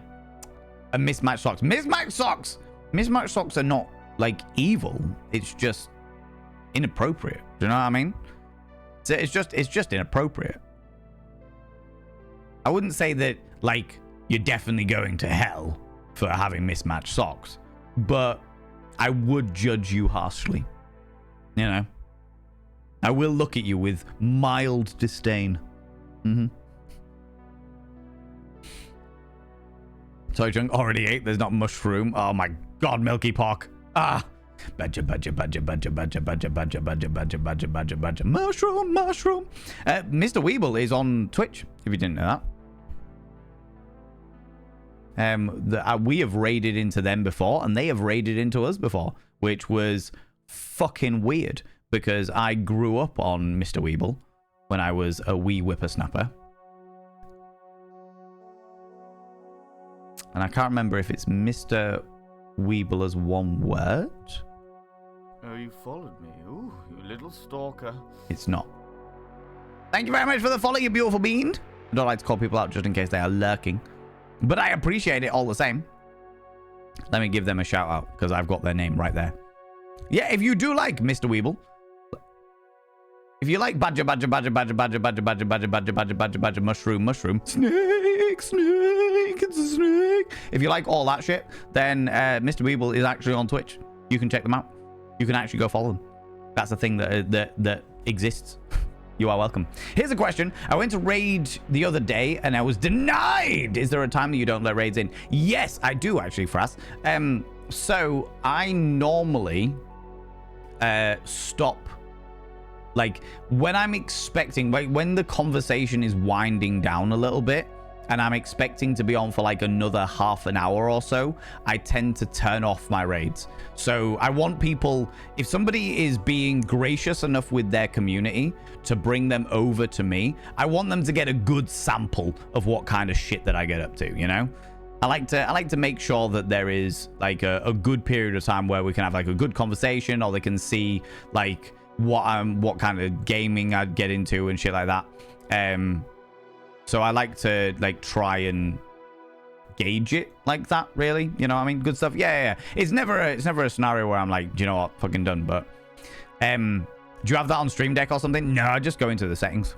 I just go into the settings. Just open on the Twitch dashboard. Just open the settings. Jump in the stream settings, and it's one of the things down there. Just deny all raids, and then at the end of the stream, once I've actually raided out myself, I go back in and activate all raids again. Sometimes I forget. I'm terrible for it. I'm terrible for it. Milky Pork, not as terrible as you, though, you shit. I see you, you cheeky devil. Commitment to the bit. Yeah, I just don't want, like, I feel it came from feeling really guilty that people would bring over their community just as I was finishing just as I was finishing stream, and I'd be like, they've been kind enough to bring all of their beautiful people over here. No matter what, and I'm not a numbers person, so it doesn't matter whether that's 2 people or fucking 1,000 people. It genuinely doesn't fucking matter to me. The fact of the matter is that a streamer has chosen, of all of the people that they could share their community with, and we all know, all of you people that are streamers, you all know how fucking precious your own community is to you. Yeah, I appreciate that. And I'm like, you, of all of the people that you could have chosen to raid, you choose to raid me. I want to make sure that you're going to get your fucking raids worth. Do you know what I mean? I want to make sure that there's going to be a good fucking half an hour, 40 minutes of content there. Whatever that content may be. And I'm all about it. I'm all about that shit. So, you know, they're not your community. You rent them. Okay. Yes. No. That would... that's bold. Bold, I have to say. Rent a community. I can see it. I can see it that, though. Do you know what I mean? But what if I just want to show you off? Just, this is what it's like, and now we're leaving. tough cookies, all right? In it for the penny, in it for the pound, all right? Can't afford the whole community in this economy. It is quite hard. It has to be said. It has to be said. What I suggest for us is, if you are looking for cheap variations of the community dynamic, look for the brats. There is a price that needs to be paid, but it's not a monetary one. They will come over, they will cause all kinds of anguish, your entire soul will be rejecting your body for the sheer strain and stress that they will cause you, and yet amusement will be fulfilled. That's the thing, right? Yeah, you pay in your sanity. This is accurate. Yes. Yeah. Brats, don't you start, Alexandra. Don't you make me get my breadboard for your buns, okay? You love it, really? See, this is what I'm talking about, all right? This is what I'm talking about. Oh, by the way, I didn't actually... Can we get another shout out for Frassoir, please? I got so consumed by all of you beautiful people coming in here and pandering to my delightful visage that I never actually talked to my community about going and following Frassoir. Friends from my community, go and check out the wonderful Frassoir. They are relatively new on my wonderful horizon. Go check this beautiful people out. Look at this. Look at this. Go to Frassoir. Check out that Frassoir. And press that cheeky little fall button. All right? Don't make me get the kazoo. Exactly. All right? I would like to point out that I'm not a brat, but you asked for this. No, Semba, no. I'm terrible at fucking self-promoting myself. Friends, go and check out Frassoir. I'm relatively new on the horizon of Frassoir. I have checked out a couple of their streams, and I have to say, of the couple of streams that I have been in, I have had a fucking great time. It is highly entertaining over there. They are another delightful streamer who does franchises, so they will play an entire franchise from start to finish, including all of the games, to my understanding, including all of the games, even the ones that were a little bit shit. So please go and click that cheeky little follow button for them. Go cause them some chaos. And also, we've just had, whether Frassoir realizes this or not, we've also just had like an open invitation. Stalker. Thank you very much for the follow, beautiful bean. We've also had like an open invitation for Brattery. All right. I know how you people love it. You can go over there, cause a little bit of chaos. All right. Take down some of Frassoir's community debt, you know, on all the stuff they're trying to have to rent and stuff. It's you'll be doing a good service, and also it means that I might not get quite so much Brattery here, you know. What is the age rating of bratting? Well, here it's 18 plus. I don't care about anywhere else, but here it's 18 plus. Oh god, you know.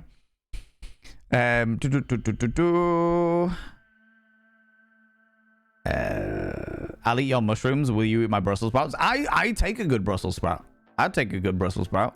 But I like them roasted. I don't like them like boiled and mush. And I like the like a roasted Brussels sprout. You know, the mushroom fruit that we farm is actually the procreation organ. Exactly.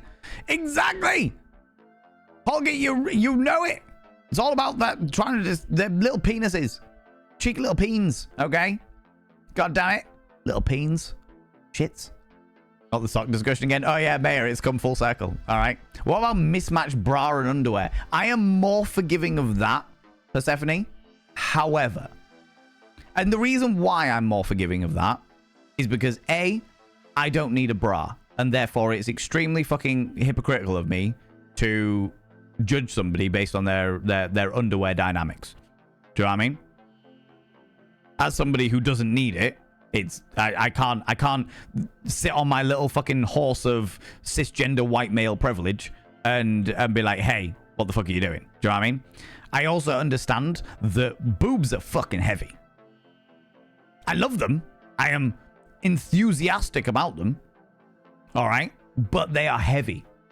And for the person with them, it might be a scenario where they can't get a bra that matches their underwear because their delightfully large chesticles are harder to accommodate when it comes to brassiere manufacturing. You know, so I understand the dynamics of that. So I'm certainly more forgiving of a mismatched bra and underwear set. However, the understanding of those things lends itself to a greater appreciation when there is matching bra and underwear sweat. Yes. In exactly the same way that when it comes to a masculine person, and I'm not including genders there. I'm just talking about the physicality of a masculine person wearing some kind of like underwear. I understand that a lot of masculine individuals don't really pay attention to the type of underwear that they're wearing. They just put underwear on, if they put it on at all. So when somebody is wearing a particularly nice set of underwear, a delightful little snake print or something, some fancy little thing with little net panels, I have an extra appreciation for it, you know? However, if they're wearing any of those things that we've just talked about and mismatched socks, that's it. There's no going back. That is it. My business card is back in my wallet. Or do I not have a business card? No, I do. My business card for business time. There you are, friends. Specifically for me. Business card for business time. That goes straight back in the wallet. And I'm like, no, I can't do this. You have mismatched socks. The urge to put on mismatched socks. Oh, really? I see how it is.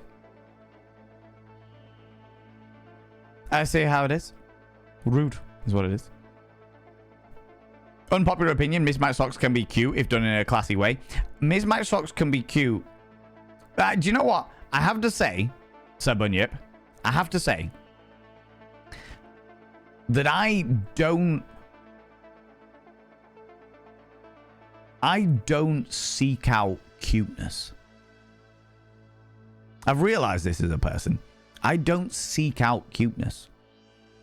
I can accept that something is cute. I'm like, oh, do you know what? That's really that's a really nice. That is a very cute thing. Very wholesome. Very cute. Oh, very nice. But I am not it's not something I seek out. I don't go for things that are cute. I'm not a plushy person, you know. So I can understand how mismatched socks could be cute, but that isn't going to make my approval of them any better. Do you know what I mean? In the same way that a puppy can be cute, but it can still annoy the fuck out of me. Do you know what I mean? That scenario. You know? And then when you're in the stream, oh, there you go. You are all welcome, friends, that I have introduced you to Mr. Weeble's Strimstrams. Did you ever get a P.O. box sorted? I didn't get a P.O. box sorted. I haven't got a P.O. box sorted yet. I will sort something, Blaze.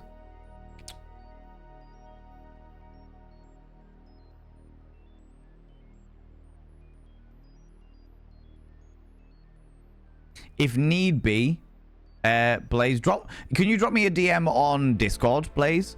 I've got a friend who is moving out of their house in the next couple of months, and that might like be a good temporary alternative, you know, where you could send it to their address before they move, and that way it would effectively have the same effect as a PO box, you know. Danny, you want cake now? On board. Indulge in the cake. I encourage this. I don't only encourage, I enable this behavior. Night Dweller. Do it. Indulge in that shit. Have some cake. Unless there's some description of medical reason why you shouldn't be having it. Do you know what I mean? Paying your sanity. Exactly, right? Exactly. Touche. You may also be slowly becoming a brat. Me? A brat? How very dare you? I will have you know I am a filth wizard. A wizard of filth? Instead of a P.O. box, you got a stash house. Basically, yeah, evil marksman. Effectively, yeah, that's what it's about. I got a stash house, right? Filth wizardry. It's the only way to do it. Thank you very much, Sembar, for the shout out for Fraswell. I appreciate that. Speaking from experience, yeah. Jumping again the kazoo.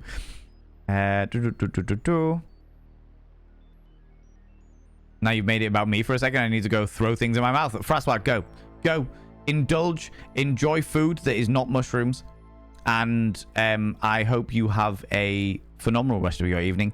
Thank you so much for bringing all your beautiful people over here. Thank you so much for bringing your community, whether it be rented or bratted community. Thank you very much for choosing to trust them in my very, very handsy hands. Handsy with consent. Hands, you know? That's possibly the best shout out for Frass I've ever heard. And he is a brat. You are welcome, my friend. You are welcome. Ah, Jesus. Less brattery? Yeah, exactly. Exactly. I was hoping, right? I can dream. A man can dream, okay, Zooty Booty? Okay. Today was a good day. Maggie D's mess up my order, so give me 6 sticks of pineapple. Wow, okay. As you do. As you do. Why not, right? Everyone loves boobs. They're not called fun bags for nothing. Do you know what, Mistress Luna? Couldn't agree more. I don't know a single person that doesn't like boobs. I do know people that don't like their own boobs. They love boobs in general, but they don't like their own boobs, which is entirely fair. You've got to live with them in scenario drumming.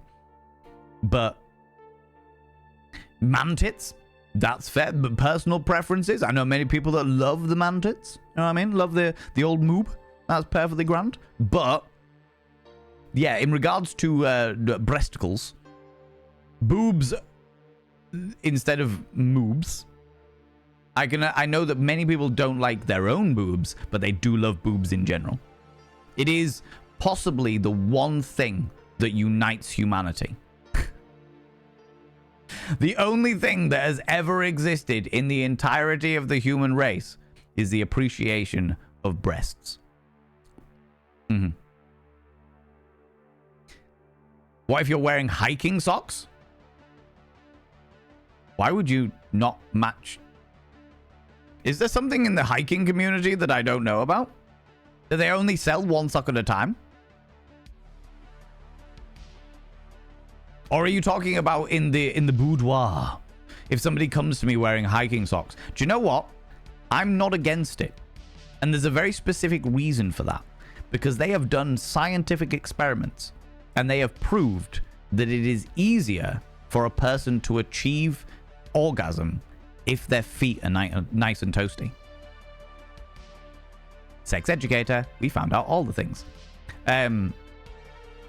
So yeah, if we're talking about, you know, boudoir times, talking about the rumpy pumpy bumping of uglies, the in-out hokey cokey, the horizontal tango, then yeah, I'm all for people wearing socks. Especially if they, generally speaking, struggle to orgasm. Because I'm like, well, it's going to make it a little bit easier. Let's go for it. You know? However, if they are mismatched socks,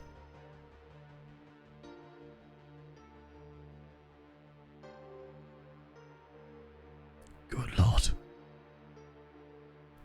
Good Lord. Oh my God. Right? Remove one sock. Nibbering. What? Nibbering, you're fired. How dare you? How very dare you? God damn it. Socks on during sex. Right, I'm ditching education right now. I'm just saying there is scientific studies that have been done around orgasms, and they have found that if you wear socks, you are more likely to be able to orgasm. Because it's down to, you know, circulation and shit. Itchy nose. What if socks are sold that aren't matching when you buy them? Then they're from the same set, so they aren't mismatched.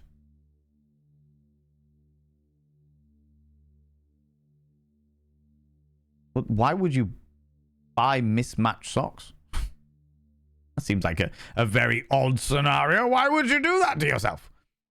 Why would you bring yourself into that scenario? Remove one shoe? Wild Squeak, what if I'm wearing 9-inch pleasers? What the fuck am I meant to do then? My socks have an orange line on them to tell you if they are inside out. Best socks ever. I mean, to be fair. To be fair. Invite Valen to your house. And Wolfex, how you doing? Invite Valen to your house. Let him open the fridge to get himself a drink. Then the fridge is filled with mushrooms. When he turns around to look at you in horror, you are there devilishly smiling, your legs crossed, showing off your mismatched socks. That is, do you know what? That's probably the best, like, movie pitch for a horror movie I've ever heard, Persephone, I think. I think that's actually, that would win awards. That would win awards. You know what I mean? Forget fucking Freddy versus Jason. Forget The Evil Dead Part 208. What you need is that shit right there. What about matching socks? But they have the days of the week stitched on them and you're wearing Thursday and a Monday. Yeah, that would annoy me. That would, because then they wouldn't be matching. Then they wouldn't be matching. That would get right in my business, because I'd be like, but they're not matching. I wouldn't be, weirdly though, I would be perfectly okay with them if you were wearing like the Tuesday socks on a Friday. Do you know what I mean? I would actually be perfectly all right with that. How's it going, the Rebel Inc? Hello, you beautiful individual. Friends, can I please get a shout out for the wonderful Rebel Inc, please? I would very much appreciate that. I would very much appreciate that. Also, Alinixia, you beautiful individual. I shall now inscribe your name upon the Mirror of Vane. Thank you very much. For some reason, our subscription alerts are being a little bit questionable. A little bit questionable. So we're doing all right. We're catching them. Do you know what I mean? How are you doing, you exquisite bean? I met the Rebel Inc at a Twitch thing that they were doing. And they are great and wonderful. I popped into there. I was lurking in their stream quite a few times because they have some great conversations over there. Oh, slightly different Nibbering. There we go. Fantastic. Oh my God. Wait, what? No.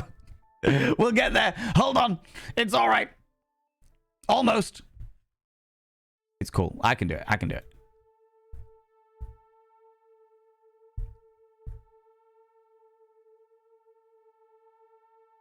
There they are. Look at this beautiful individual. They are absolutely fantastic. And they have a fantastic... If you enjoy good, intricate, peculiar conversations that come from all different perspectives, much like with the conversations that we have in this community, plus some thoroughly enjoyable music that'll get you up and have a wonderful vibe in the morning. Some fun stuff. A lot of positivity. A lot of body positivity. We were big fans of that. Go and check out Rebel Inc. They are wonderful and glorious. Had a wonderful time over there when I popped over and said hi. Yeah, love it. It's the only way to be. It's the only way I know how to be. Positivity. Positivity and moralistic hedonism, which was a phrase that we have currently coined. Do you know what I mean? Where was I? What was I doing? Alinixia, you cheeky devil. Welcome on in. I shall now inscribe your name upon the Mirror of Vane. By having your name on the mirror at Vayner means you get access to my personal Snapchat. Not a bum Snapchat, you cheeky little devil. And of course, you get access to all the sexy little emotes. But the most important thing is you got to roll over every morning and go, where are you? Where are you? There you are. Go, God, do I look rough? But god damn, do I make rough look good? Ooh, harr, sexy. Ooh, yes, meow, you know? It's the only way to do it. The only way to do it. Getting all about that, you know, making rough look good. It's all fun and games. I, from a young age, wore mismatched socks. Wrong. I'm ambidextrous, and it helped me tell from my left from the right from the wrong as a young one. Deliberately mix up socks, but that's a me thing. Do you know what? Weirdly, though, Inanda, if there was socks that had, like, if they looked exactly the same, but they had like an L and an R on them, for people that like yourself that struggle with lefts and rights and stuff like that, or did when you were younger. But I know there's people of all ages that struggle with these things, you know, and there's no judgment there by any stretch of the imagination. I would understand that, and I would be okay with that. I'd be okay with like prioritizing a little bit of functionality over my innate need for excessive vanity, you know? Yeah. So instead of a PO box, I'll have a stash house. It'll be all right. Be okay. Drop your DM in Discord. Thank you very much, Blaze Winterborn. Please do so. Please do so. Gotta stash the filth? I don't need to stash the filth, evil marksman. I show it around my humble abode.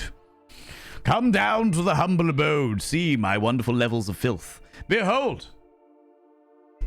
This isn't filthy. This is just a thing. Behold the life-size crocheted doll of me. Behold the Barbie. Oh, hello. The Barbie version of me. The many things of chaotic scenario that we have here in the cult of Vayne, the home of hedonism. Lots of filth. Lots of filth. You know? My day is better than all of you. I'm eating trifle. That is pretty impressive. That is pretty impressive, evil marksman. My day was pretty shit, and then the chat started their shenanigans, and naturally I am now having a fucking wonderful time. You know? I bring you a cooked mushroom for torment purposes, but I'm in pants now. Good. I am glad that you are borderline nakedified classic chunk, because I have no time for your mushroom shenanigans. Good lord. Titties unite all. Titties do unite all. It is the one universal truth. It is the one universal truth. Everyone appreciates boobs. You know? They might not appreciate, as previously discussed, they might not appreciate their own boobs, but they appreciate boobs as a whole, you know? Mine are a little on the large side and do come with the old back pain. Yes. Yep. A frequent occurrence for those of you that have larger breasticles. Quick, someone take a picture of their breasts covered in mushrooms and mismatched socks. I would feel so I would be very confused. That would cause great confusion in me, Persephone. All right. One true cripple, come here, cheeky devil. Take that cheeky kiss, you cheeky individual, you. Thank you very much for claiming that. I spotted it just now. I need to find it now. There we go. Wait. All good. Right. There they are, all standing in a row. Big ones, small ones, some as big as your head. You talking about coconuts again, Milky Pork? I got a lovely bunch of coconuts. They all standing in a row. Big ones, small ones, some as big as your head. Give them a twist, flick of the wrist. All good. Socks on during sex, yeah. Socks on during sex. The science behind it. It's all about the science behind it. It's all about the circulation. If you got warm feet, the rest of your body is more likely to be warm. Guess what happens when you're warm? You're going to have good circulation. Guess what needs good circulation? The erogenous zones that bring you to the point of sheer unrefined ecstasy. Science. We love science. We love science when it has something to do with pleasure, you know? In a consensual and moralistic way. You know? All about that. socks with traction pads on them can also be super handy. That is very true. Especially if you're doing it in the shower.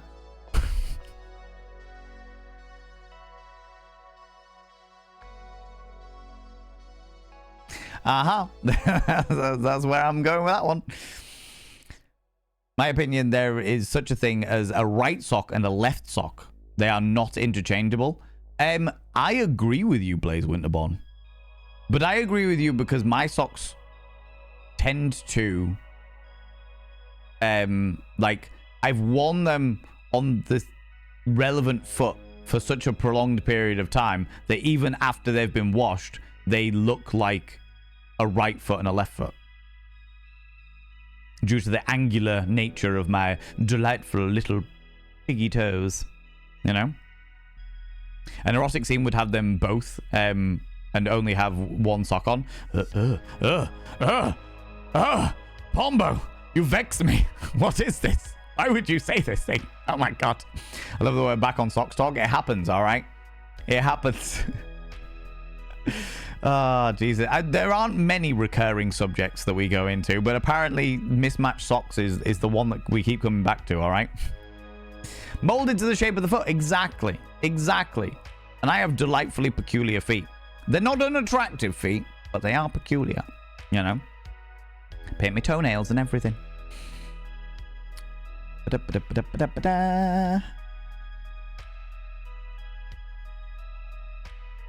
was it, Elixia. Thank you very much, Elixia, for reminding me about that. I appreciate that. I definitely got you confused again, as I knew I would. I knew that would happen. The more that you remind me, the more I will get it right. Okay? What about Smurfs? They wear matching socks, but they also live in mushroom houses. Do you know what? Weirdly, Sir Bunyip, there was talk earlier on about Smurfs quietly engaging with each other. And it's weird that you brought it up now because we've got sort of gone full circle with that one as well. Believe in you, Nibrin. Believe in it. It's cool. I got it. I was on it. I was on it. Very capable human adult. No, it's all right. I understand. It was a little bit of rebellious nature from Nibrin there. A little bit of rebellious nature. Crawls into chat and dying sleep-wise. Go sleep. Go sleep, Miss Coco Bay. Yeah, you can sleep under the chair. That's fine. That's grand. That's all right. I'll try not to run over you in my wheelie chair, you know? Yeah, I know. What happens if you wore the R on the and the L on... What if you... Yeah, if you wore the R sock on the L foot?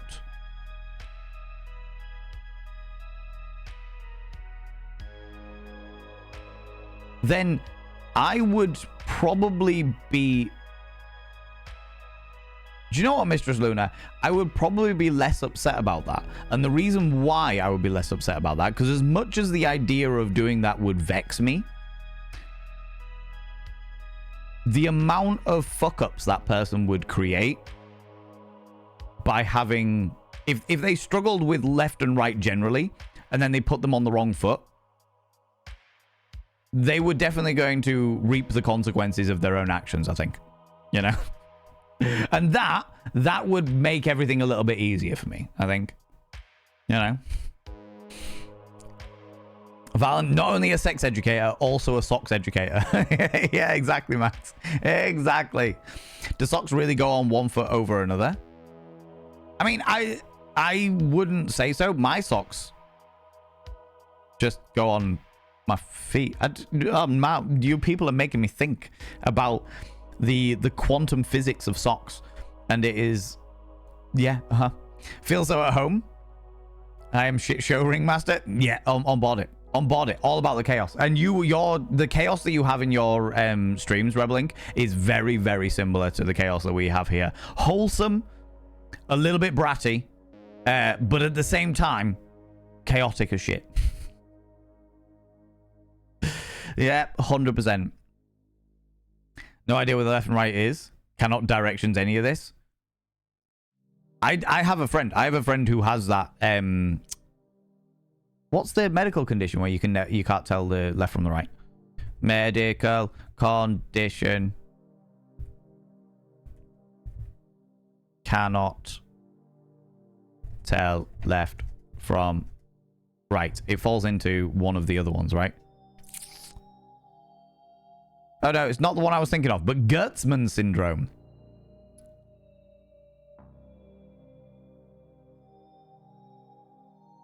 Sometimes referred to as directional dyslexia. But Gertzmann syndrome is a rare neurological disorder that can be a symptom, or the inability to tell left from right can be a symptom of Gertzmann syndrome. But in which case, I've got a friend who may have Gertzmann syndrome. I'm not going to diagnose him because I am not a medical professional. But they have L and R tattooed on their hands, just like there, so that they can they are constantly know which one is left and right.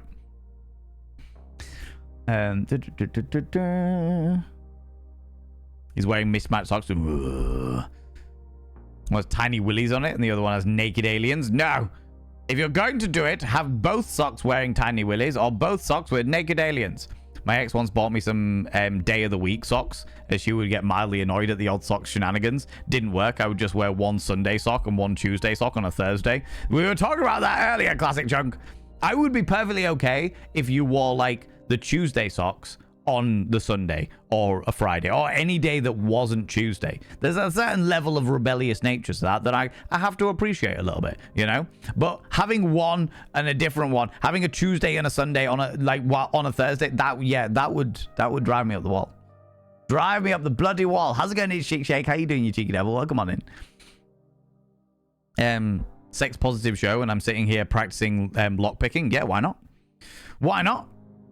How's it going, Bear? Hello, you beautiful bean, you cheeky little devil. Welcome on in. Welcome on in. Coming in for the 3 streams in a row you've been streaking through here, all nakified, running around, getting your flappy bits all a-flapping. The scandal, I tell you. The scandal. It's too cold for that shit. All right? I know it's warming up. I know the summer is approaching, but it's too cold for that shit. Oh, damn it. Bear, aka SI3D Printing, has redeemed a vanity promo. Which means that I need to talk about myself, friends. I'm not great at talking about myself. Mainly because I forget. What am I going to talk about today?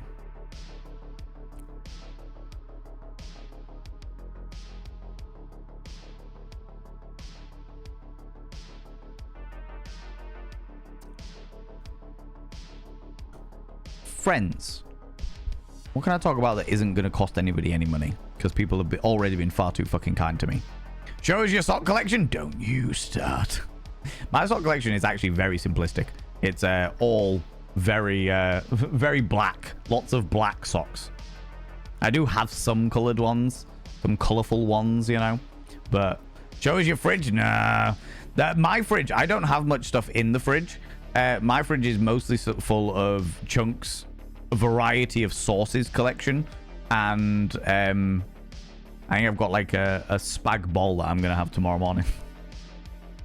Breakfast for it. Lucas Bond, we're having an issue with the alerts of our subscriptions at the moment, but I see you cheeky devil, coming in for the 64 months. But I'm not going to read out what you've said. We are not getting closer to Christmas, for fuck's sake.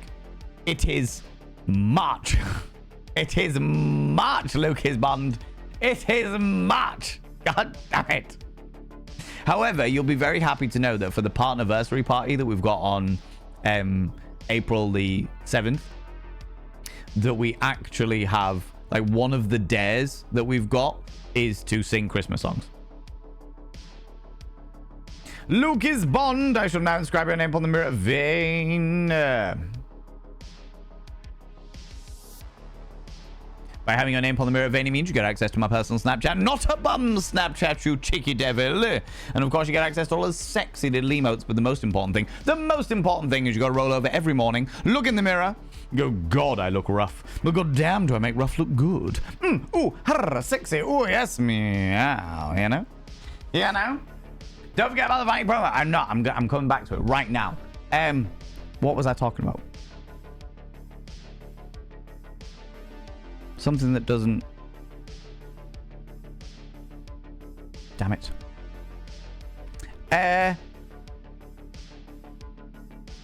My mind has gone blank. What the fuck do I do, friends? What do I actually do in my life? Oh, do you know what? Let's do a generic socials one. There we go. Let's do a generic socials one. Friends, I have a variety of social medias. If you enjoy the inane shit that goes on in my life, maybe you would like to check them out. Instagram, Blue Skies, TikTok, YouTube. What are you going to find on each one? Instagram, you'll find pictures of me looking real sexy. Usually some behind the scenes stuff. And then whimsical facts about sex. On TikTok, you'll also find whimsical facts about sex and random shit that I get up to. Blue Skies is my inane mind ramblings and and promotions about shit that I'm getting up to and what have you. YouTube, I am getting back to, friends. I am getting back to. I had a bit of a hiatus from YouTube because my life got turned upside fucking down. And yeah, I had a bit of a hiatus, but I'm getting back to it. The stuff that you'll find over there is hedonistic shit. So movies I'm really into, sex education stuff because it's me, and other bits and pieces. I have got some sex toy products that I still need to test out.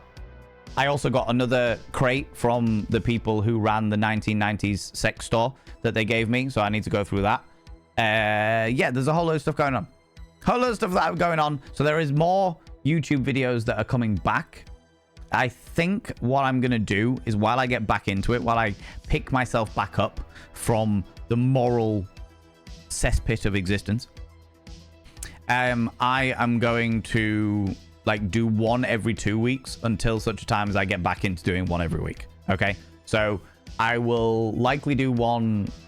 I'm going to try and get one out this Friday, which will just be like a catch up telling everybody what is going to be happening and stuff like that. And then I'm going to aim to do one every 2 weeks at the minimum. And if I can do one every week, then even better. That's my plan. While I get back up on stuff. Do you know what I mean? Discovered from TikTok, from the whimsical facts about Schmex. Ah, I appreciate you coming over from TikTok. Yeah, the whimsical facts about Schmex. I got real big real quick. So I started TikTok a few years ago, and it wasn't the whimsical facts about Schmex that got me the notoriety that it was. It was somebody asked. There was another creator who asked women, why is it? It was a cisgender male creator being like, women, why is it you don't like it when we say you look better without makeup? And I was like, right, as a guy who wears makeup, I think I can offer a different perspective on this. They don't do it for you. They don't wear makeup for you. They wear makeup because they want to wear makeup. Just like I wear makeup because I want to wear makeup. We don't do it for anybody else other than ourselves. We are there to pretty ourselves because we want to be pretty.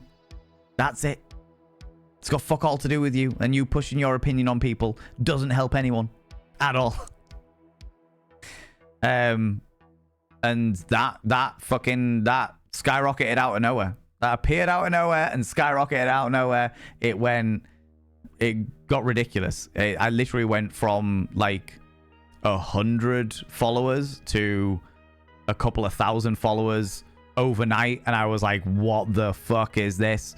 And then yeah, it's escalated since then, and I'm very thankful for it. So for all those people that have seen me on YouTube, seen the whimsical facts about sex, seen all the little bits and pieces that I get up to over there, thank you for coming over and saying hi. I appreciate that. I do have plans to go back to it. I've been chatting away to Mr. Pierre. If any of you know Mr. Pierre, who does the secret wrist cuffs that turn into spicy friendship bracelets, I had a call with him last week, and yeah, we've been chatting about stuff that we're looking at doing together in the future, which is very, very cool. Very, very cool. Very happy about that. So yeah, fun. But yeah, I'm intending to get back to doing more regular TikTok stuff. Like I said, it was like end of January, beginning of February. I got some news in my life that turned my entire life upside down, and it was like, okay, well, everything else can be put on the back burner for a little bit because I got shit to do. I got shit I need to sort out, you know? I can't hear I got a lovely bunch of coconuts without thinking of the one scene from The Lion King with Zazu. I've got a lovely bunch of coconuts. Yeah, 100%. If you buy 10 pairs of the same sock and wash them together, you will always appear to have matched socks. But would you ever be the case, though? What would be the odds? I'm okay with that. Because they'd all be the same make, manufacture, and style of sock. And color of sock, right? So that would work. That would be okay. That would adhere to my vanity requirements. Also, thank you very much for that vanity promo there, Bear, you cheeky little devil, you. I was thinking of traction pads on socks, mainly because I was with someone where we were on laminate floor against the wall and we kept sliding around. Happens in the shower as well. Trust. I want to start my own competing cabaret called Chem, Kinky Erotic Mismatched Hosiery. For those people that don't know, I run a big old erotic cabaret. I realize we've got a load of new people in here tonight. Hi, how's it going? I run a massive erotic cabaret in Yorkshire, in England, called Ken.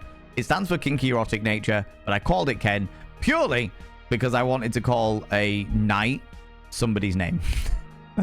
That's the all honesty of it. There's the link to it. There it is.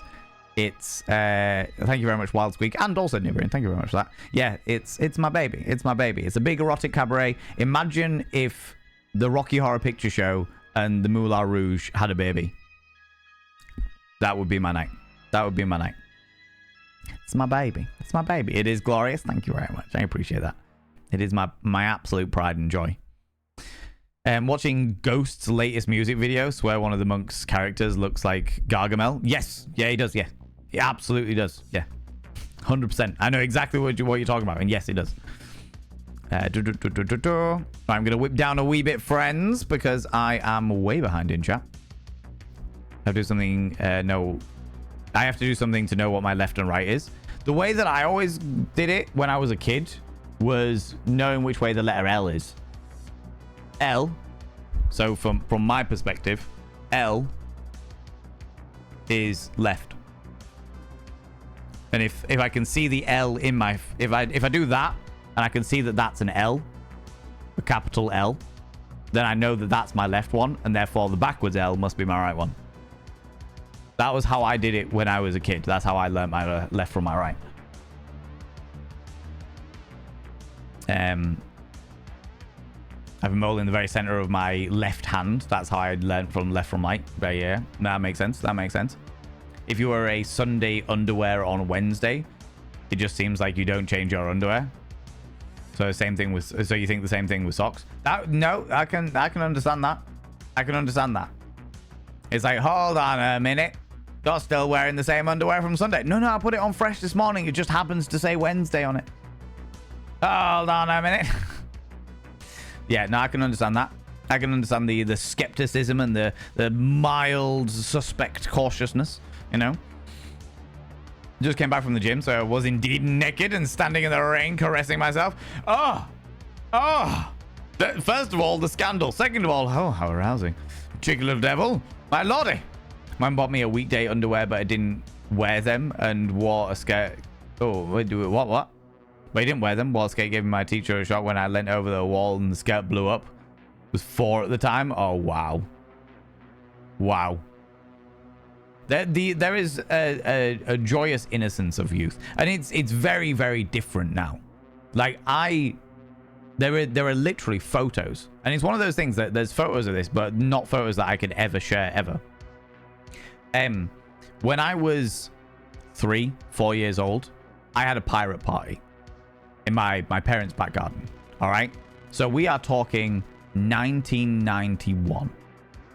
All right. Back in the day. And at this pirate party, my parents had like, they put the slide. We had a slide in the back garden and we put the slide into the paddling pool. And there was like some little bits of like assault course and stuff like that. And kids came all dressed up as little pirates and stuff like that. By the end of the party, all of the children were naked.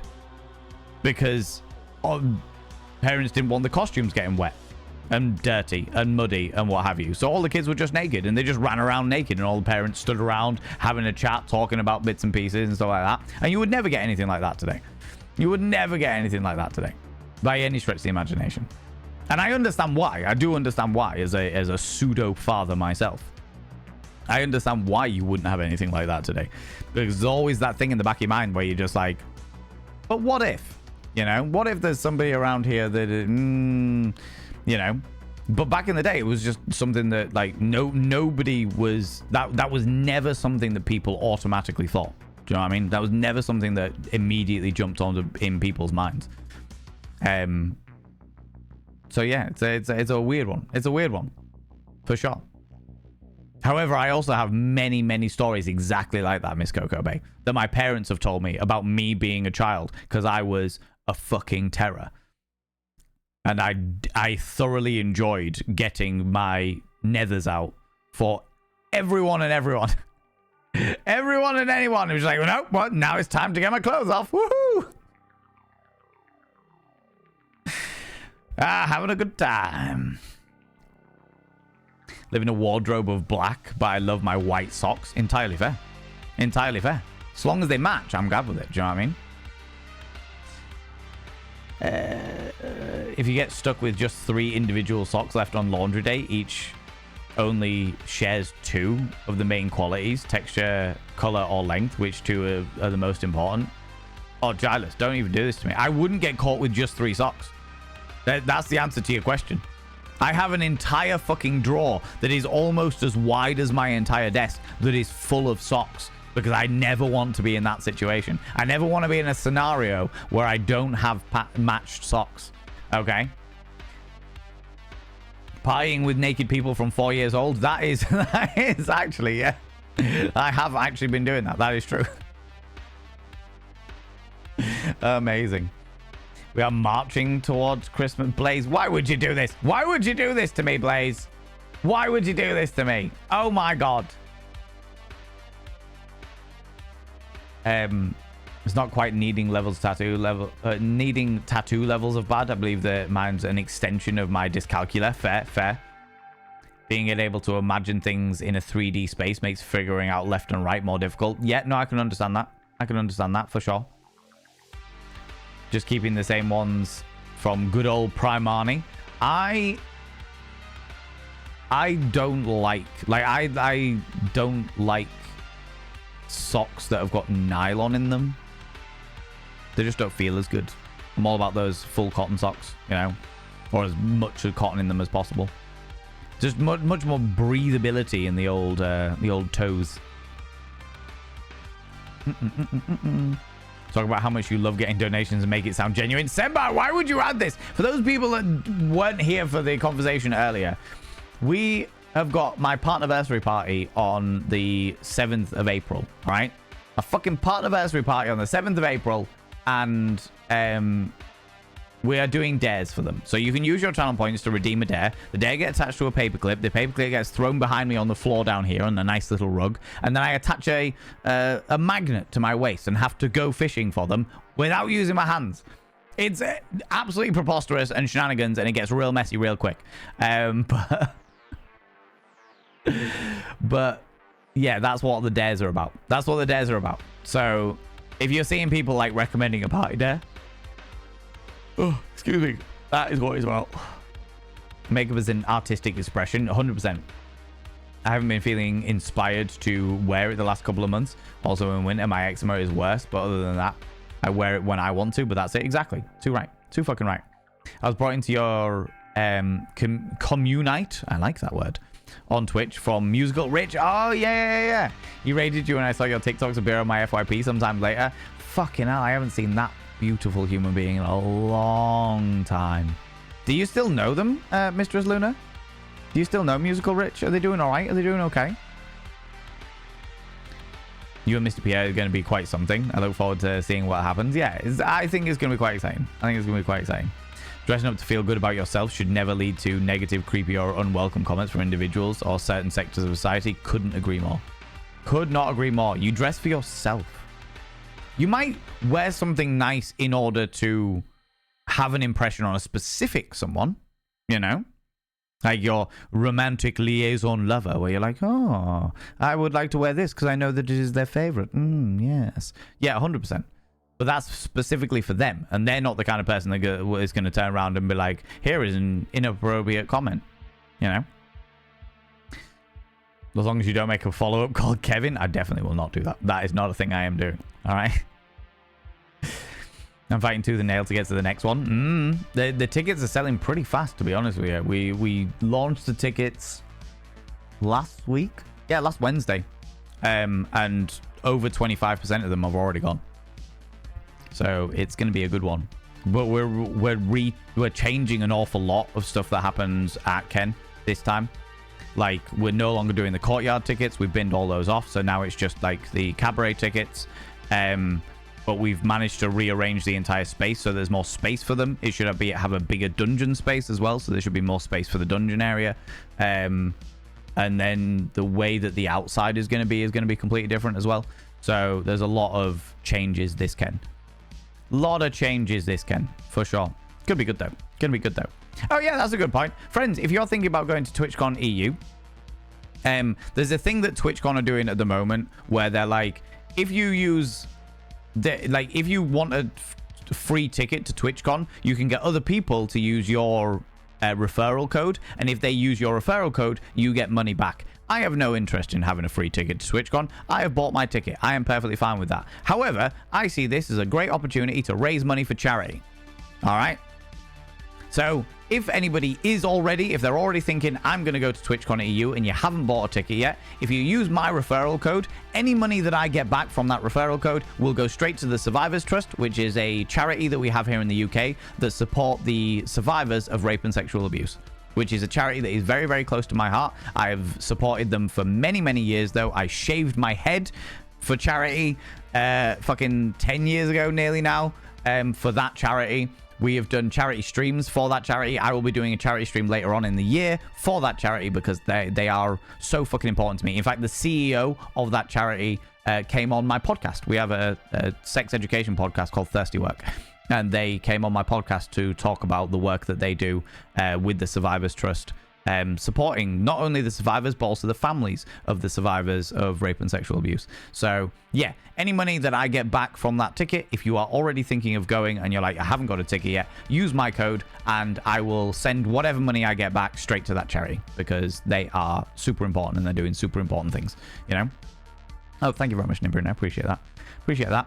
Haven't seen him live in a minute. Haven't spoken to him in a long while either. Hope he's okay with everything happening in South Africa. Yeah, so do I. So do I.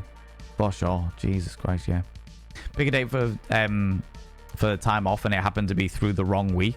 So I'm hoping for the time off so I can go. Oh, I hope you managed to come. I hope you do. I do hope you managed to come. Rich is living a great life at the moment. He's been off traveling and playing music overseas, playing lead horn for 2 months. Oh, cool. Musical Rich is playing for Sunset Boulevard. Playing it for the Sunset Boulevard, which is starring Sarah Bryan. Oh, shit. Oh, I'm super happy for him. Thank you very much, Lunacorn, for updating me and Mistress Luna there. I really appreciate that. I really, really appreciate that. It's really good to hear that he's off traveling and working and doing bits and pieces. That's really fucking cool. That's really warmed my heart. I really appreciate you saying that. Thank you very much. Discovered your stream when the lovely Kazzy Q, fucking love Kazzy. Kazzy's amazing. Raided you one evening, and I've been hanging out here, catching you ever since. No regrets had. Love that. And certainly no apology. Certainly no fucking apology. Good lord. Oh god, no. Lurk on mute sometimes while I'm gaming, and then turn on the volume when I have the executive function to spoon to listen. Entirely fair, Shake. Entirely fair. For all those people that are lurking, I appreciate you. I appreciate you. Lurking is loving, and I know there was a period of time a little while ago where Twitch had this weird fucking thing where they were like, lurkers aren't, they're fucking useless, blah, blah, blah, and I fucking hated every second of it. So thank you so much to all you beautiful people that are lurking. I appreciate you being here. I appreciate the fact that you are here giving me your attention when you could literally be doing anything else. I appreciate you. And that goes for you VOD viewers as well. All you people watching the VOD. I appreciate you as well. Thank you so much for coming by and checking me out and giving me attention when you could literally be anywhere else doing anything else, you know? Hours of lurking with love done today. Denzi, you beautiful, beautiful human being. How are you? Darren, can I get a shout out for Denzi, please? I would really, really appreciate that. Denzi is a wonderful, wonderful being. A very, very close friend. Denzi, are you going to TwitchCon EU? I think we've had this conversation already, but I can't remember. My brain is goo. Goo. Lurkers and VOD viewers. Exactly. Exactly. And all you beautiful chatters as well. I appreciate all of you beautiful chatters. People, I do not take any of this for granted. I do not take any of this for granted. Thank you very much, Nibirin. I appreciate you. People go check out my dear friend Denzi. Denzi is a wonderful being. A beautiful cosplayer extraordinaire who plays an awful lot of Zelda. But they've been playing Split Fiction with Ariana recently, which has been fucking hilarious. And yeah, go check them out. Go check them out. They do amazing cosplay. They play a lot of delightful games. Like I say, an awful lot of Zelda games, and they've been playing Horizon Zero Dawn, which I think you've completed, if I remember correctly. I don't know whether you started Horizon Forbidden West, though. Can't remember. My brain's a bit gooey at the moment. But yeah, we're going to hang out confirmed. Sounds good to me. I am all about that. All about that shenanigans. For sure. For sure. Semi-lurking while working. You lurk away. Lurk away. I appreciate it. Like I said, I do not take your attention for granted, friends. I am all too aware. After nearly 6.5 years of being a full-time streamer, I am all too aware that none of this is to be taken for granted, which is the reason why I am so unbelievably grateful for your time and your attention. It means the fucking world to me, and I am very, very thankful for it. Very, very thankful for it. Horizon Zero Dawn is incredible. Yes, it is. It is, for sure. Zelda, you have my attention. Go check out Denzi. Denzi plays Zelda. May even do the occasional cosplay stream as one of the characters. Is it Zelda? Is it Link? Is it the weird little leaf man? Couldn't possibly say. Friends, that's where I'm going to leave it tonight, you exquisite individuals. I am going to leave it, but we are going to go and throw some love at another delightful bean, because of course we are going to go throw some love at another delightful bean, because I like to spread the love around. Spread it around. Spread it around. Life's only love. Spread the love around. But before we go anywhere, before we go throw some love at another individual, I would love it if you could please throw some mod loves in the channel. Say a massive, massive, massive thank you to those wonderful moderators. I have overrun tonight's stream by 1 hour and 38 minutes, and they have stayed with me. They have stayed here doing all the bits and pieces. If you can throw out some mod loves in the channel, you can use any mod loves from any kind of channel. You can use any kind of love hearts from any kind of channel. Say a massive thanks to those wonderful moderators. We are not emote Nazis here. We will happily take all of your emotes from other people's streams. All right, you beautiful beans. Mods! Panda to my ego. Panda to it. Panda to it. For the mods rip, boiling water. You will be missed. Oh my god. Oh my god, you're a papa. You chain us to the death. Shush. Bangles of friendship. Bangles of friendship. All right? Mods, thank you so much for all that you do. Thanks so much for all you do for me behind the scenes. And I thank you so much for all you do for this wonderful community in the Discord. I really, really, really appreciate it. You're always there. You're always supporting me. And you go along with the vast majority of my harebrained schemes. And I am forever, forever grateful for that. Friends, if you can stick around for the raid, even if it's only like 5-10 minutes, just to go throw some love at another delightful individual. I know it is very, very late for a lot of people. I know it's very late, but I would love to go take you to go see another wonderful bean. So yeah, let's have a look at that. Let's have a look. Okay, we'll go see this person. This person's wonderful.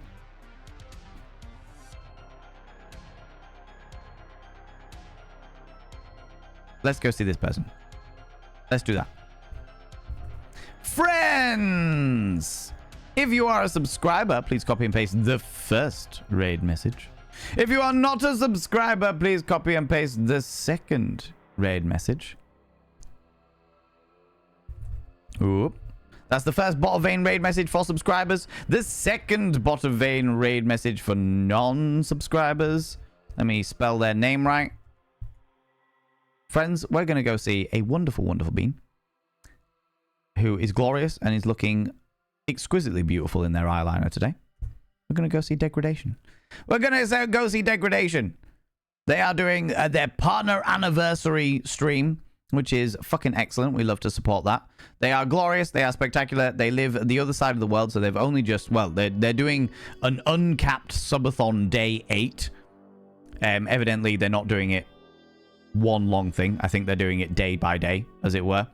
But they have just started their stream. They've got plenty of hours to go, and they are wonderful. They're just a really, really nice person, all right? Friends, thanks so much for being here. Thanks so much for the raids, the subs, the gift subs, all the cheeky little bits. Thank you so much for spending all your time here.